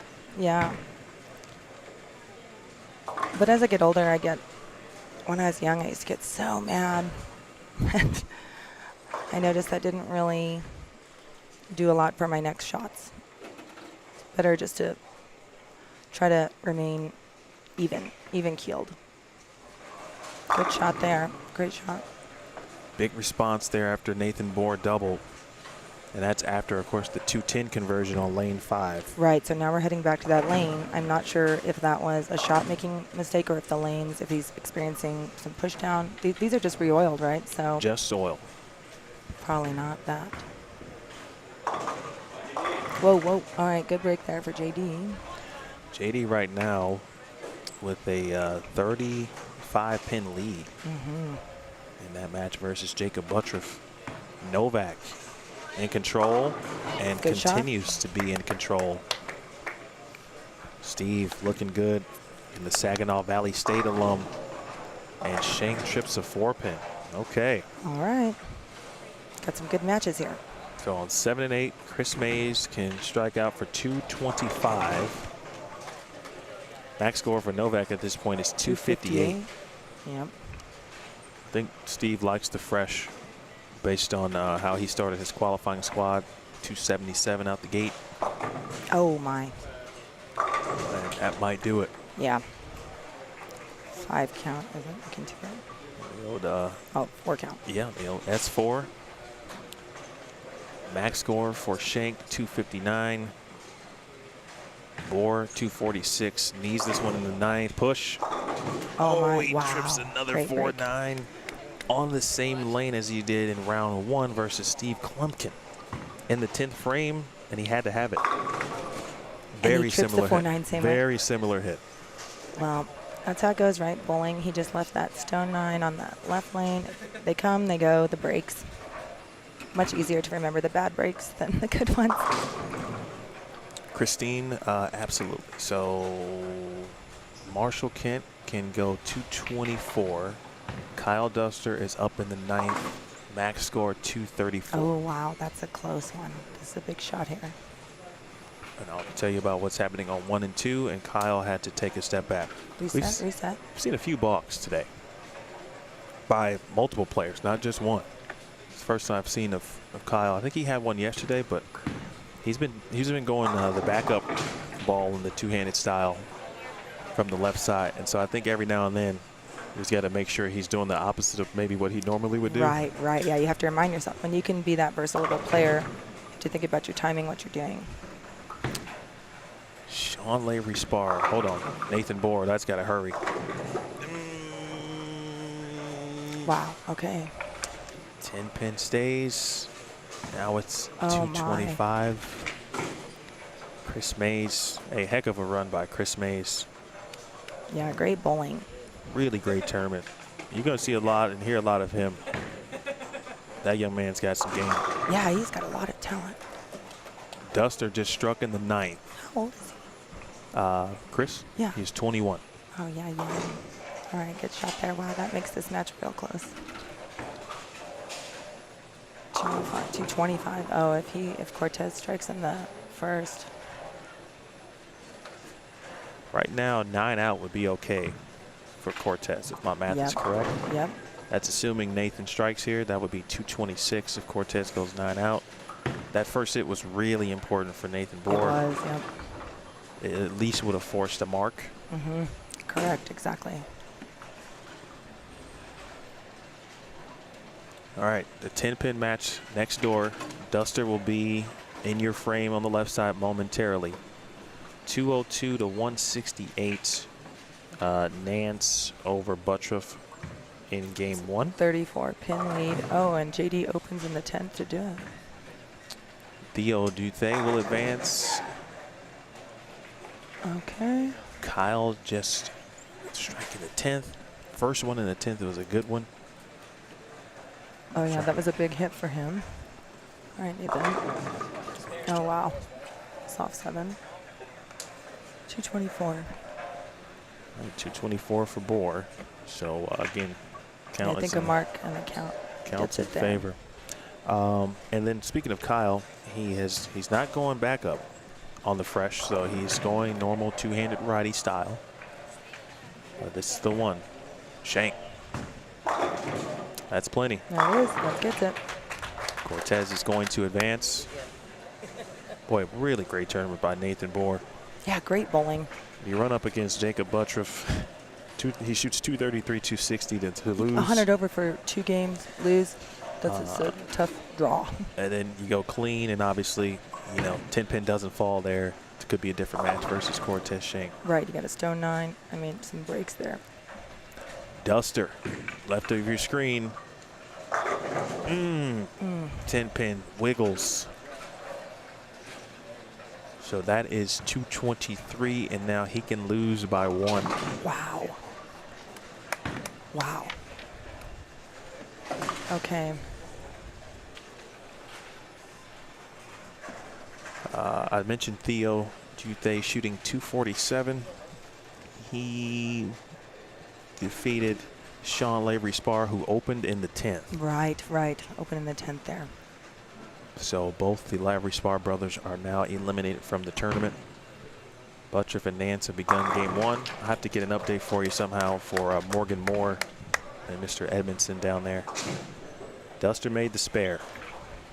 That's 223. Okay, strikeout here from Marshall Kent. Gets a win by 1. So Marshall versus the double. Kent. Really, the triple.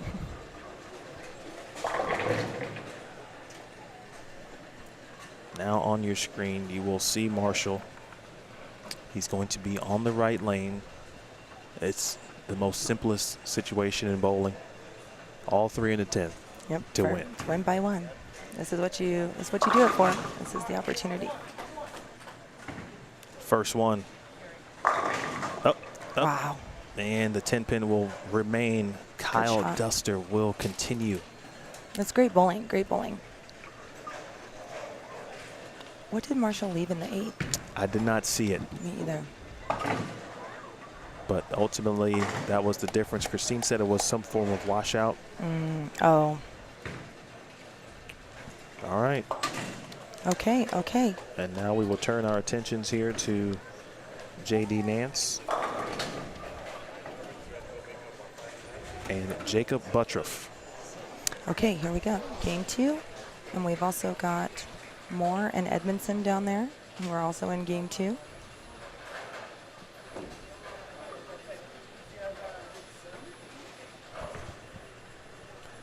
I'm going to ask, let's see if I can go get an update here. Oh, yes. I'm getting a note here from Dana, and she just wanted to give a shout out to Marshall Kent. She said he absolutely bowled great. His hand looked like hamburger meat, a little torn up. So we know he's doing a lot of bowling. That's great bowling. In the next round, 24 seed, Novak takes on 20 seed Butturff. They'll play that single game elimination match on 3 and 4. On the other side of the elimination bracket, it's Schenck and Duster. They will play each other on 9 and 10. The loser will be out. The winner will still be alive. Not bad ice in for our 5th through 8th place finishers. Christopher Mays, Sean Lavery, Spar, Nathan Moore, and Marshall Kent. Okay, good spare there. Staying clean, hitting the pocket for JD. Again, Adrian Hare with me, Neil Williams Jr. on Bowlstream TV. We're getting down to the nitty-gritty, if you will. I'm going to ask Adrian to hold down the fort while I get an update from Morgan Moore and Mason Edmonds. I got this. Thank you. Nope. Okay, strike for Butturff there. He's on a double now. I believe he's down 34 pins from the last match. So Steve Clear, I'll see you down on 3 and 4. Cortez and Kyle, I'll see you down on 9 and 10. If you'd like to bowl the next Consolation Sweeper Squad, that's beginning right now down on the high end of the center. See Steve if you have not signed up, and see Steve to get your lane.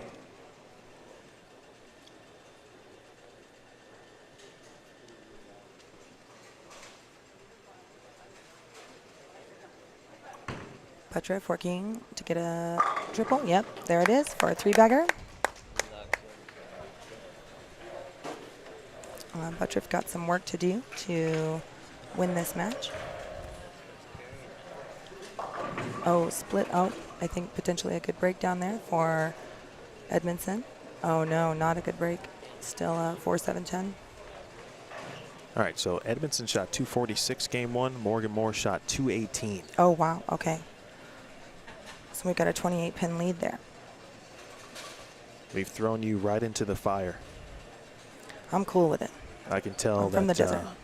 The bowling in you is starting to really come back watching this. I really, yes, I'm jazzed up, and I miss bowling. And sometimes I think I've almost been bred to bowl. Like, my family is my family, and so it was really good for me almost to take a break and be away from it and kind of reset my mind, my mental focus, and then to not have the same pressure. I realized when I was young, I put a lot of pressure on myself. Every shot, first game of an 8-game block. This is it. Oh, wash out there for Novak. Oh, okay, looks like we're about to have one more match. All right, I was just about to try to make a scoreboard adjustment and basically turn the 7 and 8 scoreboard to 9 and 10. Oh, but these are still going here. But now we will. Cortez Schenck. Looks like we're going to. Yeah, we're going to go right into the next round of elimination matches on 7 and 8. So okay. Let me get myself together. Edmondson comes back after that open, the 4-7-10 and strikes. Oh, JD, great shot.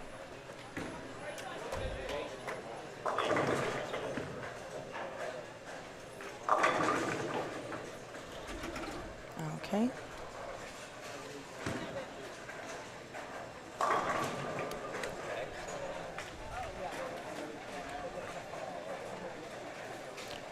Do they get 2 balls on each lane here, or how does that work? I believe it is 2 balls.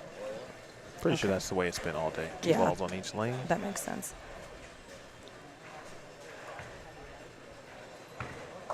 Oh.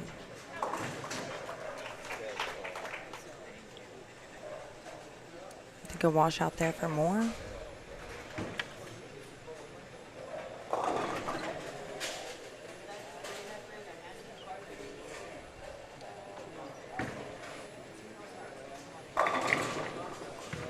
Looking good on these warm-ups here. This looks like it's going to be a good match. Butturff for the 4-bagger. And he's got to have him at this point, too. He does. He has some work to do. JD has hit the pocket every frame, staying clean, but yeah. Trailing by 34 is Butturff. And JD actually opened in the 10th. Could have been, you know, potentially trailing by 50-some.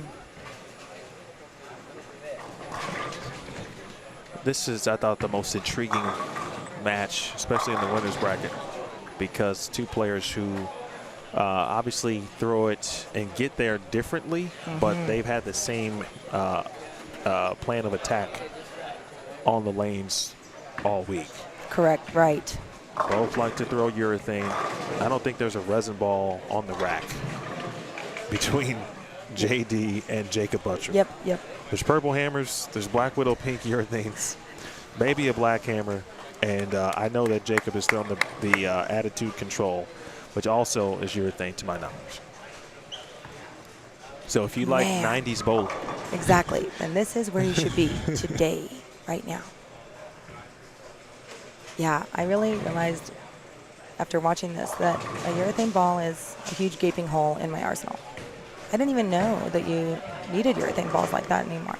I thought, no. Welcome back to the game. Yes. It's like, whoa. I'm going two-handed and I'm getting some urethanes.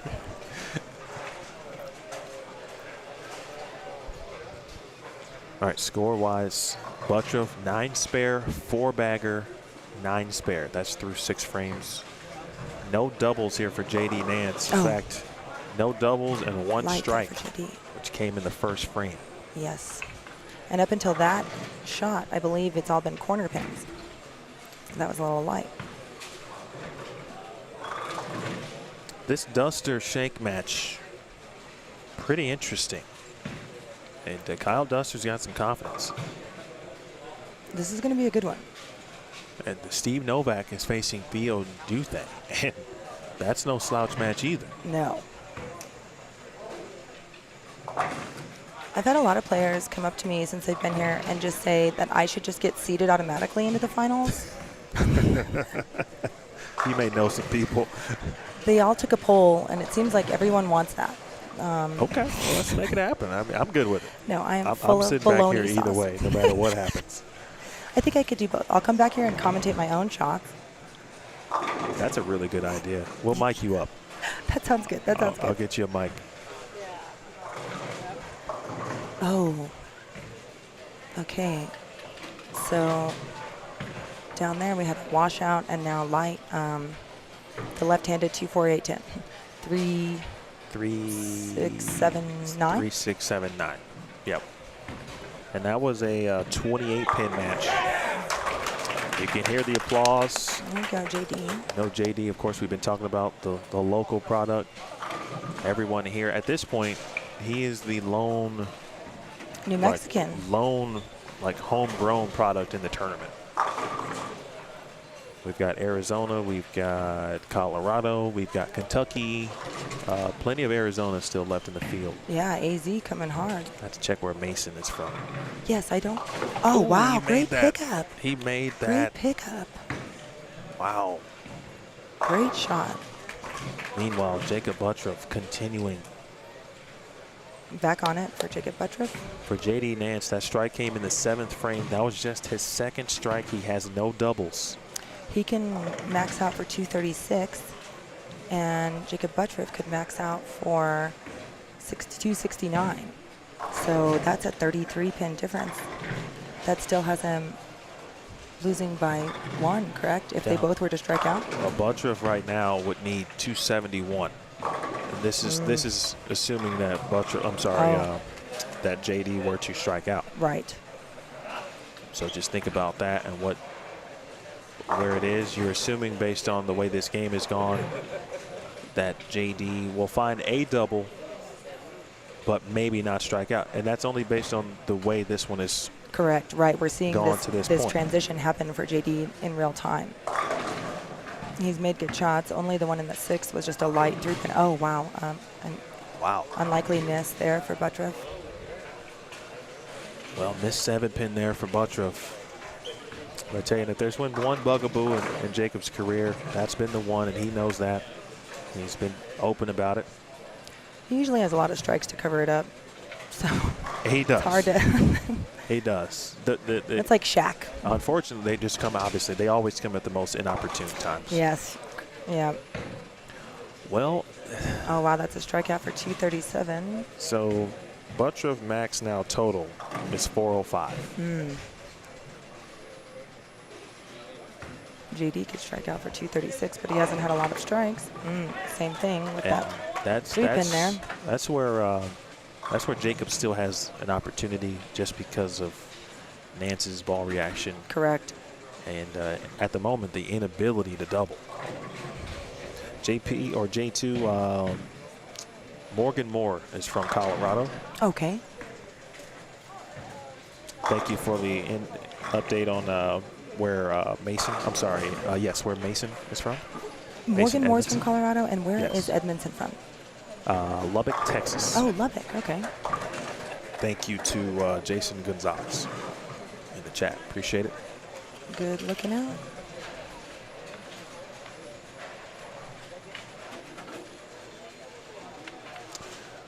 Got a good number of people watching. Good opportunity. Make sure we plug the sponsors again. Pabst Blue Ribbon, Petrie, New Mexico, who will give away a Kia Rio if someone shoots 300. Stepladder finals. Is it throughout the whole stepladder, or it has to be the championship matches at any time? To my understanding, anytime in the stepladder. Oh, that's awesome. So I don't know if that means they give 2 cars if someone. Oh, right. What if everyone shoots 300? Like, we're just going to clean out. Like, we know that these car lots are not that full. They'll be Oprah's coming totally out. Yes. Kia Rios for everybody. It's me, Oprah. Oh, wow. Okay. Yeah, he's really experiencing, it looks like, some carry down there. That's his first non-9 count leave. Yep. That was not a strike. First multi-pin leave. But still light with that 3-pin leading the lead. He left a 3-pin in the 6th and the 8th, and now after a strike in the 7th, going back to the left lane in the 9th, also light for the bucket. Important to note that the winners of these, the winners bracket matches, are on the show. They move on to the stepladder. The winners of these matches, Nance versus Butturff, Moore versus Edmondson, will then bowl each other for the right to be the #1 seed. Got it. And the losers would also bowl each other to be eliminated? They just, got it. They would then bowl the winners of these other remaining matches. matches. Got it. Oh, I see. I bet you it's like that, like 7 and 8, the loser bowls potentially the winner of 3 and 4 or whatever, right? Well, here it is. This is max down to the score nitty gritty. 404 max. Oh. Butturff needed that. He needed 237 to win by 1, just based on the max scores for JD Nance. He was going to finish first. And now he needs to obviously make the spare. That would be 227 if he strikes out in the 10th. That would give him 395. Which would put JD in a situation. Let me make sure that's right. I believe you're right.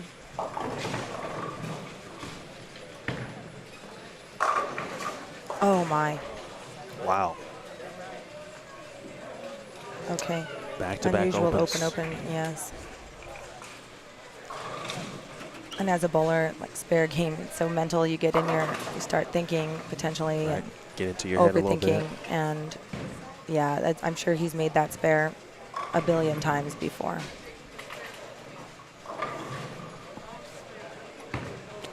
Now Butturff strikes out, which now won't matter. Yeah, that game is over. Really, I mean, I think JD just needs count, if that. 173 is the official tally now, is what JD Nance needs. Keeps it on the lane. Yeah. And Nance is going to be on to the show. All right. A native New Mexican. I've grown up bowling with JD. It's very cool. Oh, good. Cortez Way to go with Schenck. the messenger. The left side, left of your screen. That was like two-handed carry.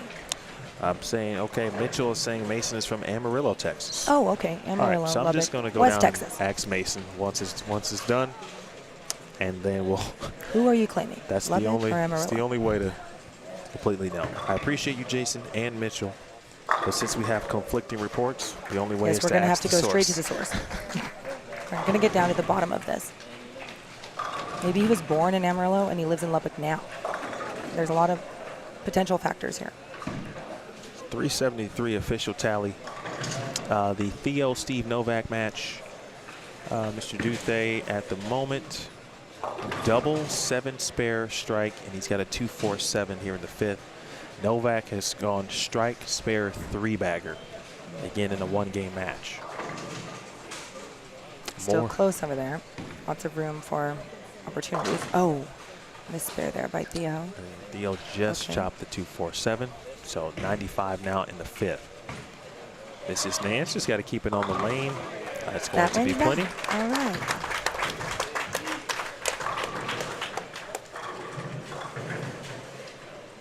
He's bowled great all weekend, and also in the sweepers, he's been bowling good. All right, so now that that one is complete, let's get you to 7 and 8.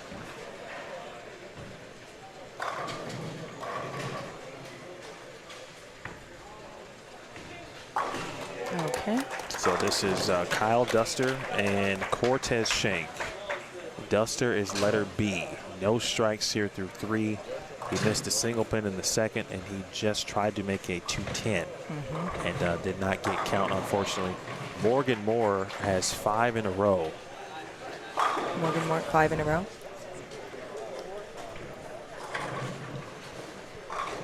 And he was trailing in that match by 28 pins. And JD Nance finishes off with a strike. He struck. There it is. I tell you, man, it's rare that you win a match when you don't double. It really is. It truly is. But this is a tournament where if it could be done, but then it's very unusual to not double and win a match when someone actually had a 4-bagger. Yeah, the back-to-back, obviously the back-to-back opens. Yeah, and the 8th and 9th really hurt him. And the 8th and 9th, that's the difference in this one, as Nance wins 392 to 373, and that's the difference of what those pins are.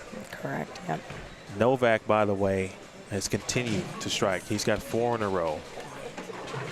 The best Edmondson down there can do is get to 186, right? Right, and I think Moore is on a 5-bagger?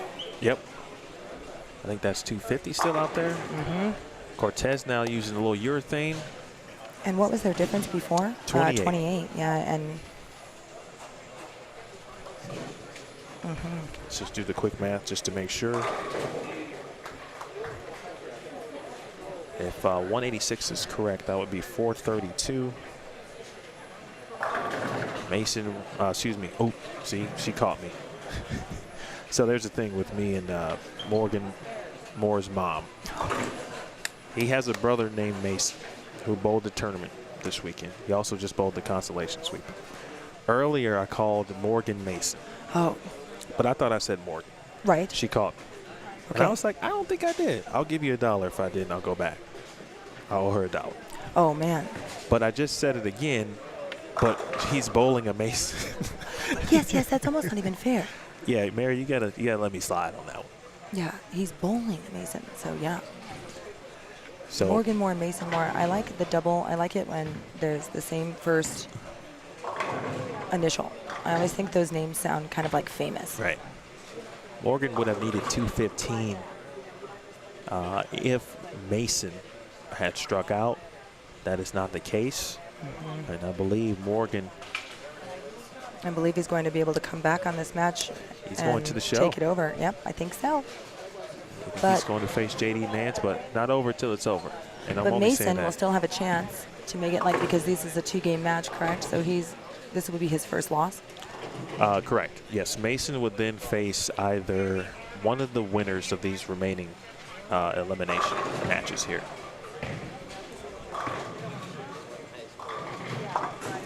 Okay, Kyle Duster picking that up.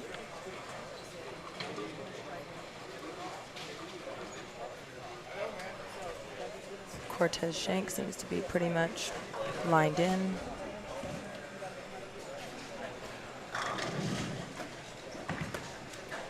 Theo. All right, Theo made a spare in the 8th. Runs down the spare. But Steve Novak has not stopped striking yet. Novak's run is now at 5, and he's got 6 out of the first 7. Duster needs it. Big shot there. Good shot. Different type of urethane, I believe. Purple hammer, looked like, maybe. I think you're right. And I'm not well versed on your things that are available. Yep, Purple Hammer. We saw Kyle actually in his match against Marshall Kent had the pitch black rolling. But Morgan is going to be in the 230s. He is going to the show. Wow, great break there for Cortez Schenck. Morgan is going to face JD Nance for the #1 seed.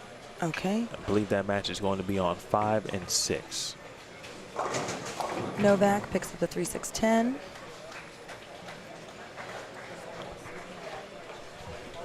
$230. 233. 451.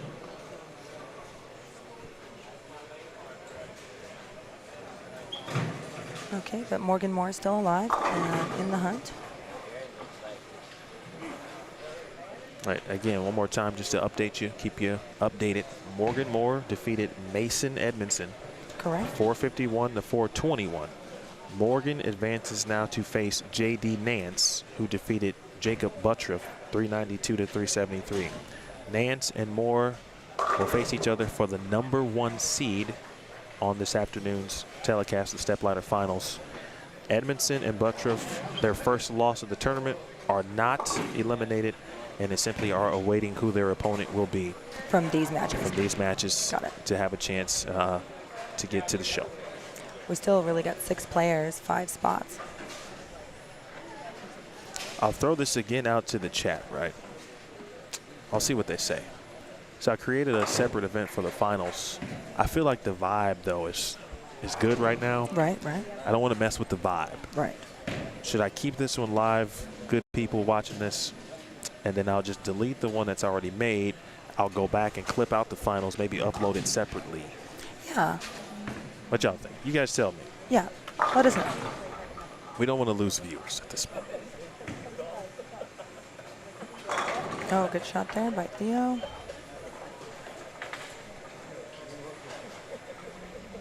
Well, let's see here. This is a one-game match. Theo can get to 224. And Novak potentially at 2-teen, whatever he. Well, for Theo to have any chance at this point, he needs all 3 in the 10th.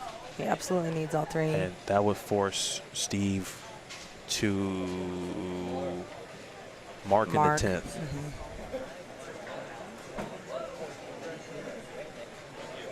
Yes, and he actually just left. Novak is coming off of a 3-6-10 in the 8th frame.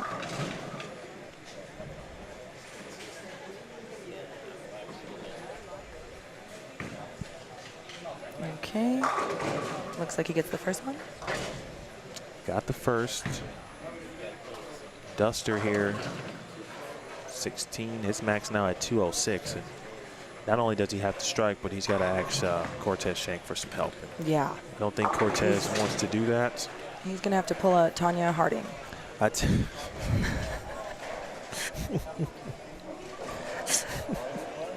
Got Tanya and Nancy here. She went hard. That was an interesting movie. I still have not seen it. And I think that was maybe I don't know if it was a Netflix type documentary or something along those lines. But I know there was a lot of controversy about the mom and how she was a lot of portrayed backstory or to whatever, that whatever. thing. Yeah, yeah. Words I've never said snap. or compared bowling. Tanya Harding. Oh, my. You've earned yourself a spot on the Bowl Stream TV roster. That's what's up. I have a solid one-liner. That was fantastic. I'm about to tell Mike about that. He'll be like, yeah, I'm not surprised. He should know. I mean, I'm half him. It's a good point. If you were to meet my mom, you would realize my dad is like a monk. That's I had like even 0 funnier. shot at normalcy. Well, Good folks, shots, good shots. all of our Theo fans out there, he gave it a great one.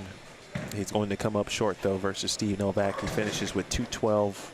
Steve got to keep it on the lane, stay behind the foul line. 9 is going to be enough. All right.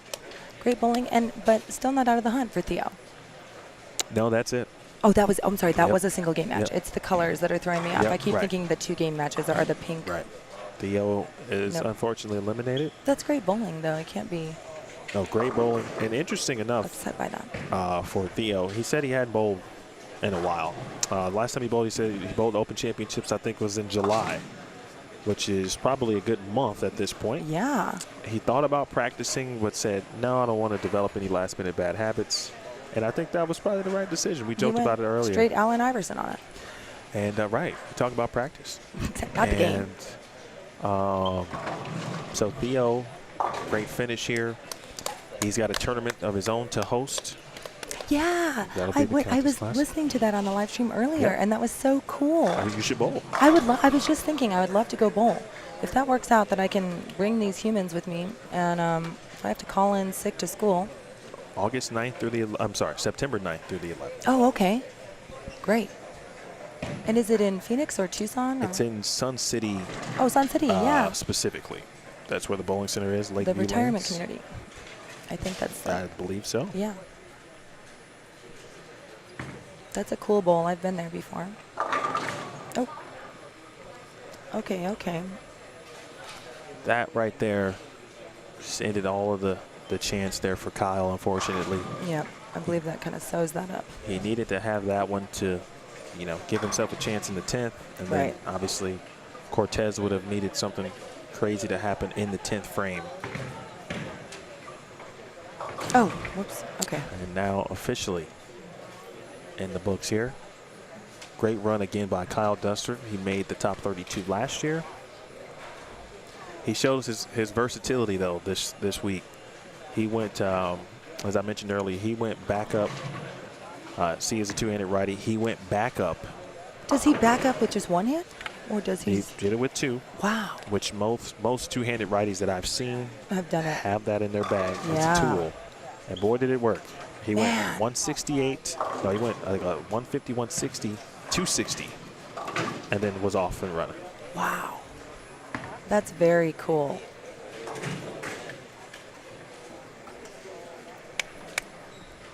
Great bowling. Nice bowling indeed.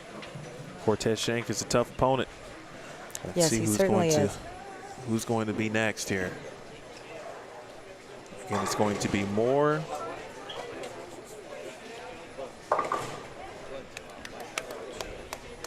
Uh-oh, he switched it up on me. Uh-oh.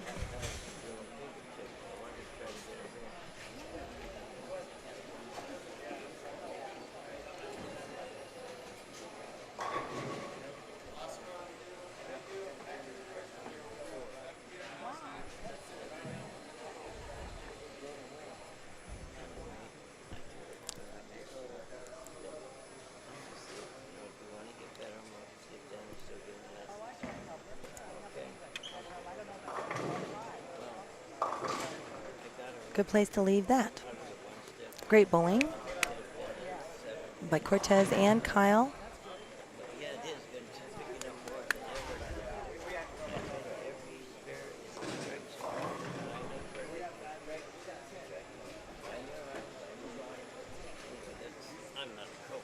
All right, bowlers and spectators, here is where we stand. We are ready for the penultimate round before the stepladder finals begin. Here is the situation. We're getting the situation. Morgan Moore and J.D. Nance. They will play each other. Morgan Moore and J.D. Nance in a two-game match. The loser of that match will be the number 2 seed for the stepladder finals, so still good news. The winner of that match will be the top seed, locked into at least $6,000, and will need to win one of 2 games to capture the New Mexico Open title and that $12,000 top prize. 4 other bowlers remain vying for the other 2 stepladder spots. On 5 and 6, Jakob Butturff and Steve Novak will play each other in a single game match. The winner goes to the show. On 9 and 10, Mason Edmondson and Cortez Schenck will play in a single game match. The winner goes to the show. The losers of those 2 single games will finish in 5th and 6th, depending on their qualifying speed.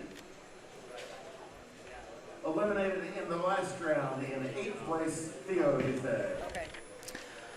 Okay, so Moore versus Nance on lanes 3 and 4 for the 1st and 2nd seed. Then we've got 4 remaining bowlers on 5 and 6. We'll see Butturff versus Novak. And on 9 and 10, it will be Mason Edmondson versus Cortez Schenck. The winners will go to the show on those matches, and the losers will finish 5th and 6th, respectively. You got it. And the interesting thing about it here, there's no time wasted at this tournament. Yes, We go right into it.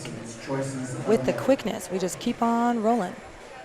All right, so I thought we were going to have that #1 match, top seed match on 5. It's on 3, but that's okay. Because we know that they're on the show. I've turned the camera enough to where we can see 3 and 4 and obviously give you some updates. Right, great.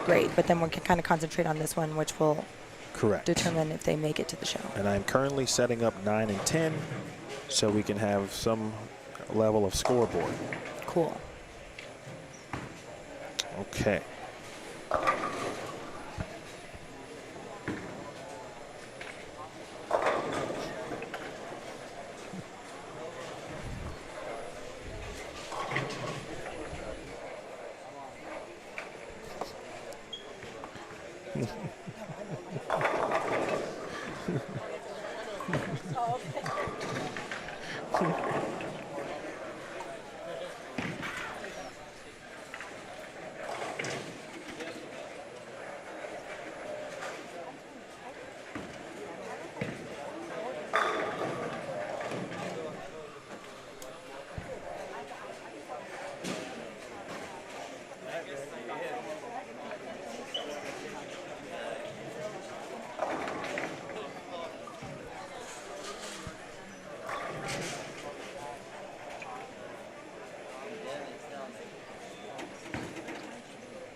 Okay.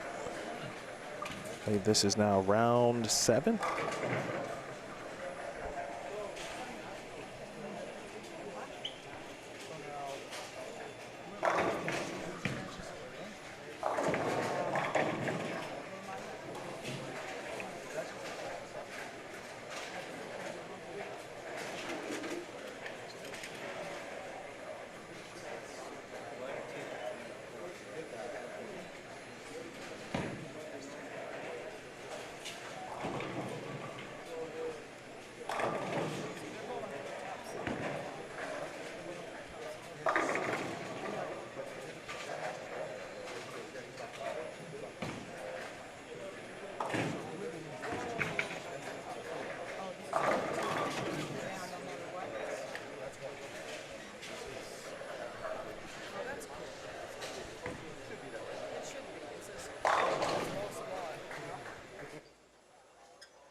All right, folks, so just to recap here, we've got the 1-2 match.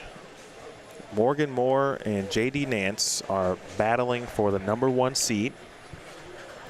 They are on the show, automatic. They're not bowling for a spot. They just earned that via their wins in the previous round. The match we are currently watching, Steve Novak versus Jakob Butturff. Two individuals who are very cool, good friends.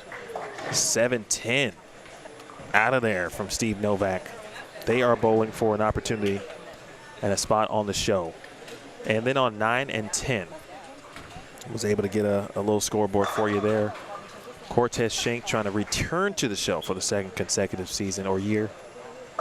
Big shot there off camera. He is facing Mason Edmondson. Again, the winner of that match also earns a spot on the show. There are 4 spots. 2 of them have been accounted for. It will be either Novak or Butturff for one, and Edmondson and Schenck for the other. The higher seed of the 2 winners will be the 3rd seed on the show. That's how that's determined.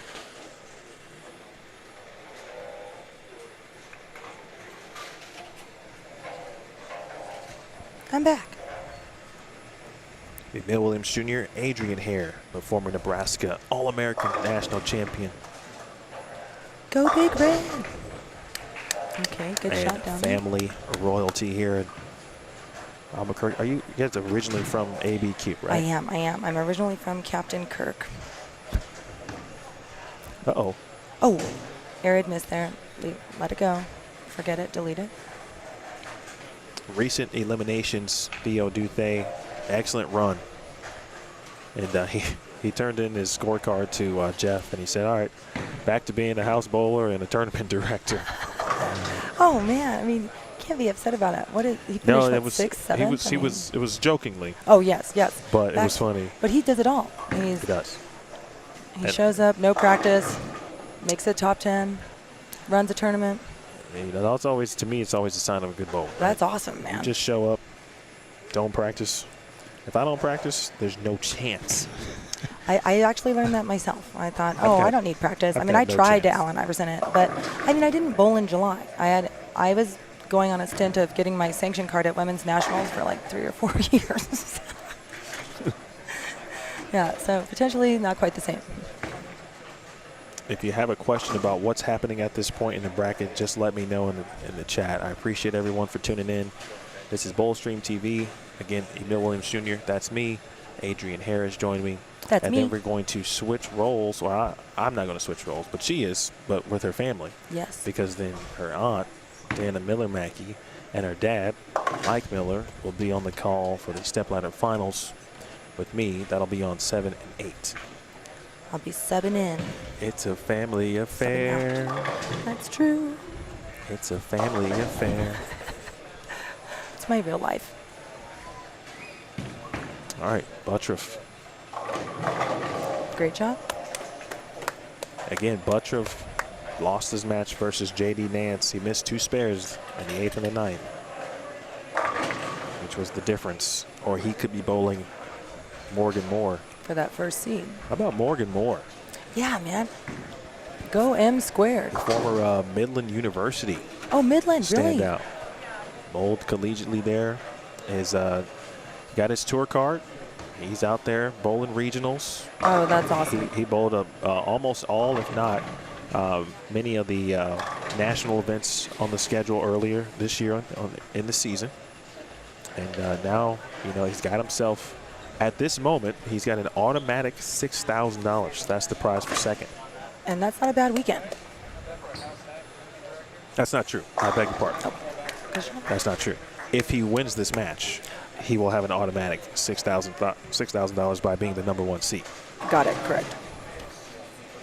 He's got an automatic spot on the show. Yes, true that. He's got an automatic opportunity. Mary's probably out there like, why you count my son's money before? You know, and then after he, pays out. I was talking to Dennis Helmick, who you know, I'm Dennis sure. Helmick is the bomb. He joined me a little bit earlier, and I was actually explaining kind of how I met the Moore family. By the way, 1-game matches still on these eliminators, so keep that in mind too. All that count matters. So, Getting that 210 out of there is a big break. Morgan and Mason, they both at Midland. And Together? Together. Oh, how cool as brothers. How fun. And, you know, I covered a lot of events for Bowl TV. And so you just see collegiate events. You see the teams all the time. You see the same athletes. You kind of see the same parents. Sure. You know, many times you don't meet them until they show up at an event. But they know who you are. Because they hear or watch all the time. And that's what happened with the Moore family. Oh, that's cool. So you get to put a name with a face. That's why I owe her $1. Yeah, you might be racking up a serious bill. I am. Especially if he keeps having to bowl anybody named Mason. No. There was like 3 or 4 Masons in this tournament. Which still could happen. Yeah. Still that chance. So 4 in a row off the top for Morgan Moore, by the way. Let's get you over to front 4. Speaking of Mason, let's check in on Mason Edmondson right now in his match versus Cortez Schenck. You can see the scoreboard there. It's an important shot. Great shot. Beautiful. Butturff. See Butturff left side of your screen. Boom. Man, 1-game match. All right, I will. I will. See you soon. All right, we'll see you in a couple weeks. Dylan Taylor, last year's champion. Oh, you know, and I have heard of him so many times, and I've never met him. And I watched him bowl on the live stream, and I knew he won. Very cool. Didn't go as planned, obviously, for Dylan, but he's such a great person. Yeah, and you can't win them all. I think even the best only win 10% of the time in bowling. Oh, my. Well, that could have been Good break. 5. It could have been 6. Could have potentially been 0. It could have been 7-10. It could have been 0. I'll see Morgan in 1 second. But this is Mason Edmondson, 9 and 10. Stepped off of it. Oh, big flaw. And trouble there. Morgan leaves the 10. Okay, good pickup there. Clean frame. Novak coming back up on 6. Coming off 3-9 spares.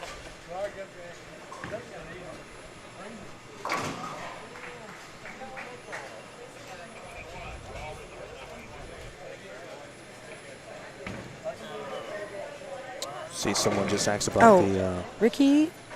Ricky Woods Myers. She let me know Mason Edmondson is from Amarillo. We've got a second. All right. Jeff mentioned that in the chat too, so we... I knew we had a bit of a discrepancy there. Amarillo. Uh-oh, look out. Look out. Okay. Steve Novak. He did not stick the landing, and he tosses one in the channel. Boy, and on a spare, he loses 10 off the bat. As we see Morgan to the right. Cortez Schenck, beautiful shot on lane 10. And we might have ourselves a situation. I'm going to sit down. Yes, this was not something, this deserves a little bit of a relaxation. Let's pull up a chair. Yeah.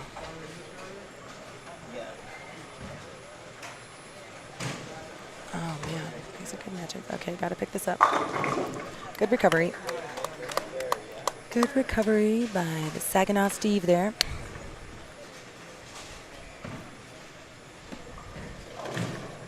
There's Nance on your screen. Out of Schenck. Oh. Wow, that is 6.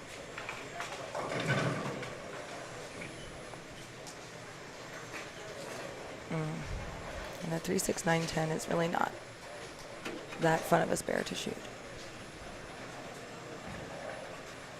That's always a tough one. Yeah, that double wood, you got to hit it right. Not to chop it, but to make sure you get that 9 out.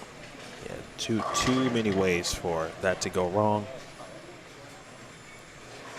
Here comes Steve off of that gutter spare. All right, lucky on the left side. Steve just went Brooklyn strike, so he went gutter spare. And then you see Cortez Schenck chop the 3, 6, 9, 10. Boy.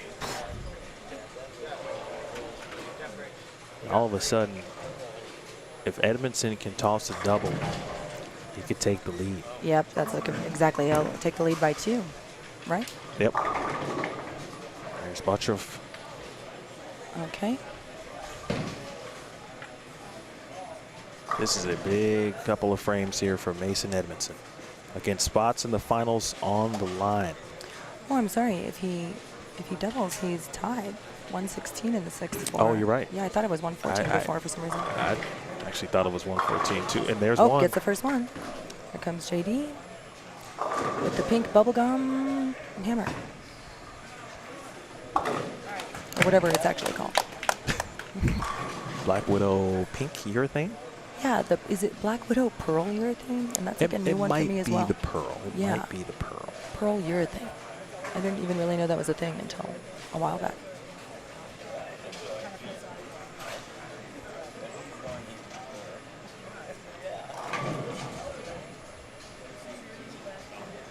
Butturff. On the left of your screen. Oh, okay, good count. Soft 10.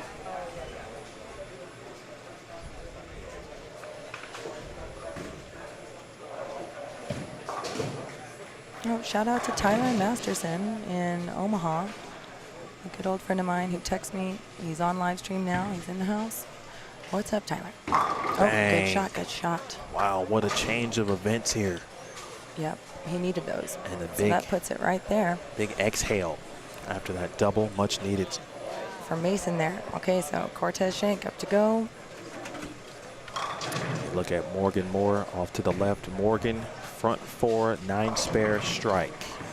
This is his 7th frame offering. Oh, okay, out of trouble. Back to Schenck. Bang.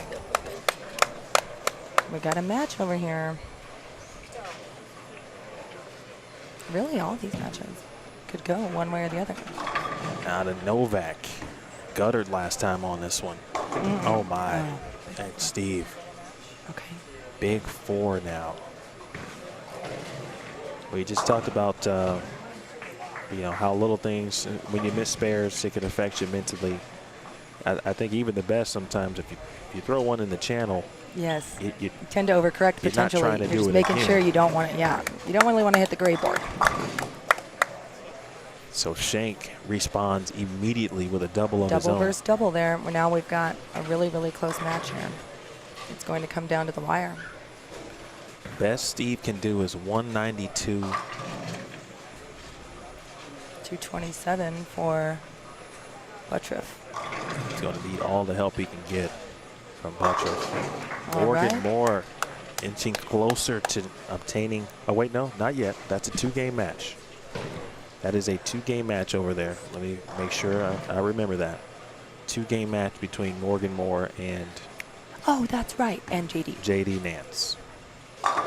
Okay. Got to earn it over there for that top seed. Nice rebound shot there in the 9th. Okay. But if you're bowling, do you want the 1 seed or the 2 seed? I personally would take the 1. I'm going to take it every time I can get it. Wrap 7. There's always that argument to be made. Brutal 9-pin. Good thing we didn't see it actually happen. Butturff, 9th frame. Okay, there Wow. we go. With that pin action. I tell you, man, Jakob, yeah, he's experienced certainly at this point, right? Yeah. 2-time titleist on the PBA. I forgot his umpteen total of regional titles now. And so the ability to respond, I think he does have. Correct. I agree. And I'm referring, going back to what happened against JD Nance. That's over. Yep, that's gone now. So reset, restart.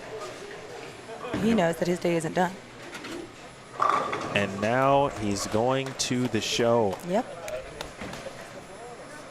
Butturff trying to win this thing for the 2nd time in his career. His first title came back in 2015.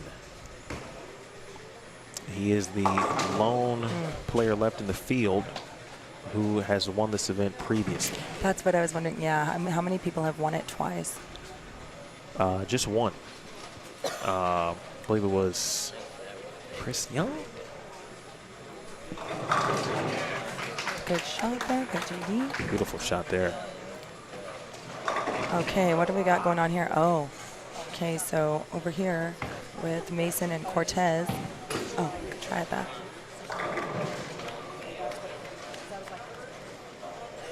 Well, that's a Edmondson tough down one. by 1 in the 6th, but That's a tough one for Steve. That's going to sting. yeah.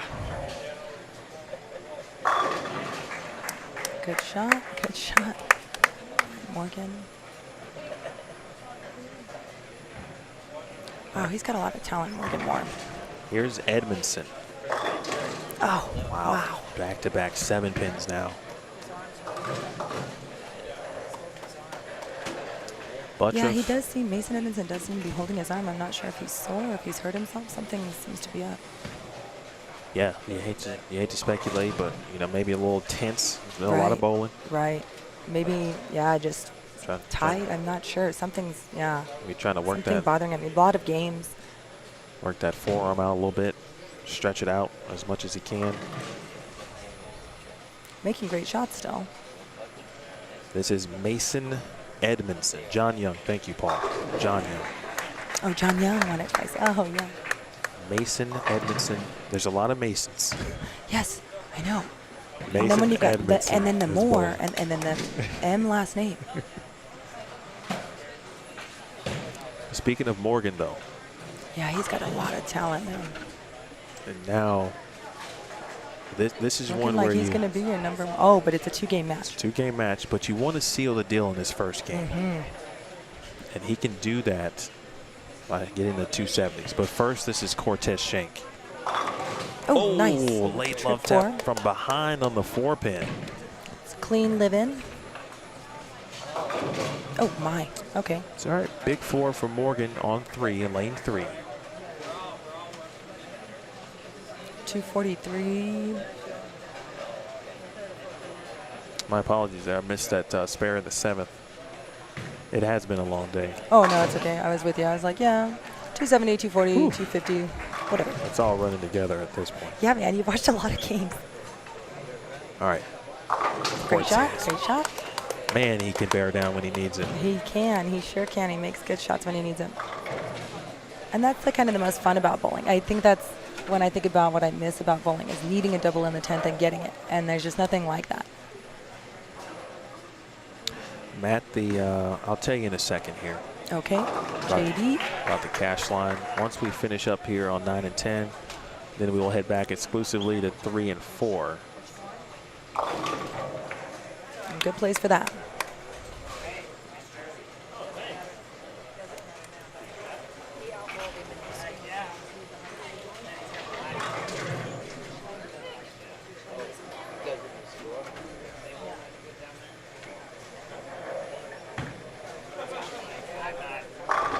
Great shots.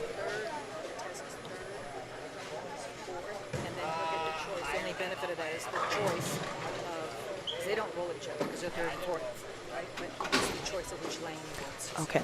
So Dana was just giving me an update that 3rd and 4th will be, Cortez, Schenck, and Butturff. Correct. But they bowl each other. The third seed will just get the choice of like lane start. Correct.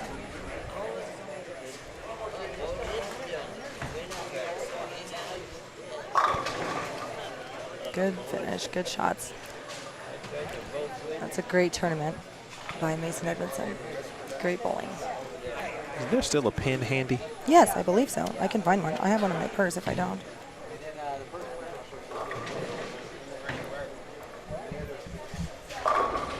Great tournament, Mason Edmondson. He is going to Yeah, finish great bowling. in the 5th and 6th spot, along with Steve Novak. Great bowling, great bowling. All right, so now we turn our attention, full attention here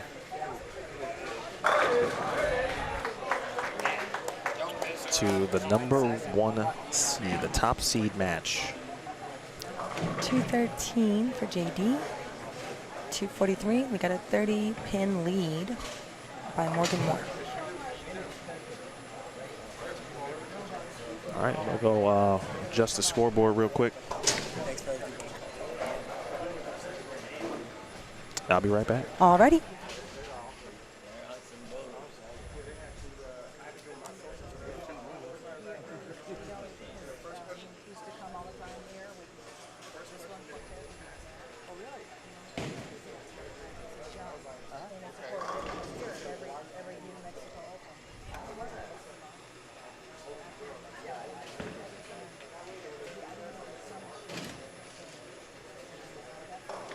Morgan Moore starting this match off on lane 3 with a 30-pin lead.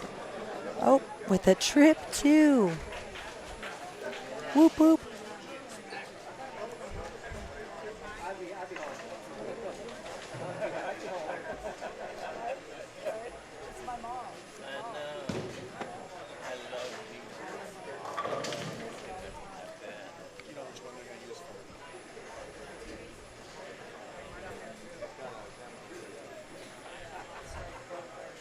Okay, we got JD coming up on lane 4.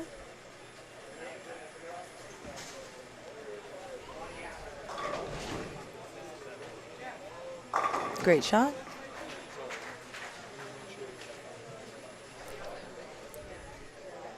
Driving back to his place and I'm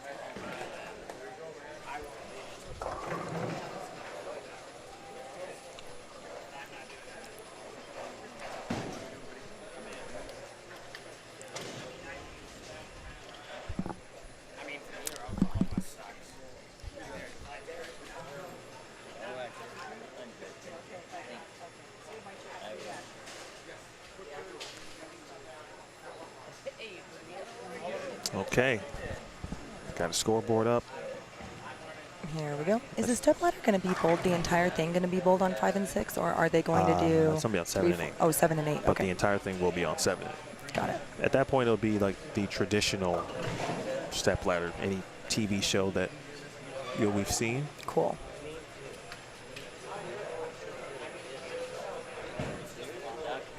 Am I missing?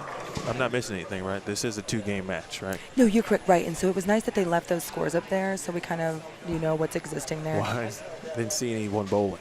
Oh, yeah. JD's up on 3, but I'm not sure. Okay. All right. Steve is down there talking to them. Okay. Or someone. They're signing autographs. Just making sure. They might be signing autographs, They actually. might be. You might They be might right be. about that.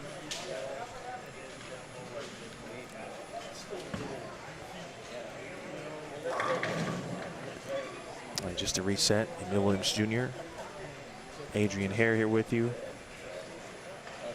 I'll apologize now. Where this scoreboard camera is, about 2,800 people are sitting there.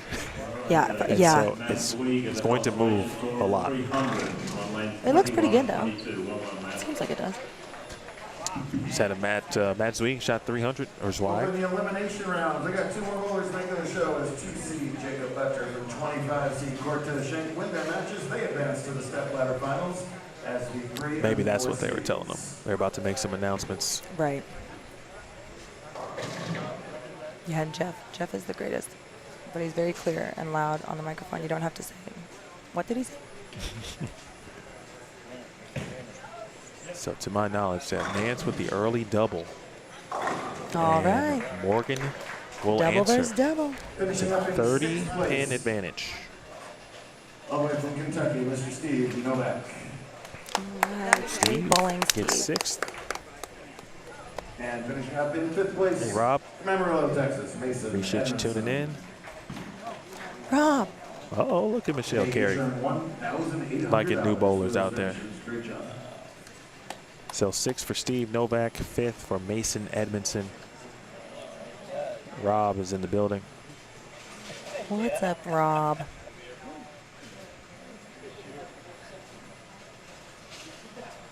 Coming up on 2 o'clock Mountain Time here. Stepladder final in about an hour. Oh, And Morgan. okay. And in that first frame, he rolled the 2. Similar shot. It might be a little tighter on the right side on lane 3.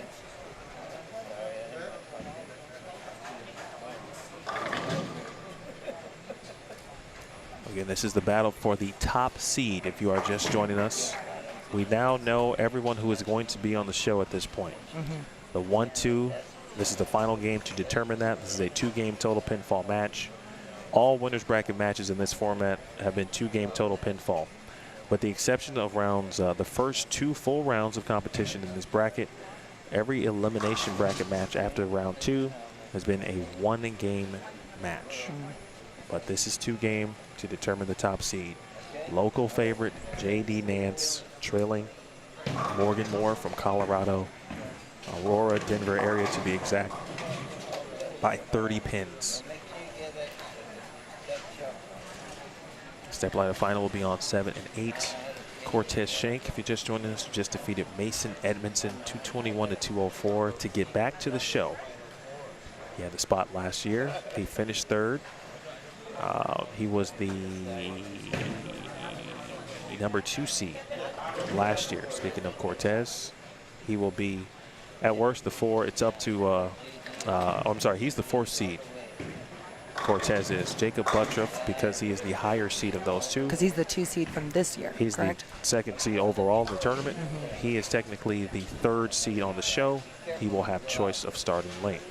But those 2 will bowl each other in the opening match. This is going to be a great stepladder. Not that there's a bad one, really.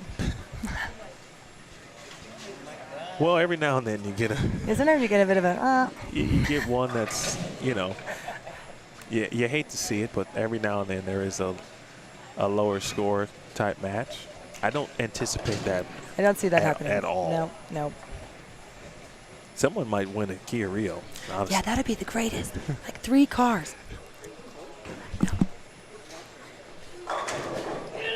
Oh. All right. Dang, good shot. 7 pin there for JD. So how long have you bowled? Like, give me a cool JD Nance story since you bowled with. I mean, I've been bowling with JD Nance since I want to say I was maybe before I even hit double digits, man. Maybe before 10. And yeah, me, JD, Zach Taylor, Justin Dodera, Eric Espinda for that matter. Yeah, we all go way, way, way back. Eric joined me for a couple of games last night, too. I heard that. He was pretty cool to talk to. It's a pleasure to meet. I look forward to... Oh, was your first time meeting him? That was my first time meeting him. Oh, yeah, he's real cool. I look forward to talking with him again. Actually, I owe him some updates. We were talking about bowling, and I'm trying to get back into it. So now I gotta update him when I bowl. Yeah, that's why. And I was telling Shanice, like, I'm getting back into this, so what's up with you? She said about the same. And I told her that we're going to try to meet up for Queens in Vegas. Oh, that's a good idea. Yeah, she said she's going to talk to you about it, so I figured I'll go ahead and set it up now. I'll probably be there. Boom. Then we're bringing it. Rob asks, how did you bowl this weekend? Hey, I thought I bowled okay. I think I played the wrong part of the lane. I had no clue what was going on with my equipment. That seemed semi-problematic. But I got a lot of 9. I put on a 9-pin no-tap exhibition. If it would have been 9-pin no-tap, I would have won. I feel that. But I bowled okay. I can't be too hard on myself about my actual bowling. Turns out if you don't bowl... I practiced one time before this tournament, so that was a big deal. Oh, wow. Okay, again, that must be getting tighter down lane for him there. Because that's 2-pin bucket. And we've seen this. That's actually been a common theme on this pattern.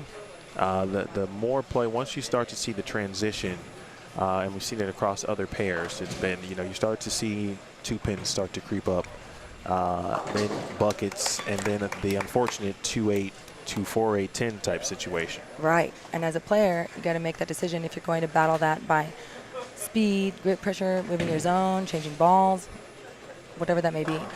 For you watching it and being here in person, do you feel like on the right side that people had the most success to just jump in? Did they stay with the urethane, or how did you see that? Some stayed in when they moved in, but no one was like 4th arrow with urethane. There weren't that many playing 4th arrow to begin with. Like no, they started out so far, like maybe one zone jump when you see that 2 two-pin reaction down lane. The middles were still so flat where it just wasn't a good place to play. Now later in the block, you know, after you started right and hopefully kind of broke them down into a decent situation where if you need to get in that far, and some people had a little success. Scott Wiley did, for example, last night. But the outside portion of the lane was the place to start typically. It was, yeah. I've noticed, though, in match play, as even after the re-oil, Cortez tried a couple of shots, probably about 8, 9-ish, and not quite 4 or 5-ish. And so I'd be interested to see how he starts when we open up the step ladder specifically. Yeah. I think that was a large mistake I made, was to start too far in. I mean, to start 8, 9 instead of up 5. The intriguing thing will be we're going to have 2 lefties on the show no matter what. JD Nance and Jakob Butturff are going to be on the show. They just bowled each other. You know, how will that traffic situation affect? Right. Specifically, JD Nance is going to be the higher seed. He's going to be waiting, so Butturff's going to go first. Right, so he'll be on those lanes, have an idea of what's going on. Yep. And then the right side will be Morgan Moore and Cortez Schenck. And however Cortez, I think, obviously prefers to play them, will have maybe some small effect potentially for Morgan, but lots to talk about. Right, the shot making at its premium, that's, I believe, what will prevail. And at this point, we've got 2 righties and 2 lefties on the show. 50-50.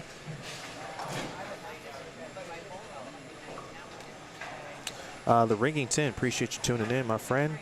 Love your work, obviously, on Twitter. Go follow him at the Ringing 10. Sam Cooley bowled the Bud Light Challenge, I believe, in Rochester, New York, this weekend. So he was not here. The Bud Light Challenge is a fun tournament.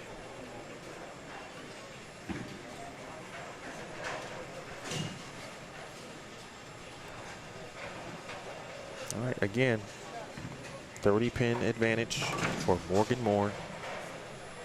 Still has the advantage here. He's up by 8 in this particular game, just this game. Yes. So 38 overall. Potentially. Oh, hook. Oh, now he's, yeah. And that's, you know, maybe a miss on his behalf, but. Yeah, that one looked like a miss, right? Okay, I was going to say, well, Paul Moore, I don't think I recall announcing anything with Paul, but it's Jim Tillery.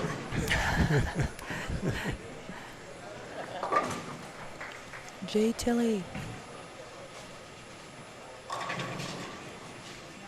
And there you go. Gabe Alvarado said he won the Bud Light Challenge. So, oh, cool. Seems like a good idea. Yeah, he potentially made the right choice. Hey man, I don't count nobody else's money.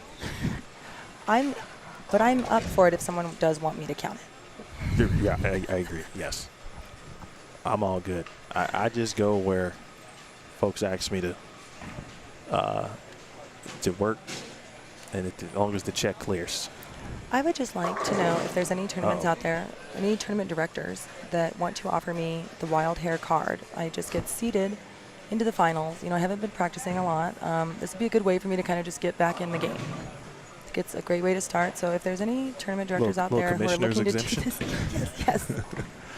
Well, some trouble here for Morgan. Oh, that's a good way to get 2 because that was going to be 1.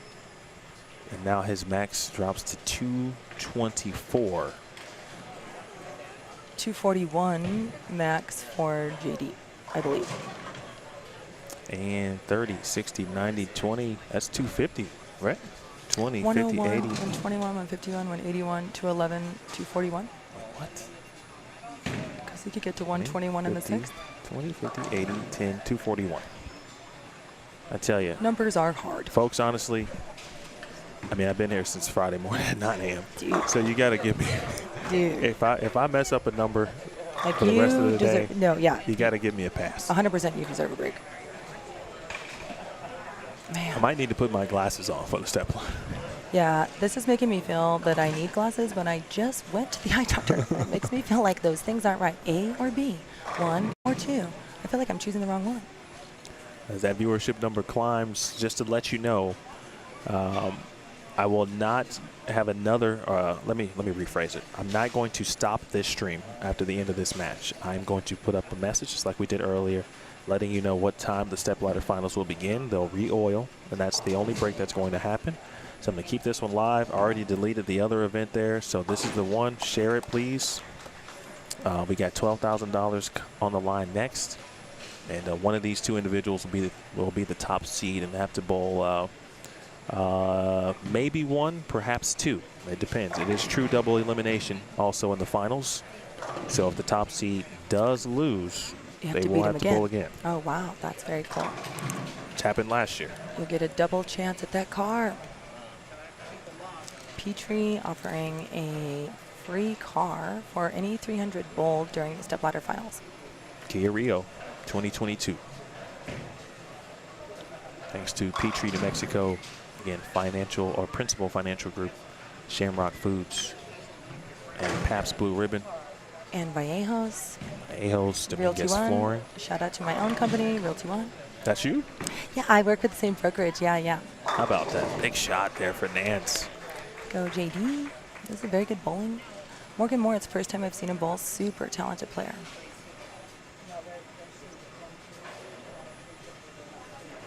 This is what happens when you're away. You come back and there's all this new. It's a good question there, Betty, but Big Red there just answered it. Brad and Kyle were not in the field. It's amazing what Steve does here with this. Because I was asking some questions about, Desperado squads and why don't they have any. And his first answer was, I'll tell you in a minute. Oh, good shot. Got good away shot. with one there. There we go. The lanes are definitely starting to. Yeah, you're seeing some of that carry down now. To get weird, specifically for Morgan. And it's kind of right place, right time that this match is about to end. Right. He's only got one more frame over there. On that pair. Yep. But Steve was, hey, you get one shot. You bowl your 8 games. Hopefully it's good enough to make the top 32. And then he mentioned, even if we had a Desperado or re-entry, they got 24 lanes. Right. We might be bowling for a long time. Yeah, and I think we've developed that because it used to be that you would bowl more games on Sunday morning, like additional qualifying games. Do you understand that the format was a little different back in the day? That one was a little bit out the window as well for Morgan. The purple hammer on the left lane. That changes, of course, his max total again. So now he's looking at 204 this game, which would be a max of 447.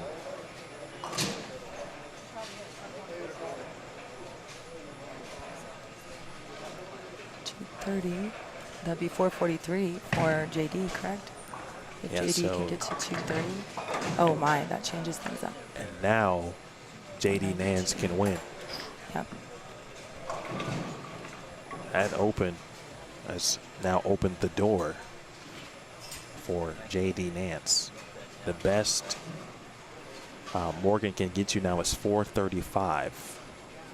Yep. So 223 now is what is needed from JD Nance. He's got to have this.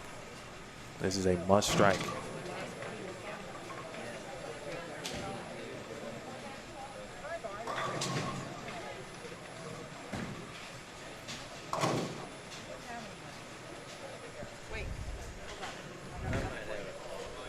Needs it. Bang. Great shot, great shot. Watched it all the way through. Again, 223.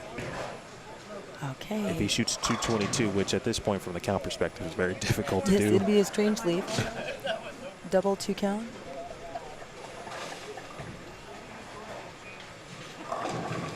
Oh, and he'll finish first. Okay, so he's got to have a double. Needs 2 in the 10th, the first 2 in the 10th. I feel like JD likes these situations. I feel like he's a bowler that tends to perform under pressure. Well, I tell you what, first time seeing him,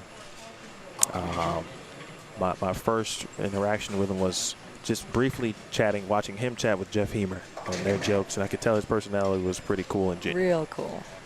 And then I watched him bowl. And I watched him go plus 161 Friday morning. And then I said, all right, I'll see him on Sunday. Yeah. Eats the first 2. 10th frame. Purple hammer. Bang. All right, good shot. That's one.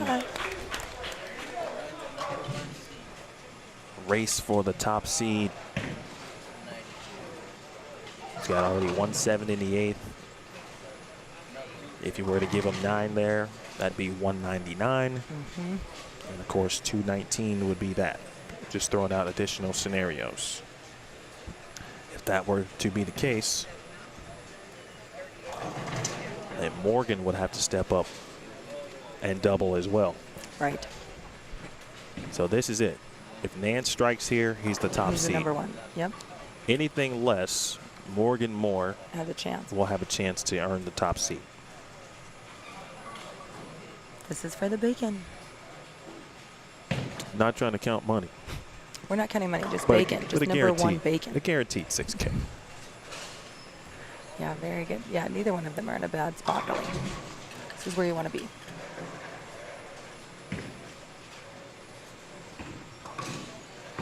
For the top seed. There it is. All right. Great shots. You heard the crowd. I'll ask Steve, but I know there's been some local players to win this event before. I think But it's John been a Young, while. But I think it's been a little bit. Yeah, man. And It's been a minute. this crowd is certainly behind JD, and rightfully so. And I tell you what, they were behind Eileen, they were behind Scott Wiley, and any other player from the area. Yep. Yep. So shout out to the local community here. The 505ers. Oh, and 575ers. We recently got a new area code a few years back, so it's big time for us. Stepping up in the world. Yeah, we're doing big things around here.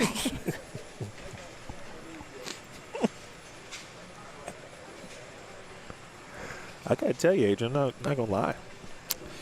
I mean, I know obviously Mike and Dan are fantastic, but you've been killing in this thing. I feel like you're in rhythm now. I don't know if you should leave. I mean, I hate to have to tell them, you're fired. You're out of here. No, I guess I better check on my humans. They're probably over there wondering where their quarters are. Indeed. 8 on the fill. Great 228. shots. Way to go. And with that being said, absolutely zero bad to say for Morgan Moore. Right there. Really, like I said, these players are in, neither one in a bad position. This is a win-win situation, really. At this point, you're just playing, you're kind of just 100%. bowling just to see. But I do think, when in the situation, Yeah, if you can have number 1 seed, you want to get it. you There's definitely no, want to take it. there's no coming off the gas pedal there. So Morgan will be the number 2 seed. He will face the winner of the Jakob Butturff Cortez Schenck match. All right. Morgan with family here. I mentioned his mom has been watching all day. His dad is here, and his brother Mason is here. Very cool. Very cool. And he's. Oh no, that was Mason Edmondson. That was from Amarillo. See, you did it too. Yeah, I See, know. you were about to do I it. was. I was like, oh, and he's a West Texan See? person, but he did go to Midland, so I He mean, did go to technically, Midland. it's a close neighbor. 178. All right. Great 441 bowling. to 421 officially. Only a 20-pin difference. How wild. Oh my gosh. Well, I had so much fun. Thank you for having Thank me. you. I appreciate you. If they're off point, just text me and I'll get over here. All right, I'll let you go check on your small humans. For sure, for sure. Thank you guys so much. I'm really excited to be back to bowling home. You guys will see me again soon. Faux show. All right, that is Thank you. Adrian Hare. Next up, we will have Mike Miller, the creative genius of this lane pattern, and Dana Miller-Mackey, the PBA and PWBA champions. They will join me on the call for the stepladder finals. We got a little bit of setup to do, and I'm going to put up this message right now. Former New Mexico Open champion from Tempe, Arizona, Jakob Butturff. Got some introductions happening. Jakob Butturff, former champion, of course, as we mentioned. Lane machine, as you see, starting to be wheeled on out. Your number 2 qualifier for the stepladder finals will be seeking vengeance when he gets back on the lanes. Has been bowling fantastic. I'm thinking All about weekend long from Aurora, Colorado, Morgan Moore. 30 minutes or so.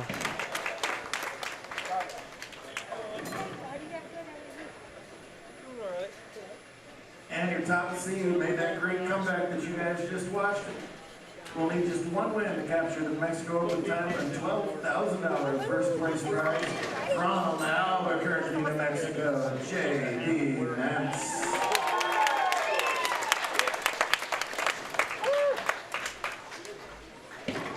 We not only hope you'll stick around, but we also hope you'll call your 20 or 30 closest friends and bring them on down here so we have a loud and proud stepladder featuring 4 outstanding bowlers. It won't take too long to get just a couple pairs reconditioned, and we'll get the finals going.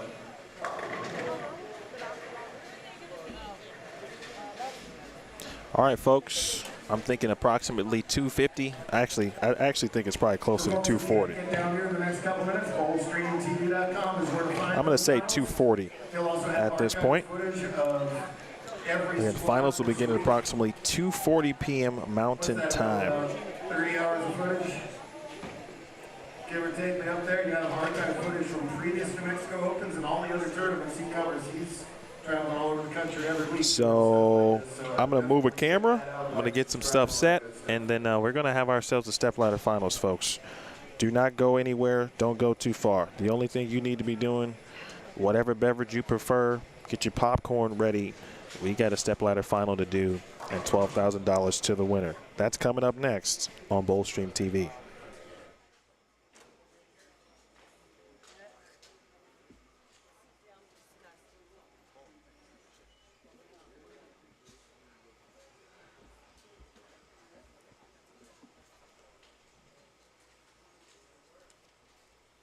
If, by some chance, let's just say, 7 and 8 takes a poo-poo, Dana was more kind of hoping that we could use 9 and 10.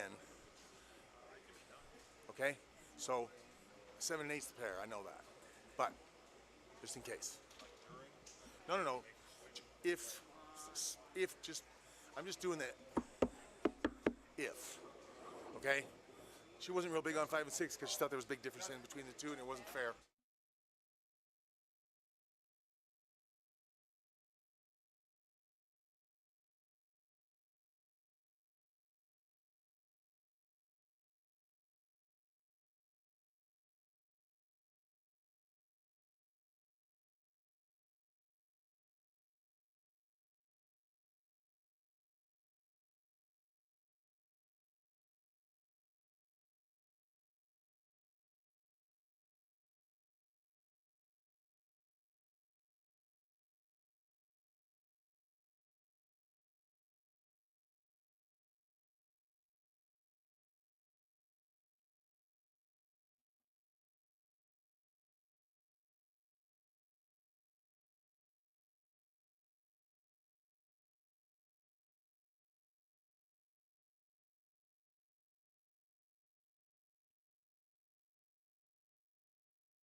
stupid.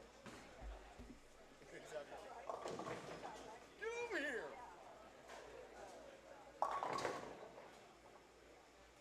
Give me enough as it is.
Finalists, if you could join us down around 7 and 8, please, finalists.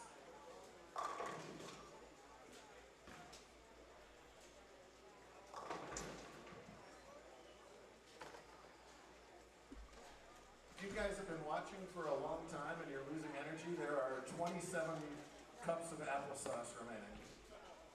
I just wanted to point that out.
I'm gonna make a plaque for Matt Key. Oh, sick. I'm gonna do it on. Go ahead.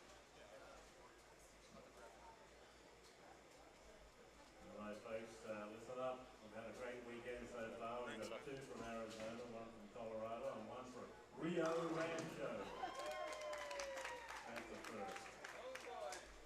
As they do at the high school tournament. Please join me in this Rio Rancho. That's enough. That's what we do at the high school events. And we're trying to get the Rams to do something good. We've got a very good final here today, folks. So if you've got folks at home that would like to watch this, come and tune into Ball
had 300 on this shot in the Consolation Squads. Well done, that.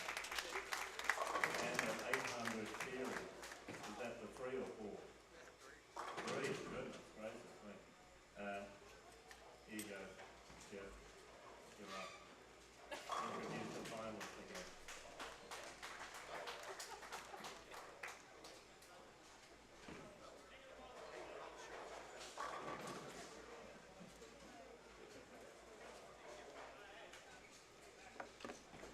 And once again, as I get the Bullstream TV broadcast started, we want to reintroduce our stepladder finalists for the 2022 New Mexico Open. In the opening round, two bowlers that have seen each other quite a bit over the years. First up, your number 4 seed from Phoenix, Arizona, Cortez, Schenck.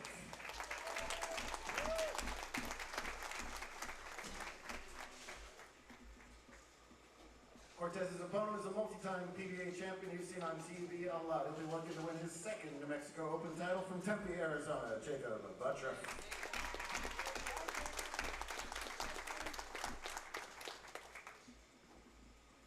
The winner of that match will take on the number 2 seed. He's been red hot all weekend. He's to win 3 matches to capture the New Mexico Open title from Aurora, Colorado, Moore.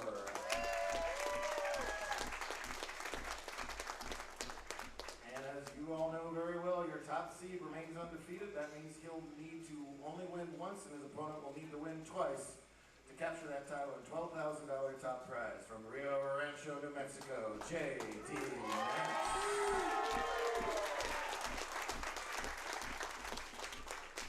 Finalists, congratulations on an outstanding effort to get this far. Right now for Cortez and Jakob, we're going to turn 7 and 8 on for 5 minutes of practice.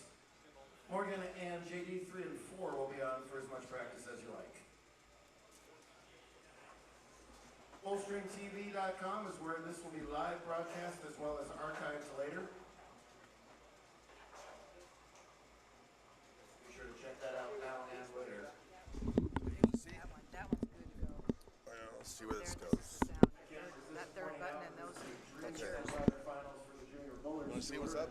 Cortez is our all-time title leader with 99, and Jakob at 33, so 132 titles.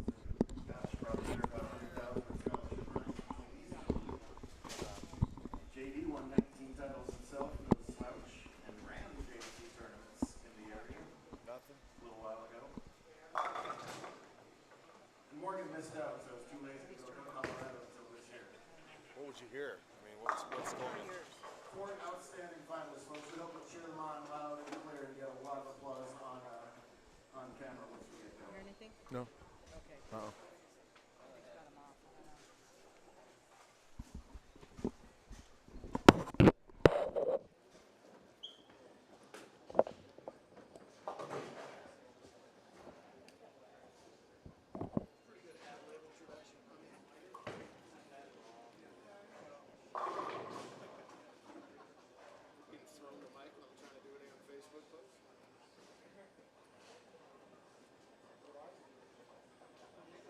I just wear these around all the time. Driving, everything.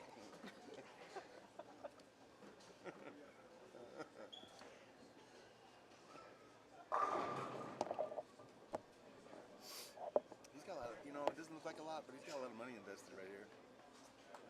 Well, I'm sure he does. Yeah. It doesn't look like much. Huh? It doesn't look like much, but it is. All sure this these- kind of stuff yeah. is expensive. Yeah. He's got 1, 2, 3, 4. No, over there, I thought. Yeah, there was one over there. And when he had another one, he used to have one further down too. But the field got smaller, so he didn't have to use that one. It's amazing. That's how much power he knows he needs and how he's got it covered. I mean, it never blitzed out. Okay, yeah, sorry. They're finishing up their practice. Congratulations to Matt Week. 278, 300, 235, 253, 1,066. Only 69 pins away from the house record for 4 games back on the sports shop on $325 Who's that? for you. Wait. We're waiting for a couple of score sheets at the moment. I talked to him yesterday. We sat down and talked to him a while. Clubhouse Humo, Bowl Espinosa, girl. 917, Yeah. Dallas Where's he Leon. from? 885, Keith Hung, 845, and Matt Wee. He's kind of angry all day. He's usually like angry all the time. Parker Johnson, Kind of angry. 860, Yeah. Diane was 820. He's better now. Oh, Doesn't that's seem to be cool. as angry. Oh, that's cool. This makes it a little more enjoyable. Yeah, he's probably not as pissed off. You know what I mean? Right. I will That's say a lot this: of the energy. timing on this is much better. It's not running over like it's not 7:30. Oh, yeah. You know, Yeah, yeah, yeah. I'm digging that. There are a bunch of people bitching at us. You know, I'm gonna get out of here. I'm gonna get.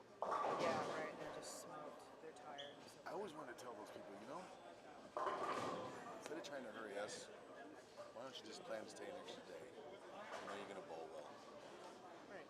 Just call it good. Right. Still tailor your job that this is a once a year deal, right? I just that part right there, just I never quite got. It's hard. Yeah. We didn't. We just grabbed this headset. Consolation 826 would bring the money if you had 826 or higher in the consolation tournament.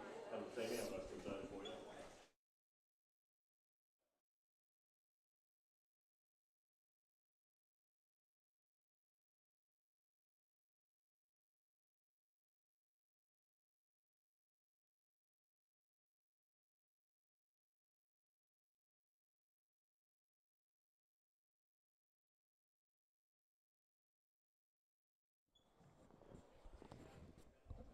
You don't really. I notice most people don't really speak that.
Jacob's the higher seed. He's elected to have Cortez start on the left-hand lane. All right, good people of Earth. We have reached the finale. It is the finals. It is the finals here of the 18th edition of the New Mexico Open. And it is a pleasure to be joined by family royalty. We had Adrian Hare in the booth earlier, and now we have Dana Miller-Mackey, PWBA champion, and Mike Miller, PBA champion, here in the booth to break it down for us. First of all, thank you both for joining us. Thank you.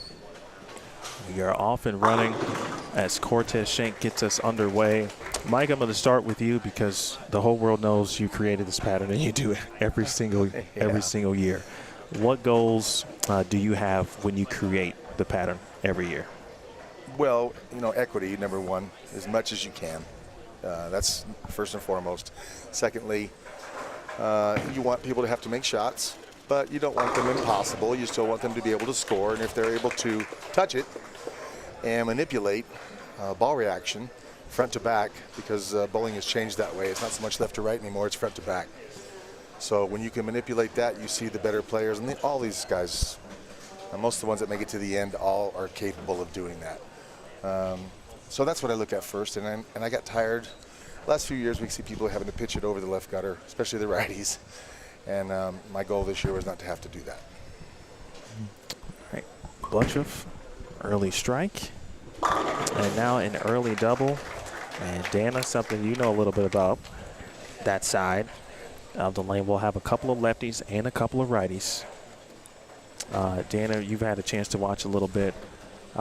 Take us through how you might see how both of these players may elect to break the lanes down that they did in practice, and where you might see them play as we get underway here. Well, this is fresh, so Cortez is going to go more direct from the outside, straighter up. He did on the fresh basically all the way through the tournament. And Jakob, of course, has that unique ball roll. So he's got on the fresh, he likes to go a little bit away. And he said as he bowled through the tournament that the lanes got a lot tighter down the lane. He had to go a little more direct and straight, more forward roll it, kind of give it up some loft and play the hold. But right now, since they're completely fresh, I think that's the way they're going to play them. There's Cortez, 23 years old, makes a spare. Jeff Hemer out in front of us trying to, he's like the red hat on a TV show. He's trying to tell people when to clap. If you are just joining us, we have reached the finals, folks. Please share if you haven't already. Cortez Schenck, the number 4 seed, versus Jakob Butturff, the number 3 seed. 1 game throughout until the championship match, where if JD Nance, who is the top seed, loses the first game, we will then go to the second game to determine the winner. True double elimination format, right? Absolutely. Should be a bonus for being the leader. Mike, how do you see this one shaping up? Well, you know, both these guys are extremely experienced, okay? So it'll probably come down to the 9th and 10th, I would imagine, I think.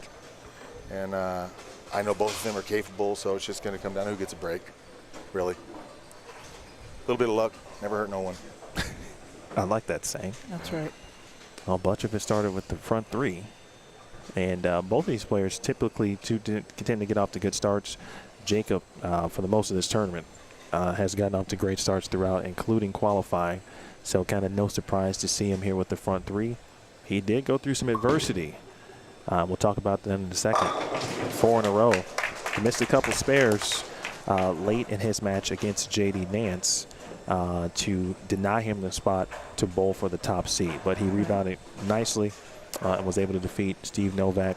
He has bowled on tour, obviously, for a very long time and understand adversity and how to rebound. Why is that so important? Well, first of all, you know, it's you got to have some short-term memory, especially one-game match. You got to let that go quickly, and these guys will do that. They will do that. They'll definitely be in it. Cortez Schenck, big break, rolled the 4-7-10. Last year, when he made the top 4 last year, he bowled phenomenal. And of course, like Mike said, they ran way deep. I think he believed he left a pack 8 and a pack 9 in his match to lose, but he threw the ball great. So I don't expect anything less from him. Cortez Schenck is a return finalist. He's the only player of the 4 who was on the show from last year. He finished 3rd, losing to the eventual champion, Dylan Taylor. Morgan Moore is the number 2 seed. He is waiting in the wings from Aurora, Colorado. And someone you both know, and we'll talk about him, JD Nance, the hometown crowd favorite from Rio Rancho. Wheel.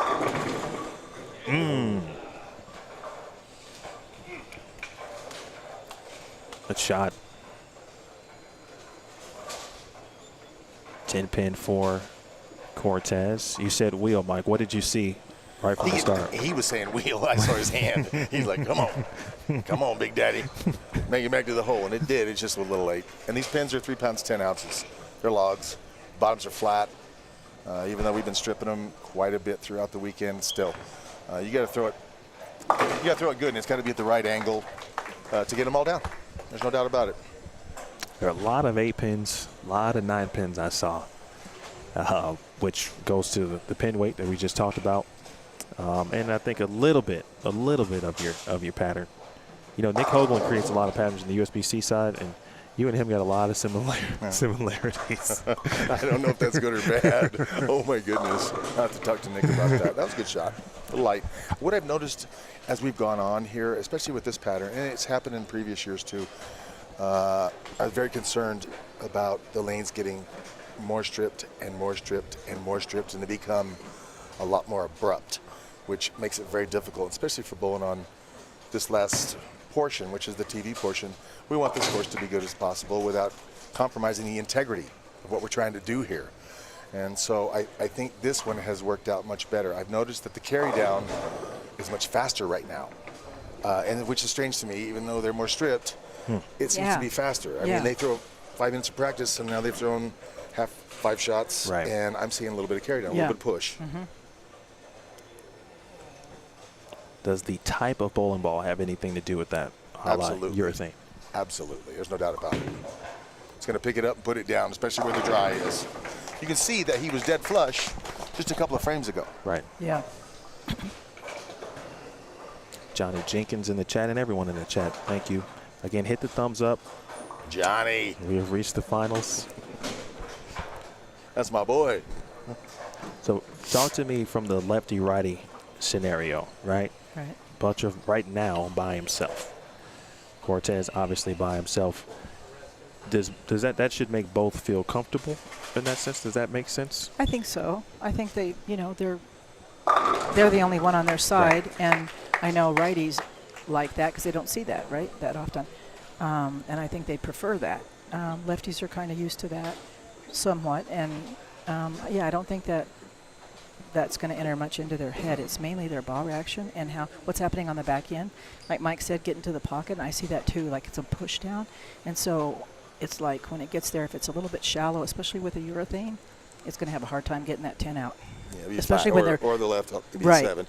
And especially if they're firmer with their speed. Tez looking for a double. There it is. That was pure. I think he moved a little bit too Yeah, to get it up there. It looked a little more direct. Yeah. Yeah.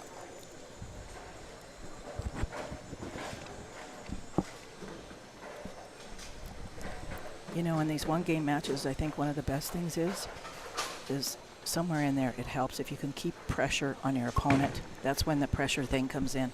That's a pretty good shot. 4 right around the 7, right at the bottom.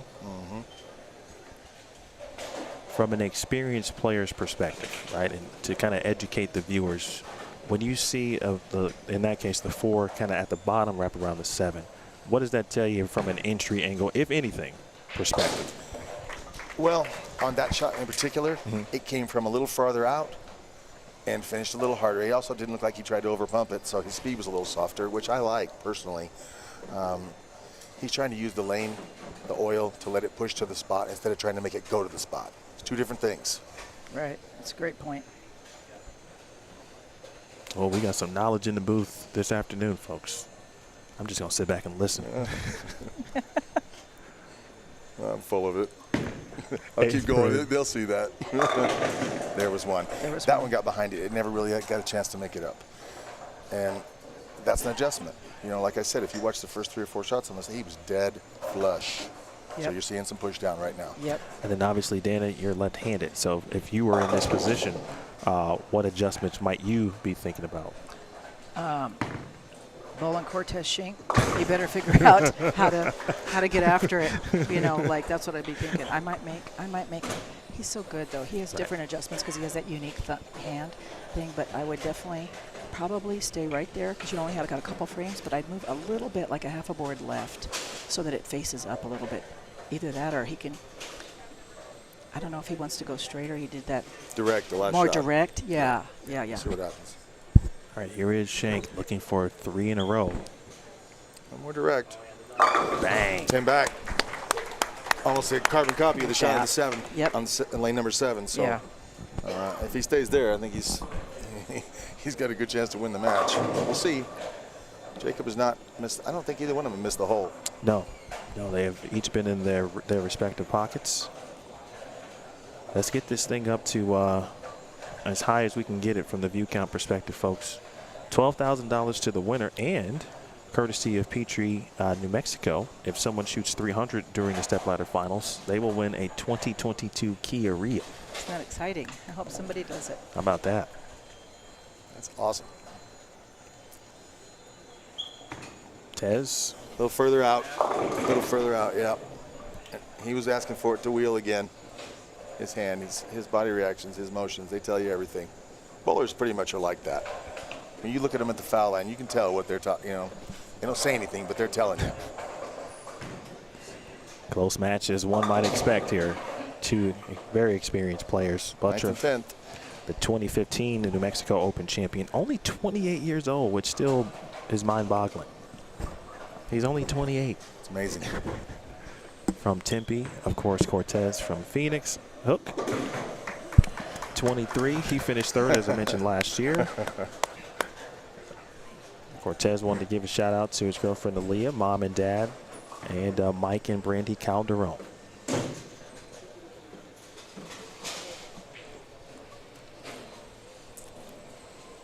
Jakob a chance to take control here with a strike. And there it is. That was a Faced shot. up. He faced up, yeah. That one picked up probably about another foot and a half sooner, and was faced up when it got to the hole. Yep, no doubt about it, to the pocket. Happens in a tie.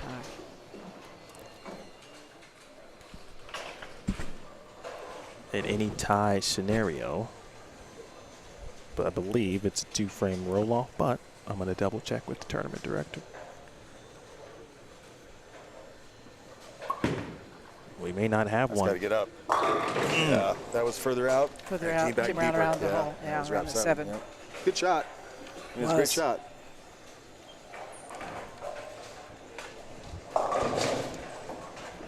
Well, the possibility of that tie does exist. It is a 2-frame roll-off, 9th and 10th. Confirmation from one at Jeff Hemer. Okay. 7-pin made with the purple hammer. This is a big shot right here. He wants to keep the pressure on, so he wants to strike right here. If he does that, he forces Cortez. If he wants to win the match, he's going to have to go double in the 10th, or if he goes strike spare, then it would be a tie. So it's a pretty big shot right here. I'll get you guys some hellos here after this match. Got a lot of people in the chat who love you. Phil shot coming up. Butturff. Oh, that's got to hook a lot. Yeah, that's a lot of wood. That's a lot of 9. It's a good that's 9. A lot of 9. That's a good 9. Yeah, that's a lot of 9. That could have been 0.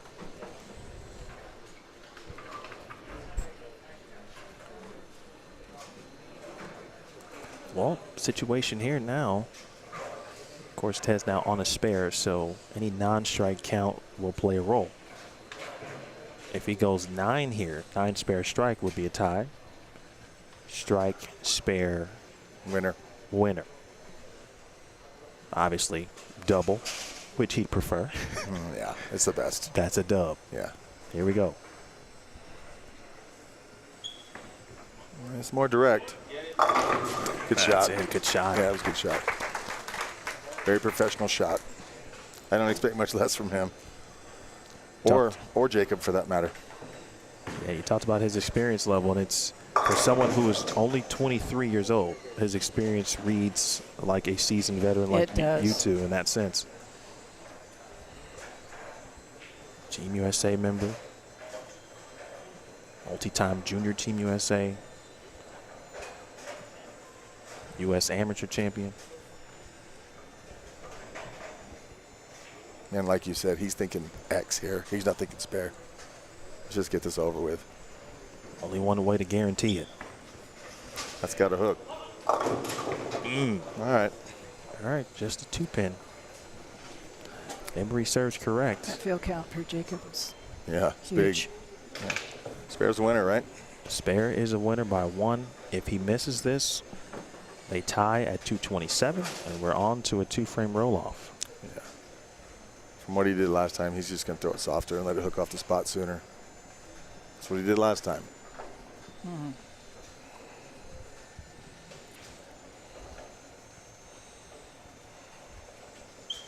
And he did it again. Just like that. And that's a dub. Cortez Schenck defeats Jakob Butturff 228 to 227 in the opening match.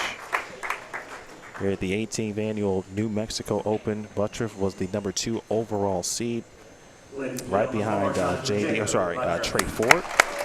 Nice round of applause.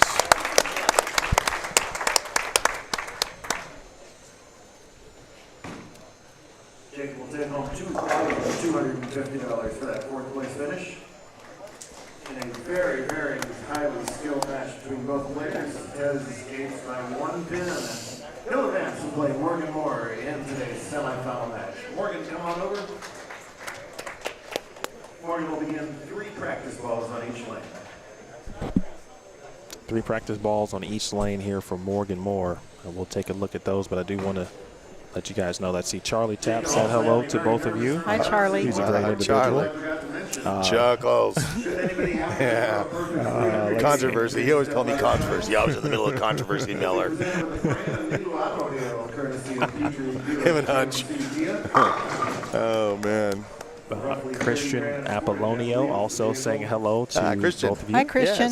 Yes. And I mentioned Johnny saying good job on the lanes, Mike. Thank you. Thank you, Johnny. All right, Lane Bradford already in the chat rooting for Morgan. I know, Danny, you had a little bit of a chance. I don't know if you did, Mike, of watching Morgan a little bit earlier today. What stood out to you about his game? I haven't seen much of him bowl, and I know he's been out there and he's so good. What amazes me is how strong and big he is, but how smooth he is. He doesn't muscle the ball, he doesn't horse on it, and he's got a brilliant walk-up, stays down on his leg, doesn't use his arm. He's very smooth and got a great game. He's very capable of winning this. He is just 24 years old, from Aurora, Colorado. He bowled collegiately at Midland University. His brother Mason also bowled the tournament this week. Their dad is here, and Mason. Mom is watching from home. Had a chance to take the #1 seed, but he opened in the 9th. That allowed JD to step up and double in their match to claim the top seed. If you're walking in and you guys are Mason Moore right now as the #2 seed, you watched this previous match. What are you thinking from maybe the lane play perspective, and then obviously just from the mental portion of it as well? The only thing I've seen from Mason is when he gets it a little wide, because he throws it more firm, his ball, it tends to end up behind. Or 2-pin, it doesn't quite make it. And if I was any bit concerned about it not making it back, especially if I got it to the right quick, I would try to find something that was a little bit stronger, or I would definitely make sure the surface on that ball was as clean and as strong as I could make it within my comfort zone. Okay. I like that. So your 2 versus 4 coming up if you're just joining us. My name is Emil Williams Jr. I'm in the booth with Mike Miller and Dana Miller-Mackey. That one laid. Professional greatness here, live from Tenpins More, Rio Rancho, New Mexico. Hey, what's the best part about Albuquerque and Rio Rancho? Gosh, well, most people notice the mountain, of course, the mountain range. Yes. That's a big icon in the tram.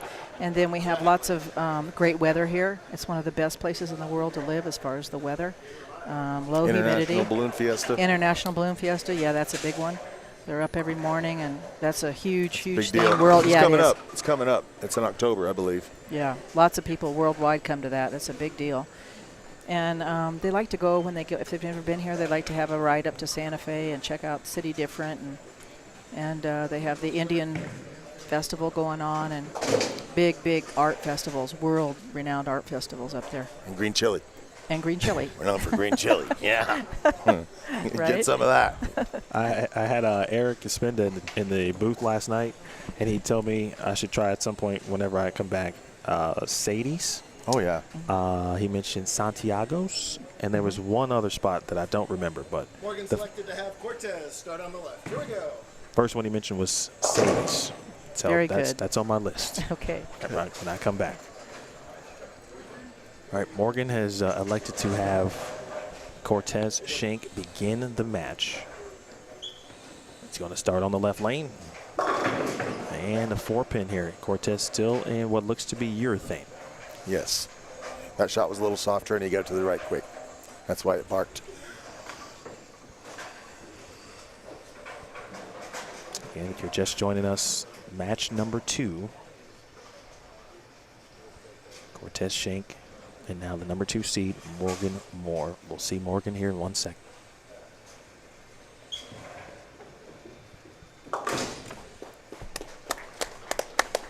Nice opening frame. Now first opportunity here for Morgan Moore. Had his PBA card last year, so he's out trying to chase the dream. He's bowled several of the national events on the schedule already this season. Recently won the Colorado Scratch Playoffs Works at drills balls and coaches at 10 Back Bowling Outfitters with Sean Lee, who won this event previously. Hashtag do work. First shot. Bang. More direct. It looked like Kinda no like nerves that. there. With Yeah, fire. that was nice. Nice shot. I noticed him and his brother, I believe last year, if not the year before. I don't think they've bowled more than 3 years here, but when I saw them both bowling, I went players. I really liked what they do. His brother as well, and just you can't say enough good things about it. Well, that's high praise. I got a bowl now so I can get some praise from Mike Miller. Second offering. Here's Morgan. That one's a little right. Yeah. There's the shot I'm talking about. Wow. That one, if you notice when Cortez got one out, his two-pin, maybe a light, or when Jakob got one out, they were softer enough to be able to get back to the pocket. His bowl, I noticed it was doing that on 3 and 4 when he bowled the match against JD. Early trouble. See if he can make it. All right, nothing doing. Tough spare.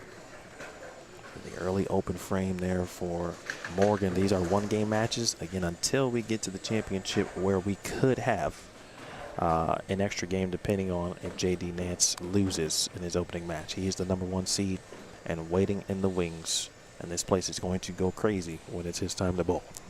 Yes, they will. Tez push. Another 4-pin. Another 4-pin. He didn't like it. He didn't like it as soon as he No. let it go. He thought it was was like, gonna be through the face. He thought it was through the face. It's good to get 4-pin out of it. It's a good question, though. In the chat, who do you guys think? Hello, Judy. Who's taking home this match, in your opinion? In fact, let's just do a poll. Who's going to win? Who will win? Actually, no, that won't work. This poll can't give me what I need. I hate polls. All right, 4-pin. So let's just drop it in the chat. Who do you want to win? Cortez Schenck or Morgan Moore? Let us know in the comments here.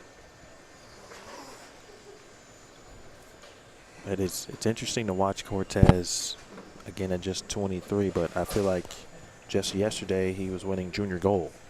Right. And all of a sudden he's here in this same position as he was last year, an opportunity to be a New Mexico Open champion. His experience is much further along than his age. Yes. That was very soft. Big 4. Very soft. For Cortez. He's going to throw at that speed. He's got to get another 2 or 3 left to be able to do that, to utilize that.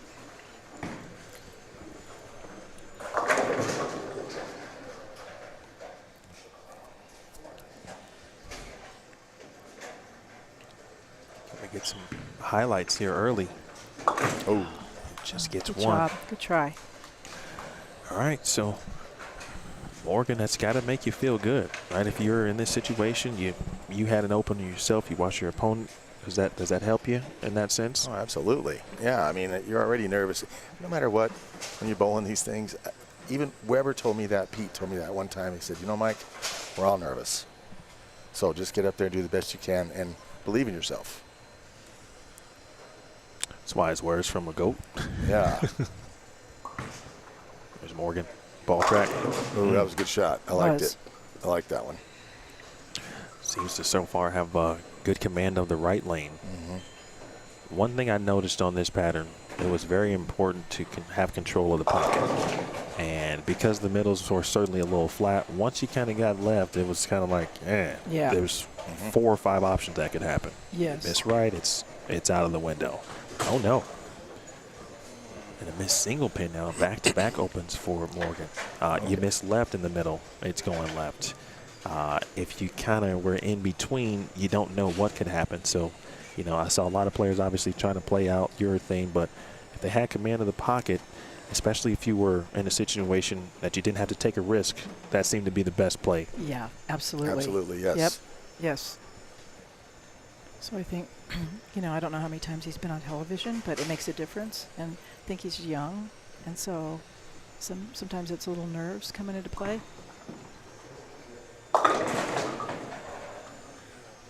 All All right, 4-pin out of trouble. Really the big 4 there.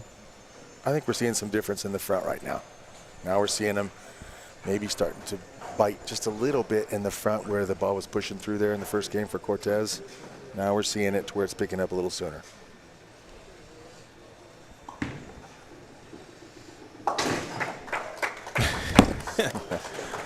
A little smile there, and a little He's playful. upset with himself. Yep. He knows. Took care of the single pin. Just one strike amongst these two players here through 4 or 3.5 frames at this point. There's Schenck, pitch black in hand.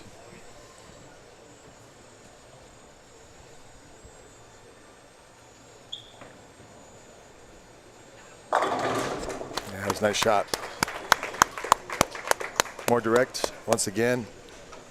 Not trying to arc the front as much. Nope. And got to be careful because he can get a handful. I mean, all these guys can right now. All the 3 that we have remaining can all get a mountain full. So they got to be careful with that. Just be smooth and let it come off in one piece. No stop hit.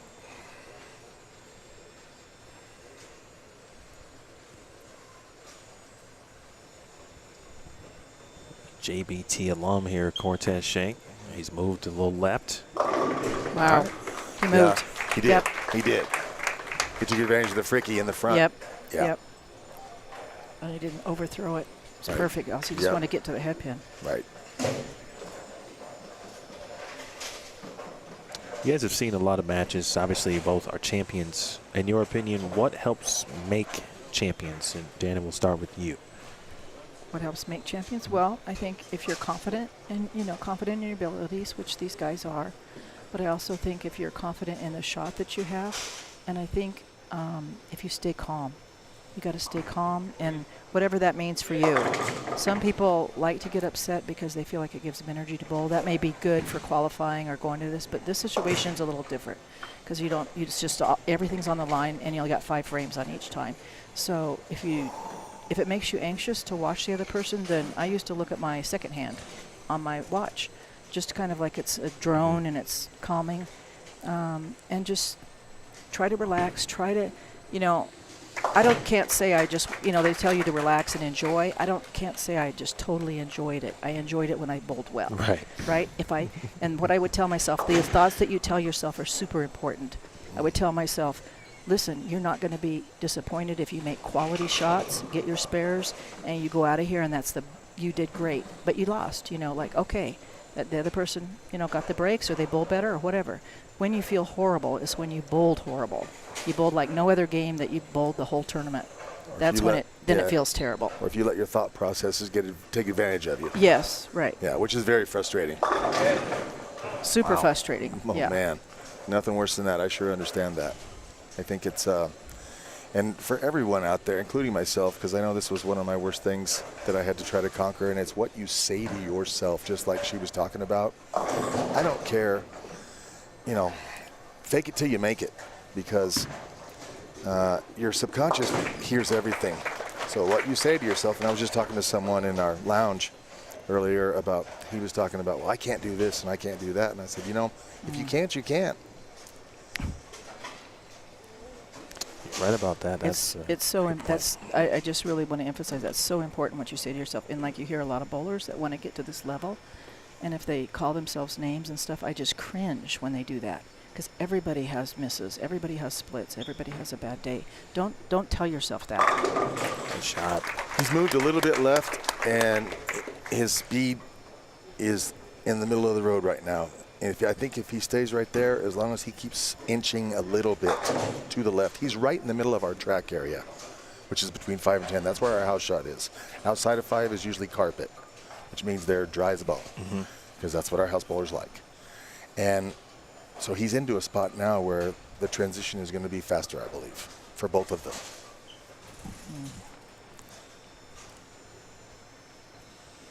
Left lane for 4 in a row. That's out.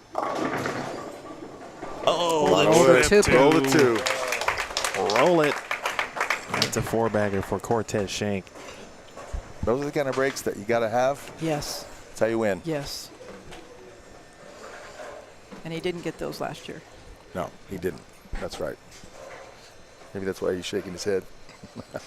After the first 3 frames, 9 spare, 2 4-pins, then big 4. Schenck has rattled off the last 4 after a great opening shot for Morgan Moore. PBA washout, missed 10-pin, and he's made 3 consecutive spares. Back on the right lane where I think he feels a bit more confident. That's a good shot. Great shot. Great shot. That's a rough 10-pin leave. Okay, so at this point in the match, right here, right now, because I've got 3 frames left, if I had any other piece of equipment I thought might get me to the promised land, he's disappointed. I know he is right now because he thought that shot should have struck. But Gotta let it go. Yeah, let it go. It's a good point earlier from the experience perspective. This is not true TV, right? But it is as close as you can get, obviously, without the lights, right? It's a step ladder. It's a championship. There's a lot of money on the line. A lot. So there could be the nerves there. Much better shot. Yes. A little deeper. Might want to try another ball on the right, you know? Maybe. Just for future experience. Yeah, why not? You know? Why not? 189 right now. Use the time. Use the chance. Yes. So and often hear this said, there's never a bad opportunity to learn, right? Right. Great put.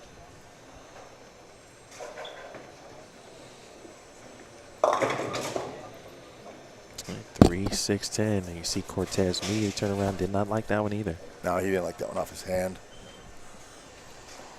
Yeah, he knew.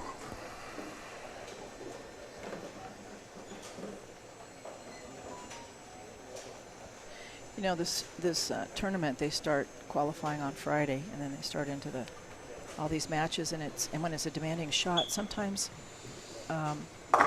it's really a mental effort to stay focused for that many frames and that many pairs, that many shots when it's a difficult shot.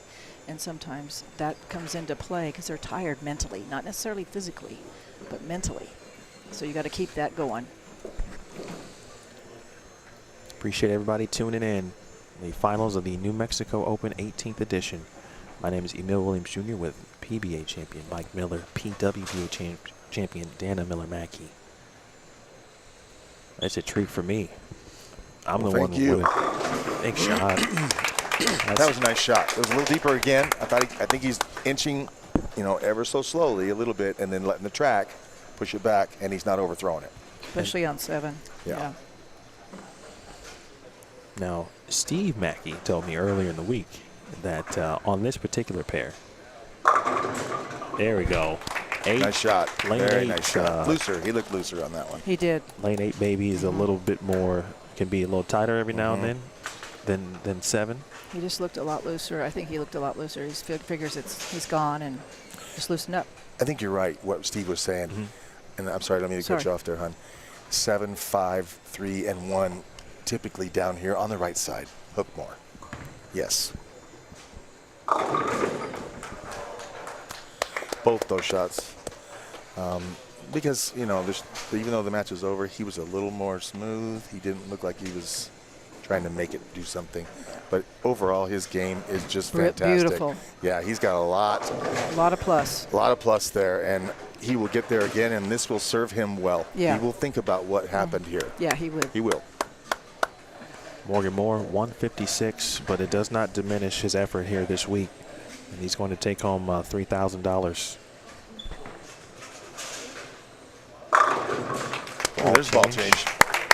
Looking at something there in the 10th frame. Obviously, the match is in hand. And he's trying to find as good as he can get because from what we've seen all week, from the sweepers to Friday to Saturday, JD, to me, was the most direct, the furthest out. Yes. Wasn't shaping it a bunch, was going up the lane and letting it carve off the back. And it was very consistent. So he's, I know Cortez is a heck of a player. He's going to have his hands full with JD. Yes, he is. That's what I think, too. Josh Burnett says, hey, Dana, and hey, Mike. Hi, Josh. Josh. We're wishing you well. He made it to Arizona, loves hearing the advice. Excellent showing indeed from Morgan. And Miss Mary, we will see you in Sun City. Of course, your family is great, and Morgan was great. That's not Morgan. You know, Morgan has, I've seen Morgan bowl some games, and he's a fantastic player. He's going to have a lot more shows in him, and he will win. There's no doubt about it. 229 to 156 officially. Again, 3,000 for Morgan. By the way, Jakob Butturff took home $22.50 for fourth place. Morgan takes $3,000 back to Colorado for that third. And so now, no wait for the introduction here.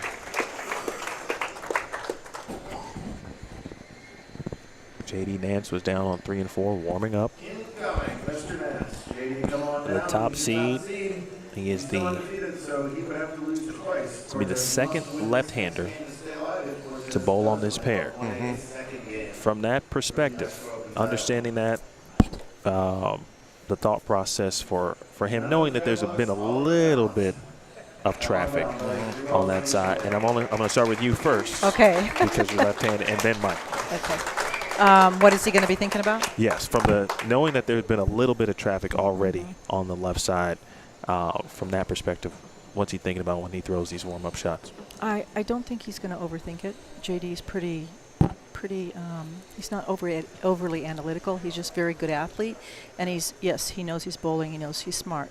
But I think he's just going to let it roll. I think he's going to go by his ball reaction, and he's bold enough on these pairs down here to know when he needs to throw urethane or when he needs to throw the pink one or this and that, something a little more reactive. And he's, like Mike said, he's been excellent about staying straighter and not trying to, he stays out, and then adjusts. There's been no loop in his game. No loop. So it's hard to go against that, right? Yeah. And I think he's going to be just great. And I think it'll be a matter of carry. And I think me personally, as good as Cortez Schenck is, I think exactly what Mike thinks. I think it might be just a smidge harder because he's having to adjust a little bit as it burns up in the front. Then it gets this weird thing in the back. But he looks like when he changed balls, that's got a better read for him.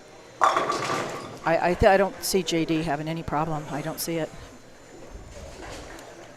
JD, every competitor in the stepladder except JD was under 30 years of age.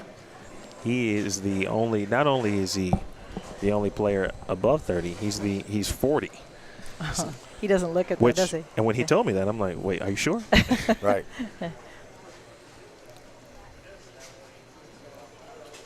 If I'm not mistaken, I think he went to high school in Alamogordo. He was a running back for the football team, and I believe he held the state record for either the 100-yard dash or the 100-meter at the time. He's athletically, he's gifted. He can do a lot of things very well.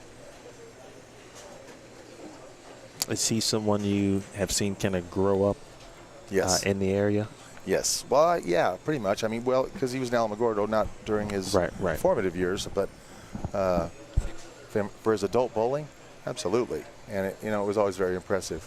This shot here, the reason why I think it's an advantage for JD is because this is his natural thing. He likes to throw it up the edge, okay? Can he do different things? Absolutely, and I've seen him do it. I'm not saying he's a one-trick pony. What I'm saying is I think this is his steak and potatoes. So as long as he just keeps his wits about him, I think he'll have a good chance. The meal has been ordered. It's on its way to be served. There you go. Just got to go out there and get it. With that being said, the one, Jakob would have been a tough. He would have been a tough match, I think. Yes. Nothing against sure. Morgan at all. And I think Cortez will prove to be a tough match as well because Cortez has a ton of experience. Yes.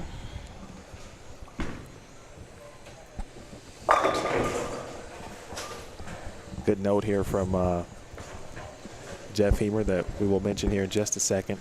JD again is the #1 seed. He is undefeated. So in true double elimination format, he will have to be beaten twice to lose. Mexico Open, or I should say for Cortez Schenck to win. He has to defeat JD Nance twice in 2 one-game matches. But first and foremost, we got one up here. It's the top seed from Rio Rancho, JD Nance, taking on the #4 seed. Can Schenck run the ladder?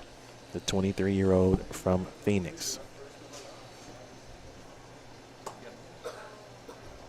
I think Jeff will make one final announcement. Here it is. Down to our PA, Jeff Heemer. The batteries don't work on the mic. There it is. JD has not elected to go first on the left-hand lane. Here we go, finalists. Good luck. JD is elected to start the match. After this first shot, I'm going to ask you your thoughts on his selection. Here we go, folks. Championship match. Please share.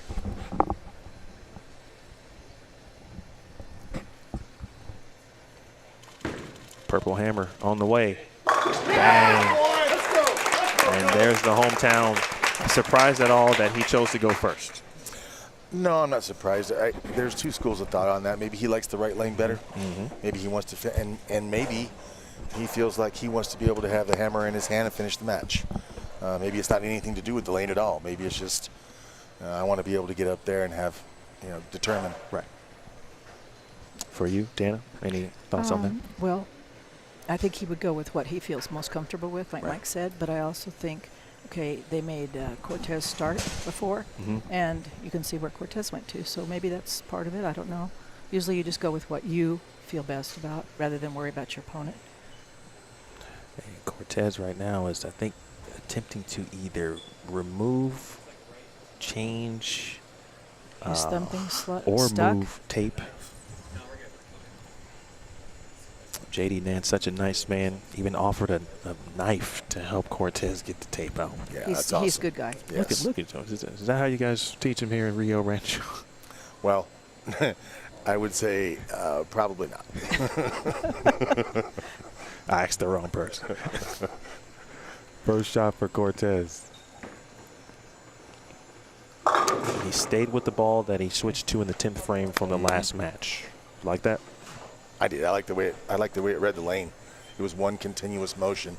It wasn't going down there and then trying to do something. It was one continuous arc. And I think he feels comfortable with that too. A lot of fans obviously rooting for both Cortez and JD. JD's got the hometown crowd behind him. Cortez, again, the experience level. He's been in these types of matches before with titles on the line.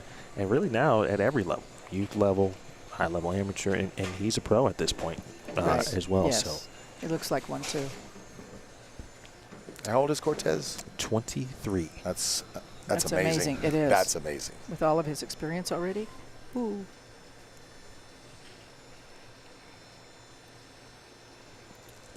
It's on the PBA Show Players Championship, one of the regional finalists.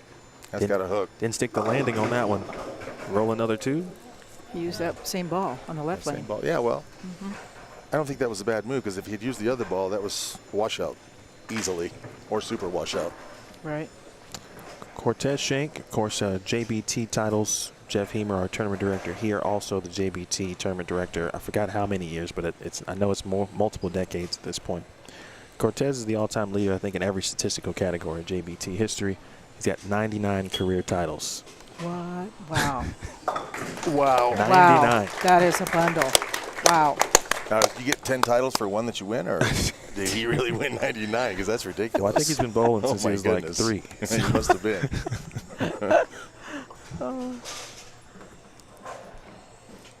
All right, Nance, first shot on the left lane was perfect.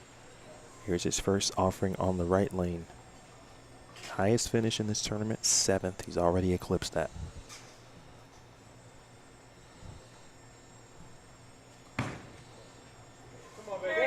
Bang.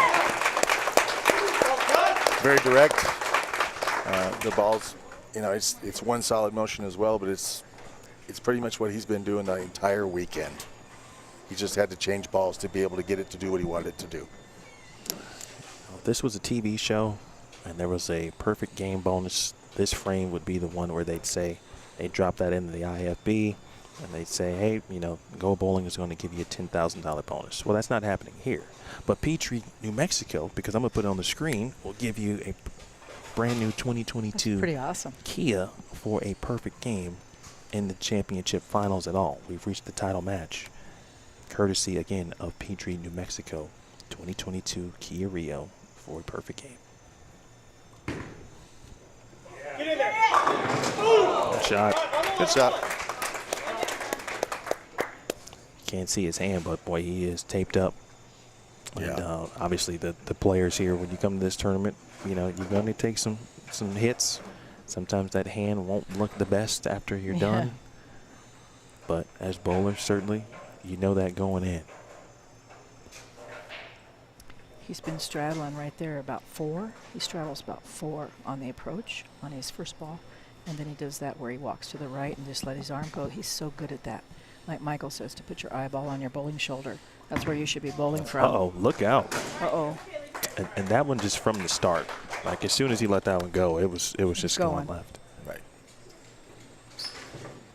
Again, 2-game, or it could be a 2-game match, but for Cortez to win, it has to be a 2-game match. He's got to defeat JD twice. He's just got a nice opening. Can he take advantage?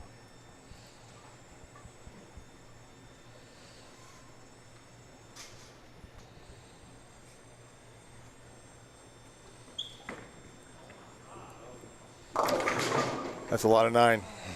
That's a lot of 9. That's what I'm going to tell you about that shot right there. He's very happy to get 9 out of that.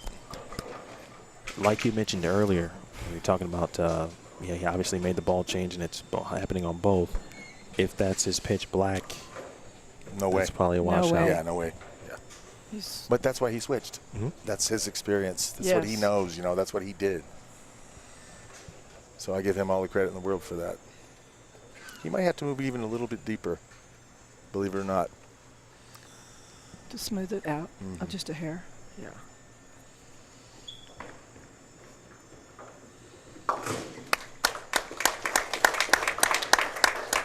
He's thinking about that lane. Oh, yeah. Yeah. It's always an adjustment. It's always an adjustment. The thing about this match that's interesting is that it's just each of them on their own side of the lane. So that's kind of nice.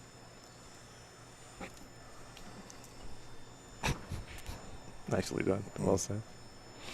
All right, the double in the open early for JD. 3 consecutive 9 spares here. There's deeper. That was smoother. Yep. That was deeper, more direct. That was about 12 to about 7, and 10 back. Yep. He kind of dipped down like, I wish I'd moved sooner. You could see him thinking that.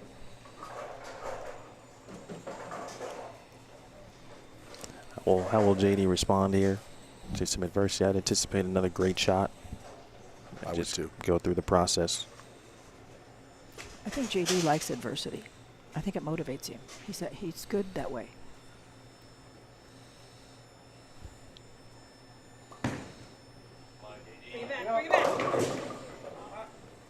Just got his elbow out and got it pushed. The hardest part for him right now, right here, right now, yes, is just to keep himself calm. Know that he's bowling for the cheese. He's got 2 shots at it. He didn't get here by not bowling great, and he has to tell himself that.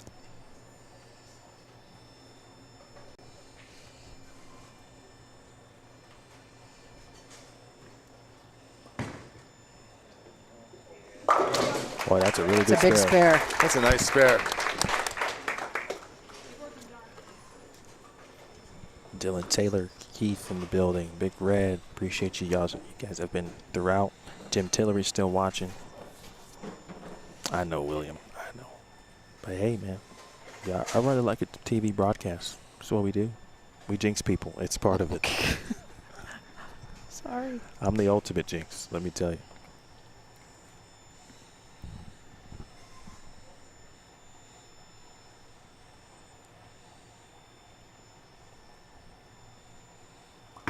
The JBT alum himself. Roll it.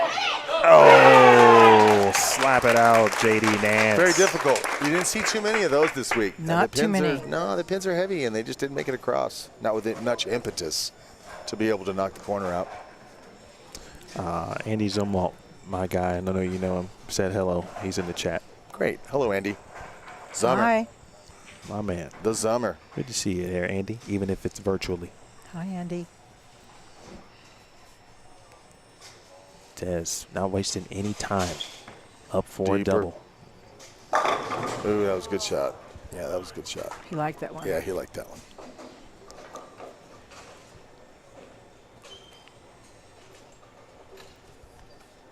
So the circle of life, as Jeff Hemer called it. And if you want to think about the Lion King, go ahead and do that. The circle of life. Yeah, the circle of life. Huh? So JD ran a JBT event for Jeff, basically in place of that Cortez bowled in 2012. And now 10 years later, Here they are. they're bowling each other for the New Mexico Open title, and Jeff Hemer is the tournament director, or one of them. Yeah, let's talk about triangulation. What's going on here? Now, Jeff gave me that note, but I will take credit for how I weaved it in and out. Nice. Way to go. All right, way to go. Tez. Should be good. There it is. That's deeper, direct, and I think that's got a chance now. If he can get the 10 out, if he get all 10 down, but it's going to go down to the end again. I'm telling you, these matches, I think they're all going to go down. This one especially is going to go down to the end.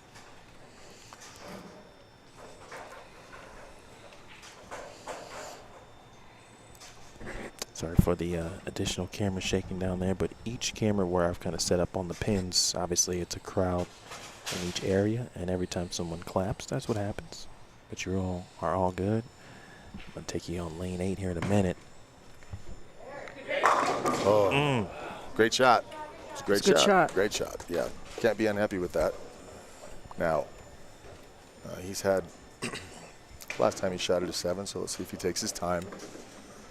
Focuses up, runs it down.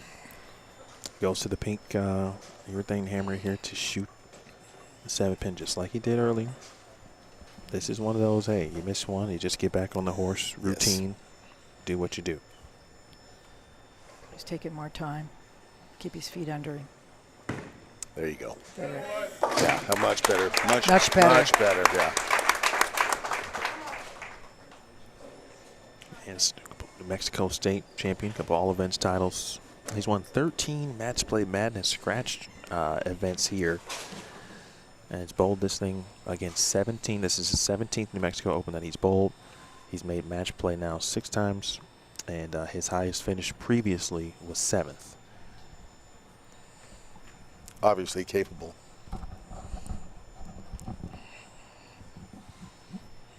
Seventh frame. Right now, 1 pin, but Cortez working on the strike in the 6th. He's got to hurry. Come on. Yeah, he knew that from the get-go, though. You could tell him his hand. He was telling it to lay off. 4-6-10, gonna get some count. Here's another spot for JD, either to calm himself or to try another ball if he feels the need, depending on what Cortez does.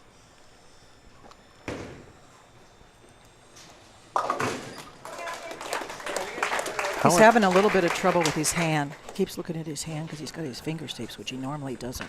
It is taped up. And so he keeps looking at it, and I think that's affecting somewhat something. His feel. His feel, getting off of it. He's got great feel, great roll, ball roll. But, you just got to go, look, my hand only has to hold up a few more frames here. Well, at this point, let's see. He's bowled 2, 4, 6, 8, 10, 12 games before stepladder. That's just today. It's decent. There it is. Not including the 8 games that he bowled on Friday for qualifying. It's a lot of games. That was Round it very a little good bit more shot. so I get the 10 out. Yeah, that was a very good shot. If you suck the 10 out on a half pocket hit, you threw it pretty good. Yeah, absolutely, especially here. Is that the hit that wins you a lot of money? That's the one. Yes, absolutely. If you can get that one, you're golden. Deep breath there for Cortez. Looking for 3 in a row. It's pretty good. Yeah. It's a great roll. 12-8. It's a great roll. Yep. here's a good time for JD right here. Relax. Yeah. Throw some shots, get back Yeah. into the rhythm. He's Yeah. got time. And this game's not over. Okay, he's going to try another ball. Good. Good. That's a good move. Smart. Good move. This game's not over. Get the 8th and 9th and see what happens.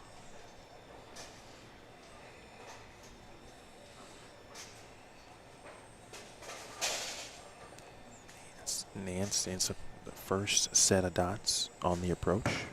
Into it, the ball change. All right.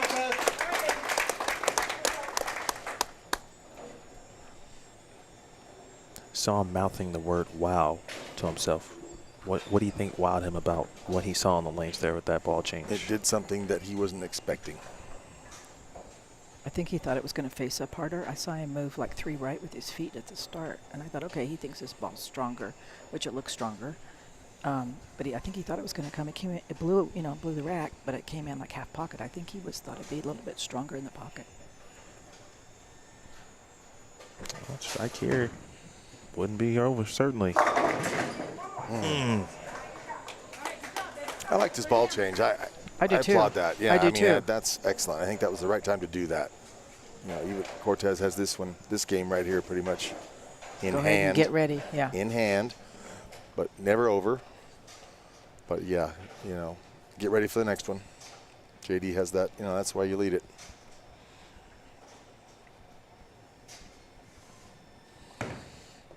Good spare. There you go. Much better.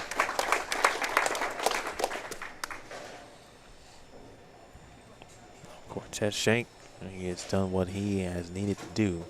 First and foremost, he's remained clean. He's been able to maximize his opportunities here. Now looking for 4 in a row.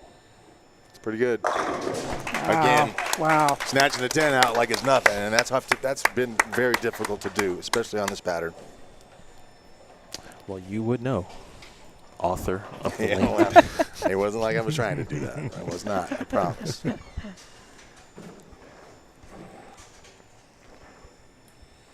Jim Tillery commenting, great job all weekend, of course, on the lane conditions and the tournament overall.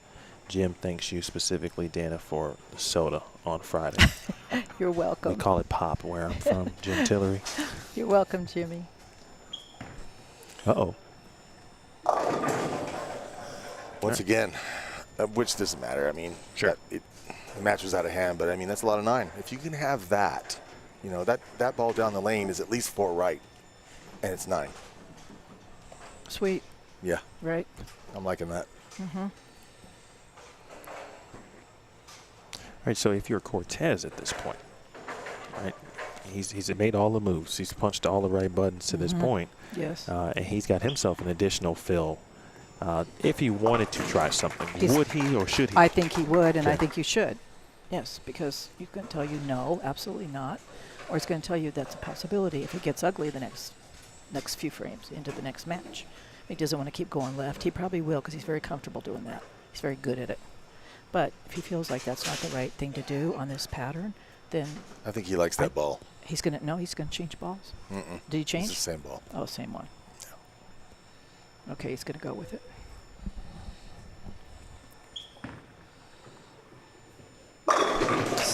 Wow. Right there. Yeah, I mean, when he goes 12, 13, 6, 7, 8 right in there, I mean, it's either sucking the 10 out or it's 10 back. He has such a good release of not too much forward and not too much side. He's right in the heavy middle, and it is great for carry. It's beautiful to watch. Plus, he's pretty darn good. Absolutely. let's put that in there, too. They both are. I mean, they're just pretty darn good. He can do a lot of things. These Yes. guys, both of them, are pretty good at doing a lot of things. All right, so if you're JD Nance now at this point, you know this match is over. You're Right. going to bowl again. Right. Take me through the thought process for him and his 10th frame. I would most certainly like to feel comfortable. I mean, especially in this right now, right here, right now. So I wanted to breathe a little bit, slow down a little bit, try to slow myself down a little bit, slow my thinking down, get out of myself, get out of my head, get more into what I'm feeling, and try to maximize that the best I could. You know, if he's got hand issues, that's another whole nother ball of wax.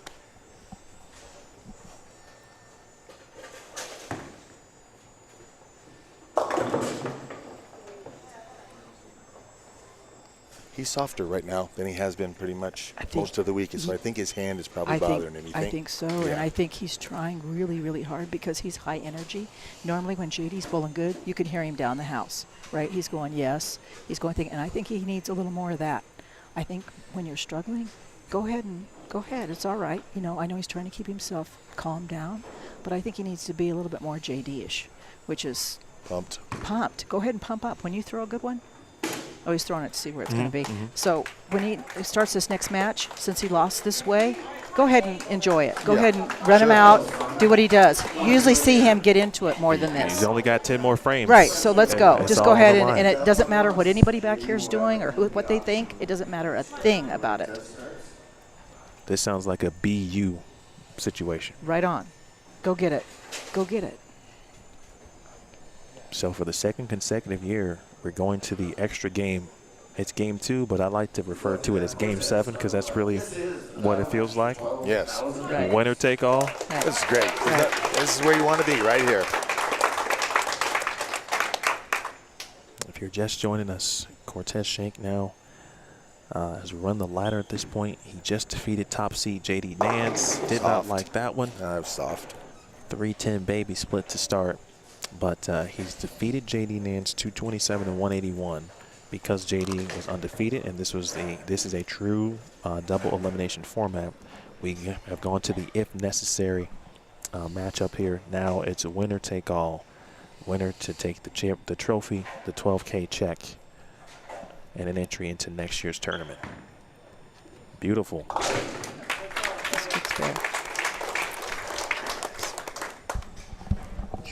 That's right, grab your popcorn. Big Red. Brianna Cote in the chat. Hope Brazil is treating you and Team USA well, Bree.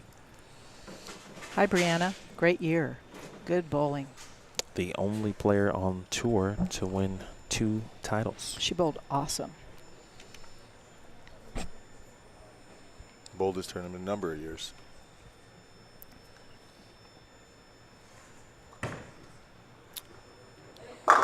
Nice shot. That was a very nice shot. Got through that one better. I also thought he was a touch more firm. And maybe what Dana said just came to pass. You know, that's more John.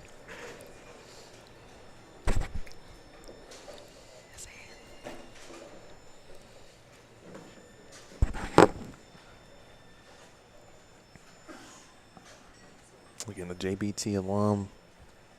The great info from Mike on the football background there for JD. That's impressive. Anybody who ever played football, like A.J. Johnson was a high school quarterback. Really? Yeah. Is that right? Yes. I can see that. I can see that for sure. That was more firm. Oh, and there it is. There he goes. He got the 7. Yeah. He got the 7. And Dana called it. Yes, she did. He ran him out Much right more there. aggressive. Yes. Good shots. Good shots.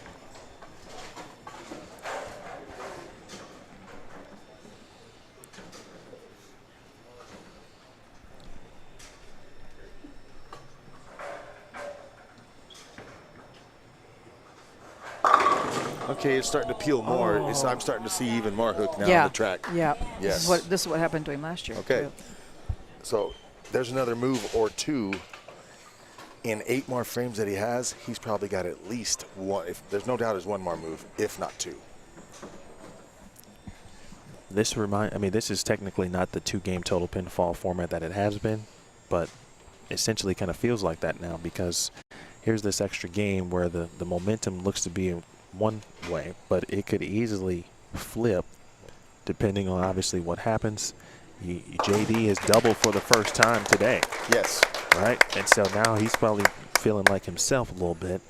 And, you know, our astute analyst right here already foreseeing potentially 1, maybe even 2 moves from Cortez, which could change the pace of this match dramatically potentially here. Right. Would you make this move here on the left lane right now? Or a move? Yes. And that was deeper. He did. It was deeper, and it was also to the right more. It wasn't as direct. So it's a lot of 9. A lot of 9. I think he was in the right spot. I think that was a good shot. I just think it was right quick. Cortez threw 3 matches here in the step ladder.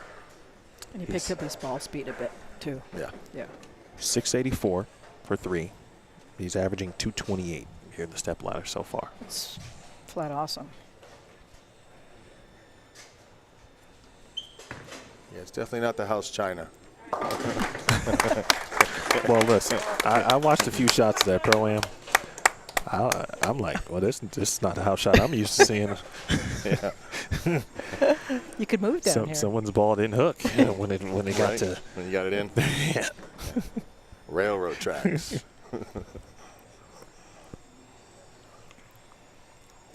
All right, J.D. Nance. Okay, I think this is a strike.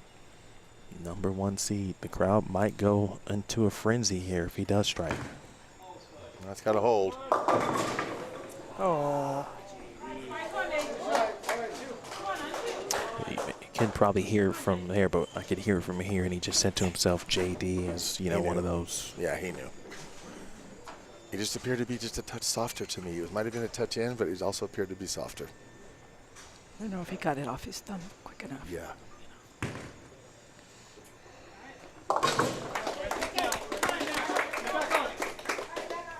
It's still a 3-pin match, so I mean, it's not like it's early.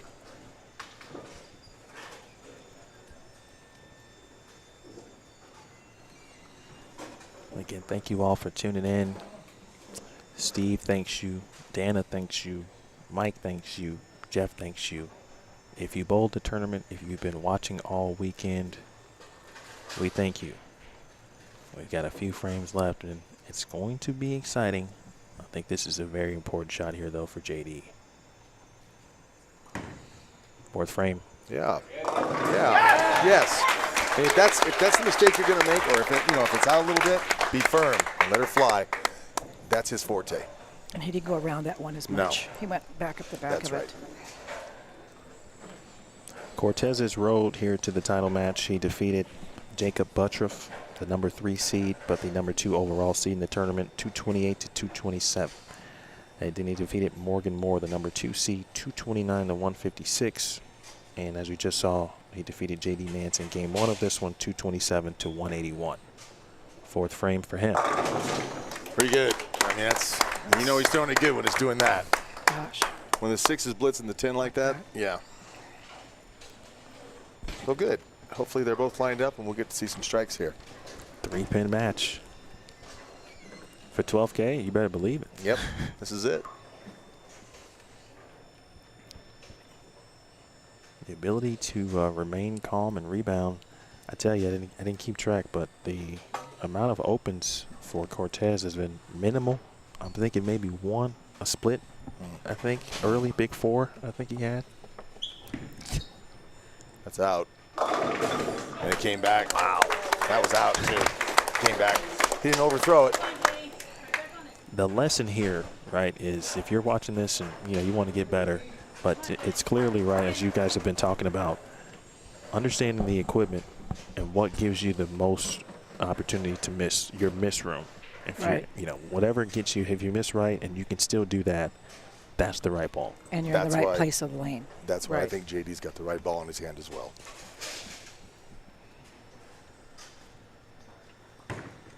JD.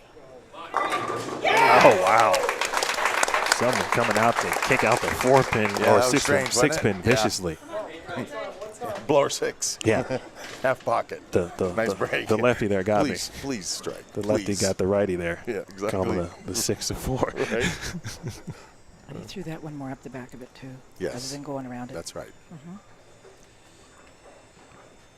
I think he can keep his speed up if he's going to do that. Yeah, right. Right. By the way, shout out to my man Craig Elliott. He used to hold down the fort here for the Mexico Open. Appreciate you. Hi, Craig.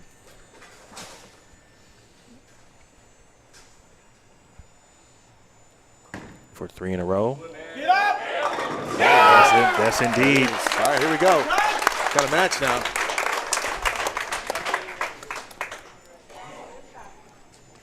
Good adjustment. Nice adjustment by JD. I'm impressed with that. 5 out of 6 for J.D. Nance. Yet still trails by 3 because of the split in the 3rd frame.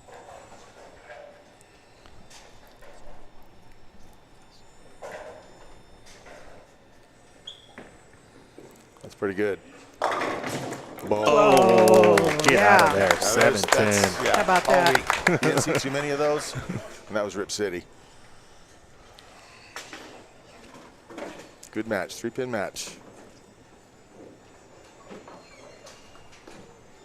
Cortez taking his time. He takes his time when he's off the approach, but as soon as he puts his foot on the approach, he's ready to going. go. Yeah, he is.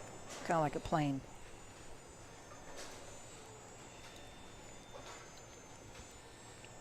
Part of that pre-shot. Hits the rosin, breathes, hits the rosin, breathes. A couple seconds, and then he's gone. Looks good. I like Cortez because he's tall, and for a tall guy, he's very good at keeping himself over his legs and staying down. He doesn't pop up. I never see him pop up. Good thing you didn't watch me bowl. That's a great point. It's something that I always kind of recognize as being a taller individual. It was always something being taught as a young bowler. You know, use your legs, bend your knees, and it was a challenge. Yes.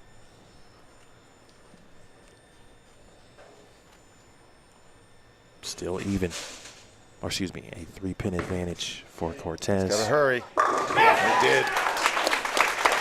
He did. That flush. Right. Great. This is exactly what we wanted. Now they're even in strikes, but Cortez still, again, with the 3-pin advantage. Take this moment, opportunity to thank our sponsors here. Petrie, Mexico, Pabst Blue Ribbon, official beer sponsor here at Tenpins More in Rio Rancho, Principal Financial Group, and Shamrock Foods.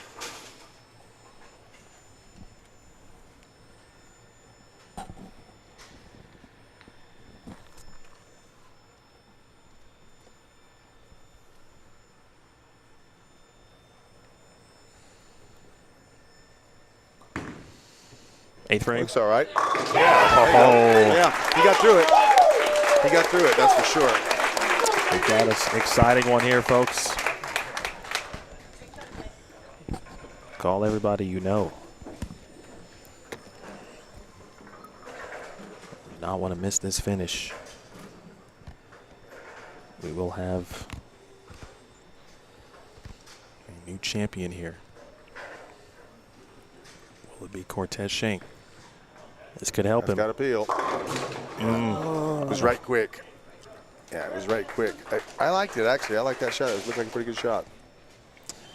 Takes a seat there in the bottom right corner of your screen. That's one he'd love to have back. He knows you got to take advantage right there because J.D. Nance now is being J.D. Nance. You can't overthink it. Better get that spare. Right.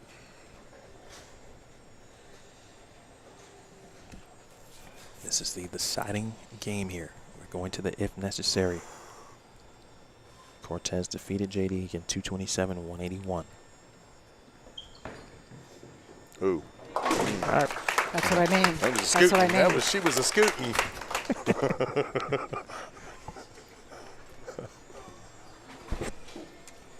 Spare up though. He got it. He ran it down. Okay, this is it, 9th and 10th. This is what it's about right here. This one needs to set up. This would be a good one to have, obviously, for Tez.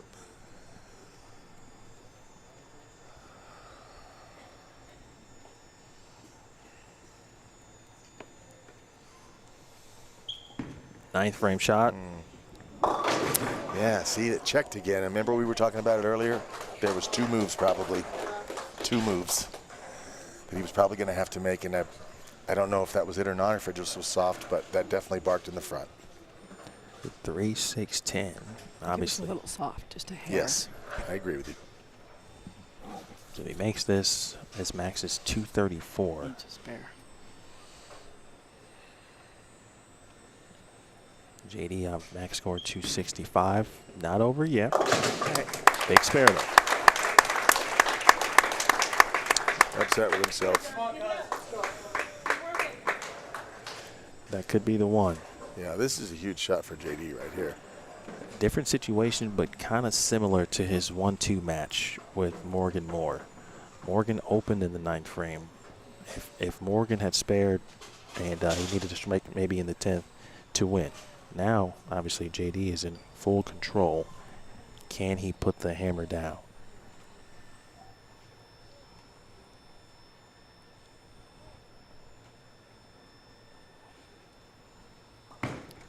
Look out. Got it out. Wow. How about that? And he gives it the business. Yeah, that one by far the furthest out. Yet, you know, he's throwing the ball that he should be throwing. I mean, you got to give him credit for that. He switched over to that, and that's what happened. Good thing he didn't spin it. Yeah. Taking his time. I like that. Calming himself down. Well, if my math is correct, no open frames here. He's got 12K. That sound right? Mm-hmm. Yes.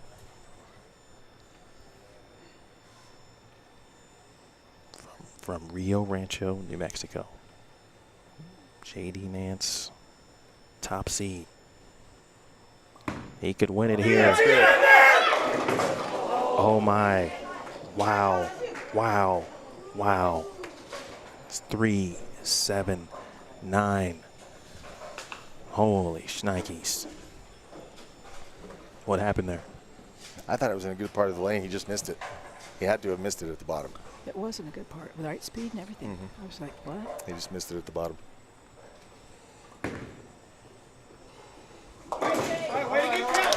Okay.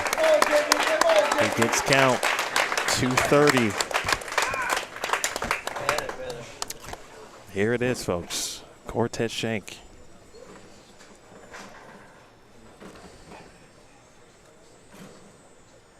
It's either a move or it's stay firm.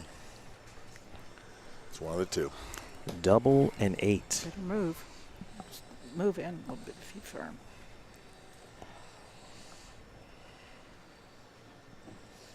Double and 8. Now he's got to manage what he's thinking in his head. What moves should he make?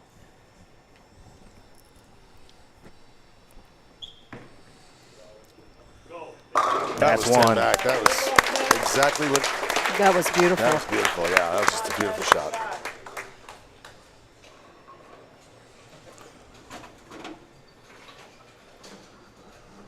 I don't know if he's been here 99 times, but he's been here a bunch. Sure. 7, my bad. Double and 7, beg your pardon. 2 7-2s. 2 7-2s on the scorecard for JD Nance at 230.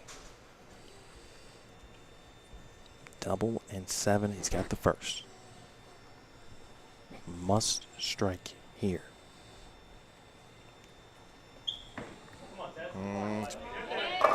Yeah. Oh, wow. Good shot.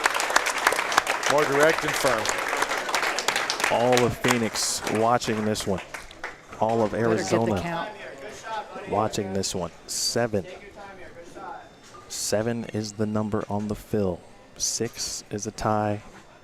Anything less, JD Nance is the champion.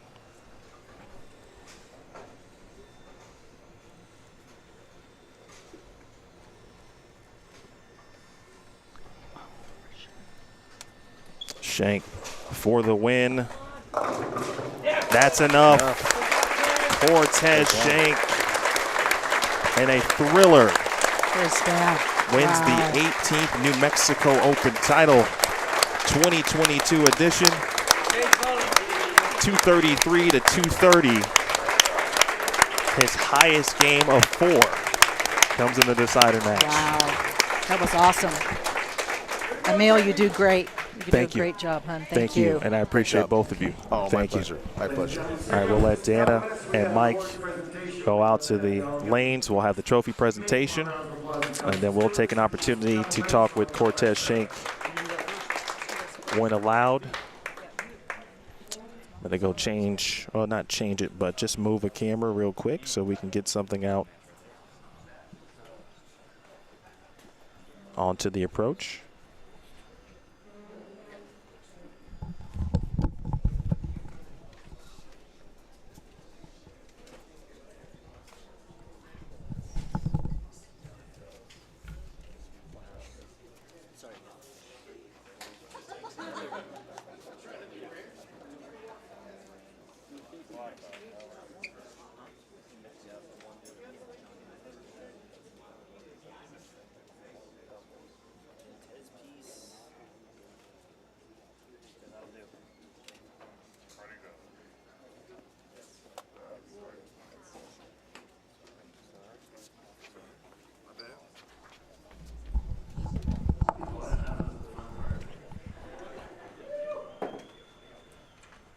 Oh, of course they moved. Festivities by introducing Dan and Mike Miller, co-owners of here at Tenpins More.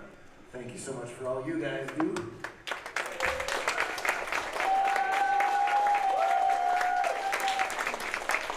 Thank you for that.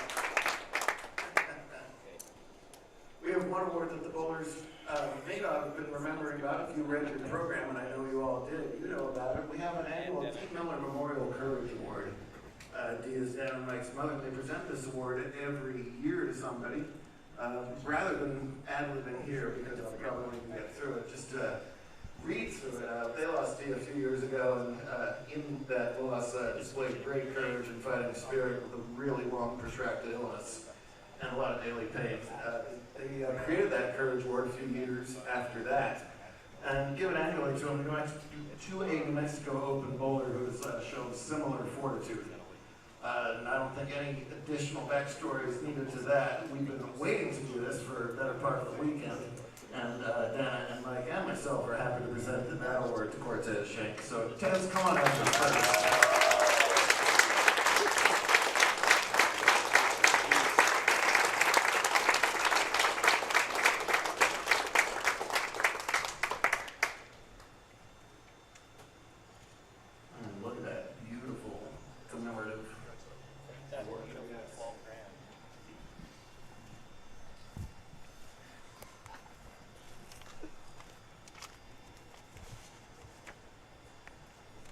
Tez couldn't be more well deserved.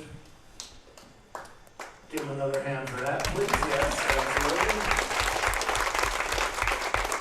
We have lots more news to present you, Cortez. You'll be back shortly for that, and I will hand off the rest of this award presentation to the third co-owner of Tenpins, sponsor Razor extraordinaire, year-long hard worker, funny talking person.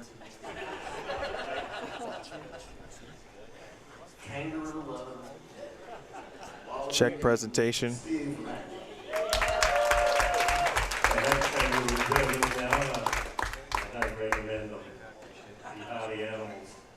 Well, we had a great stepladder today. Put your hands together for these four.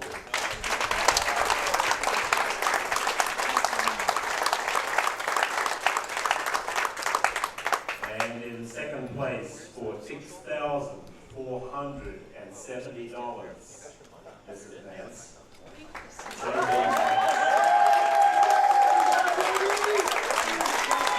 JD gets $6,470, and part of that is the extra money. He led the squad on Friday morning, courtesy of Principal Financial Group. Come on out, Mrs. Nance, and the little one.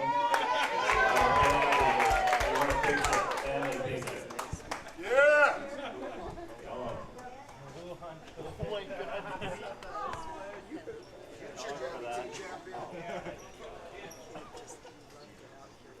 What a show, man.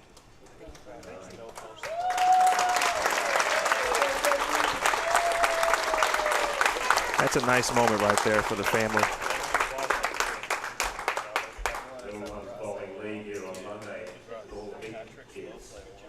And the winner, a new champion.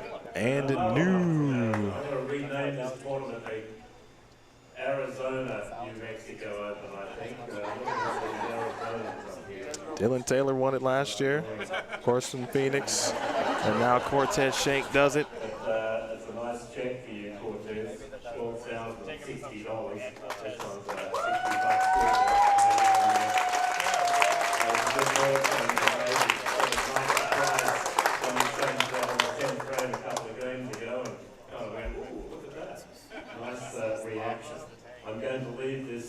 Schenck that's going to take pride of place in your B3 Performance Center down there in Phoenix.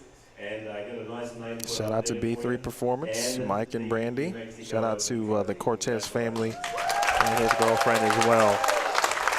What a win. That's the first big one of plenty in this young man's career.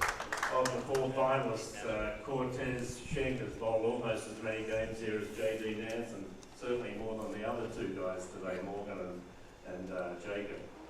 He's been bowling here for years in the JBD tournaments, and he's done well in those. You've won a couple of Youth New Mexico Opens as well. We've got one of those coming up in about a month, and Jeff Heem will be back to run that. Everyone's done a great job here this weekend, particularly you. Congratulations. How about a few words? Take all this stuff from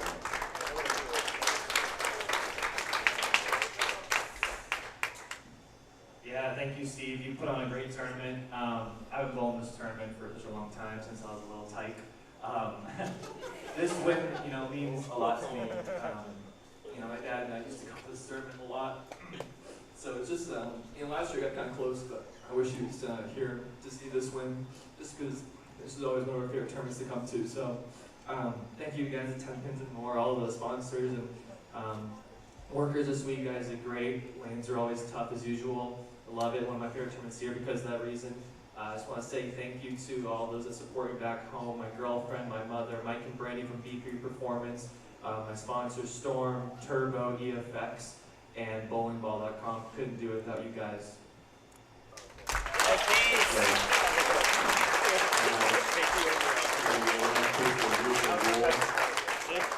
We have a picture of you in Rio Rancho. It was up in the post office. Emil, you've done a great job again. Thanks, mate. Thanks everyone for coming out. And on the feed that happens on the check deck, we're going to have a presentation of those checks in the sports bar. We've got some pizzas. Everyone's welcome. Get on in there. Get on down to Harvey. And Gary Heron doing another great job for us through the Rio Rancho presentation. I was hoping to get a chance to talk with Cortez, but it's great to have local media, and I always allow the local media to do what they do, because without the local media, our sport, and any sport really, doesn't really thrive. So shout out to the local media here in Albuquerque, in Rio Rancho. So there is Cortez being interviewed by a local writer. I'll try to get a few words with him. I actually need to speak with him off camera as well. We'll see how long it takes. If it takes more than 5 minutes, I might put this one to rest. But while we wait, see what we can do. Let's have a quick recap. The spam. Boy, they just spammed me to death this weekend, right? But we overcame that spam. Take that, spam. All right, so 233 to 230 was the final tally. In the opening match, Cortez Schenck defeated Jakob Butturff, the 2015 New Mexico Open champion, 228 to 227. He then went on to face Morgan Moore. He defeated him 229 to 156. Then J.D. Nance. He had to defeat J.D. twice to win the title, and he did just that. The opening game, 227 to 181, and he saved his best for last. 233 to 230, as you saw it right here on Bowlstream TV. J.D. Nance had a chance to lock this thing up. All he had to do was remain clean. And, of course, the 379 had other plans, and that allowed Cortez Schenck to have the opportunity to get double, or throw 2 strikes, excuse me, and get 7 on the fill. He needed double and 7, and he did just that.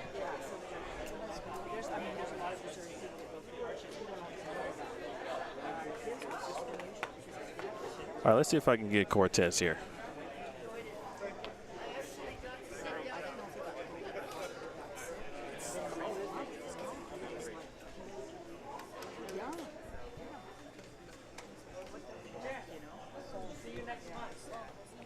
We'll look forward to it.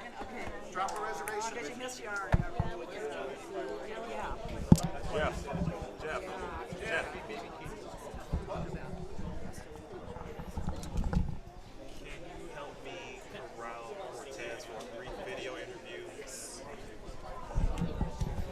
All right, so Cortez or Fred or Jeff is going to help me corral Cortez here for an interview on camera.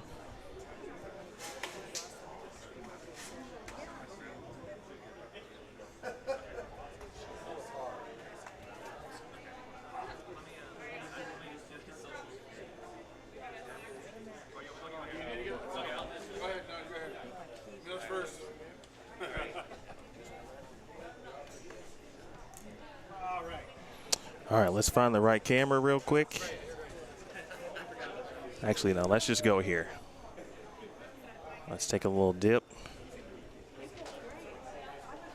All right, beg your pardon. Here we go.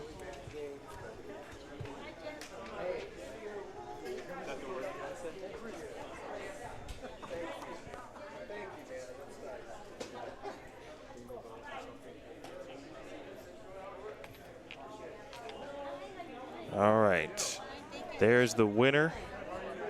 Newly minted New Mexico Open champion. Cortez, can you hear me? Yep. All right. First of all, congrats, Cortez. Excellent work. Obviously, you knew you had your work cut out for you. Bowling in the opening match, you had to climb the ladder to do so. What was the thought process, especially after gaining some experience in last year's finals here? Yeah.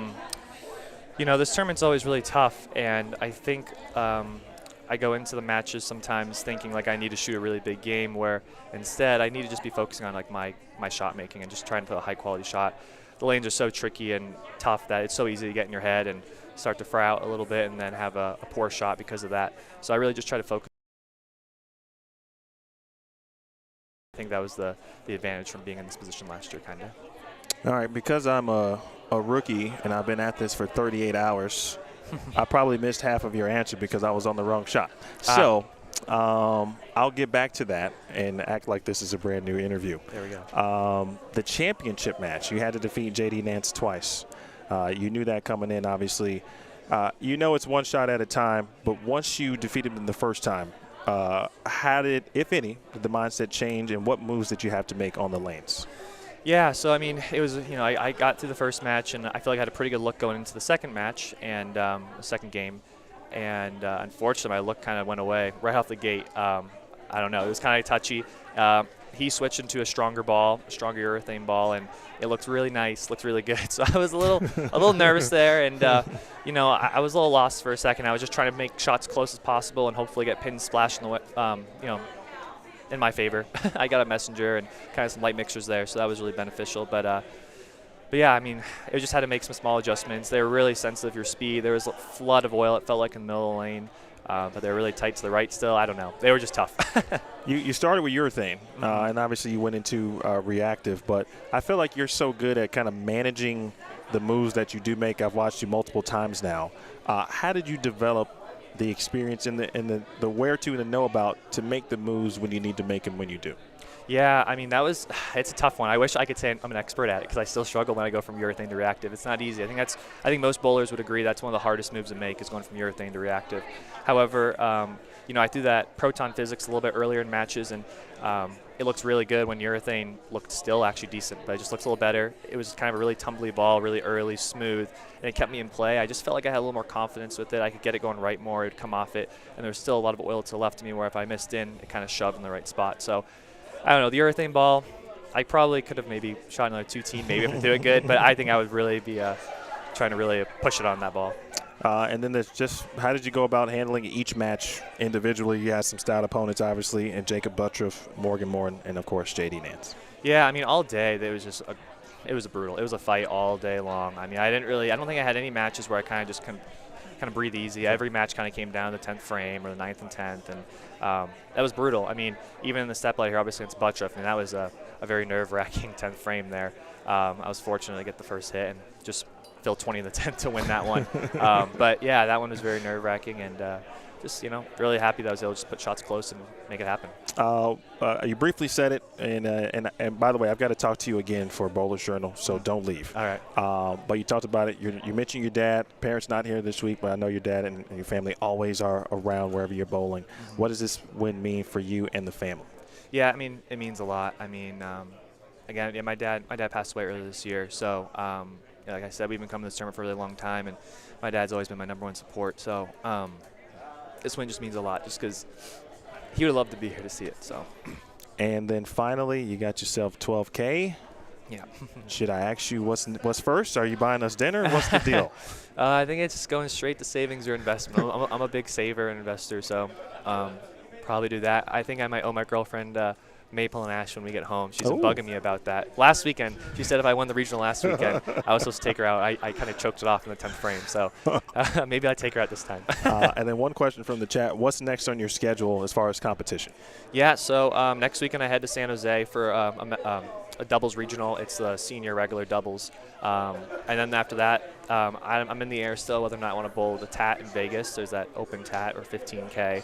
I might take that weekend off just because there's a lot of bowling been going on. Sure. And then after that, I think it's a 10K tournament in Phoenix and then the Arizona regional. So still got a bunch of stuff ahead of me. So. Good. Well, Bowlstream TV and myself, we will be there in Phoenix. So I will see you then. Congrats. Thank you. Good to see you as always. Yeah, I appreciate it. Thank you. And I just want to say thank you again to all my sponsors: Storm, Turbo, EFX, bowlingball.com, Mike and Brandon from B3 Performance, all my family and friends back home.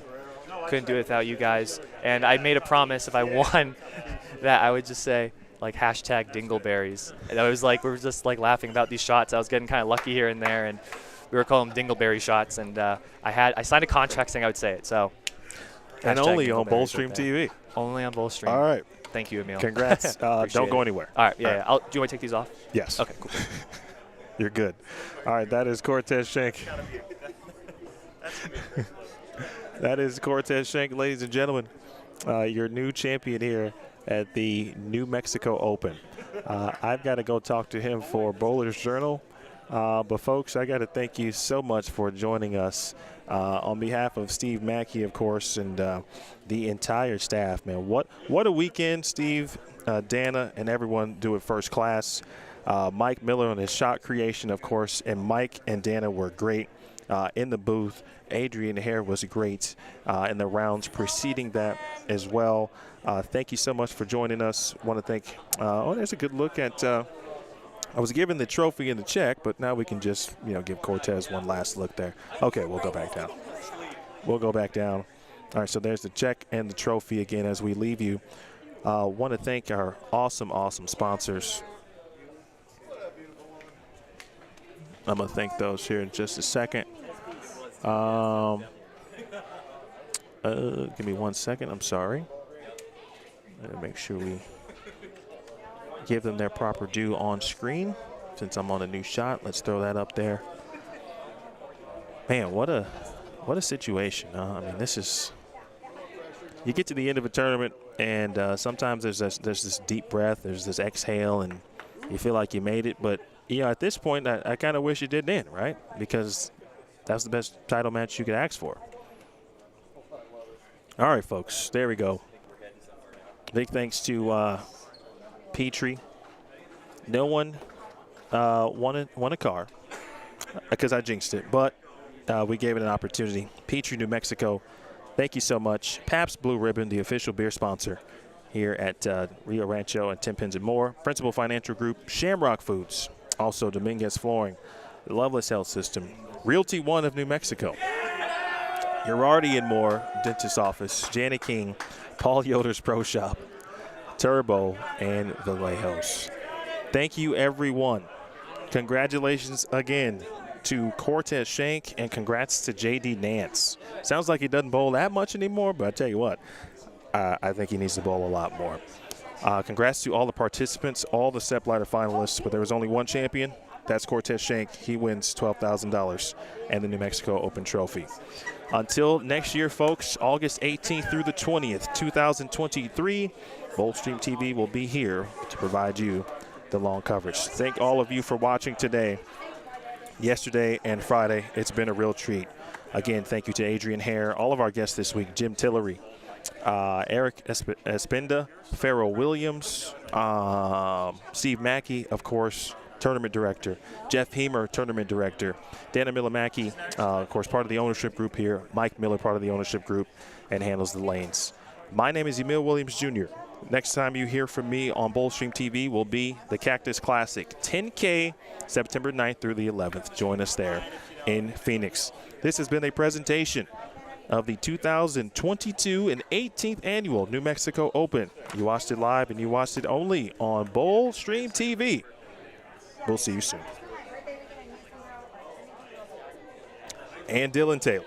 Thank you, Michelle Carey. Boy, I love my people. Don't they help out? And Dylan Taylor. Okay, that's going to officially do it. I'm Emil Williams Jr. So long for now. I'll see you in Phoenix for the 10K Cactus Classic.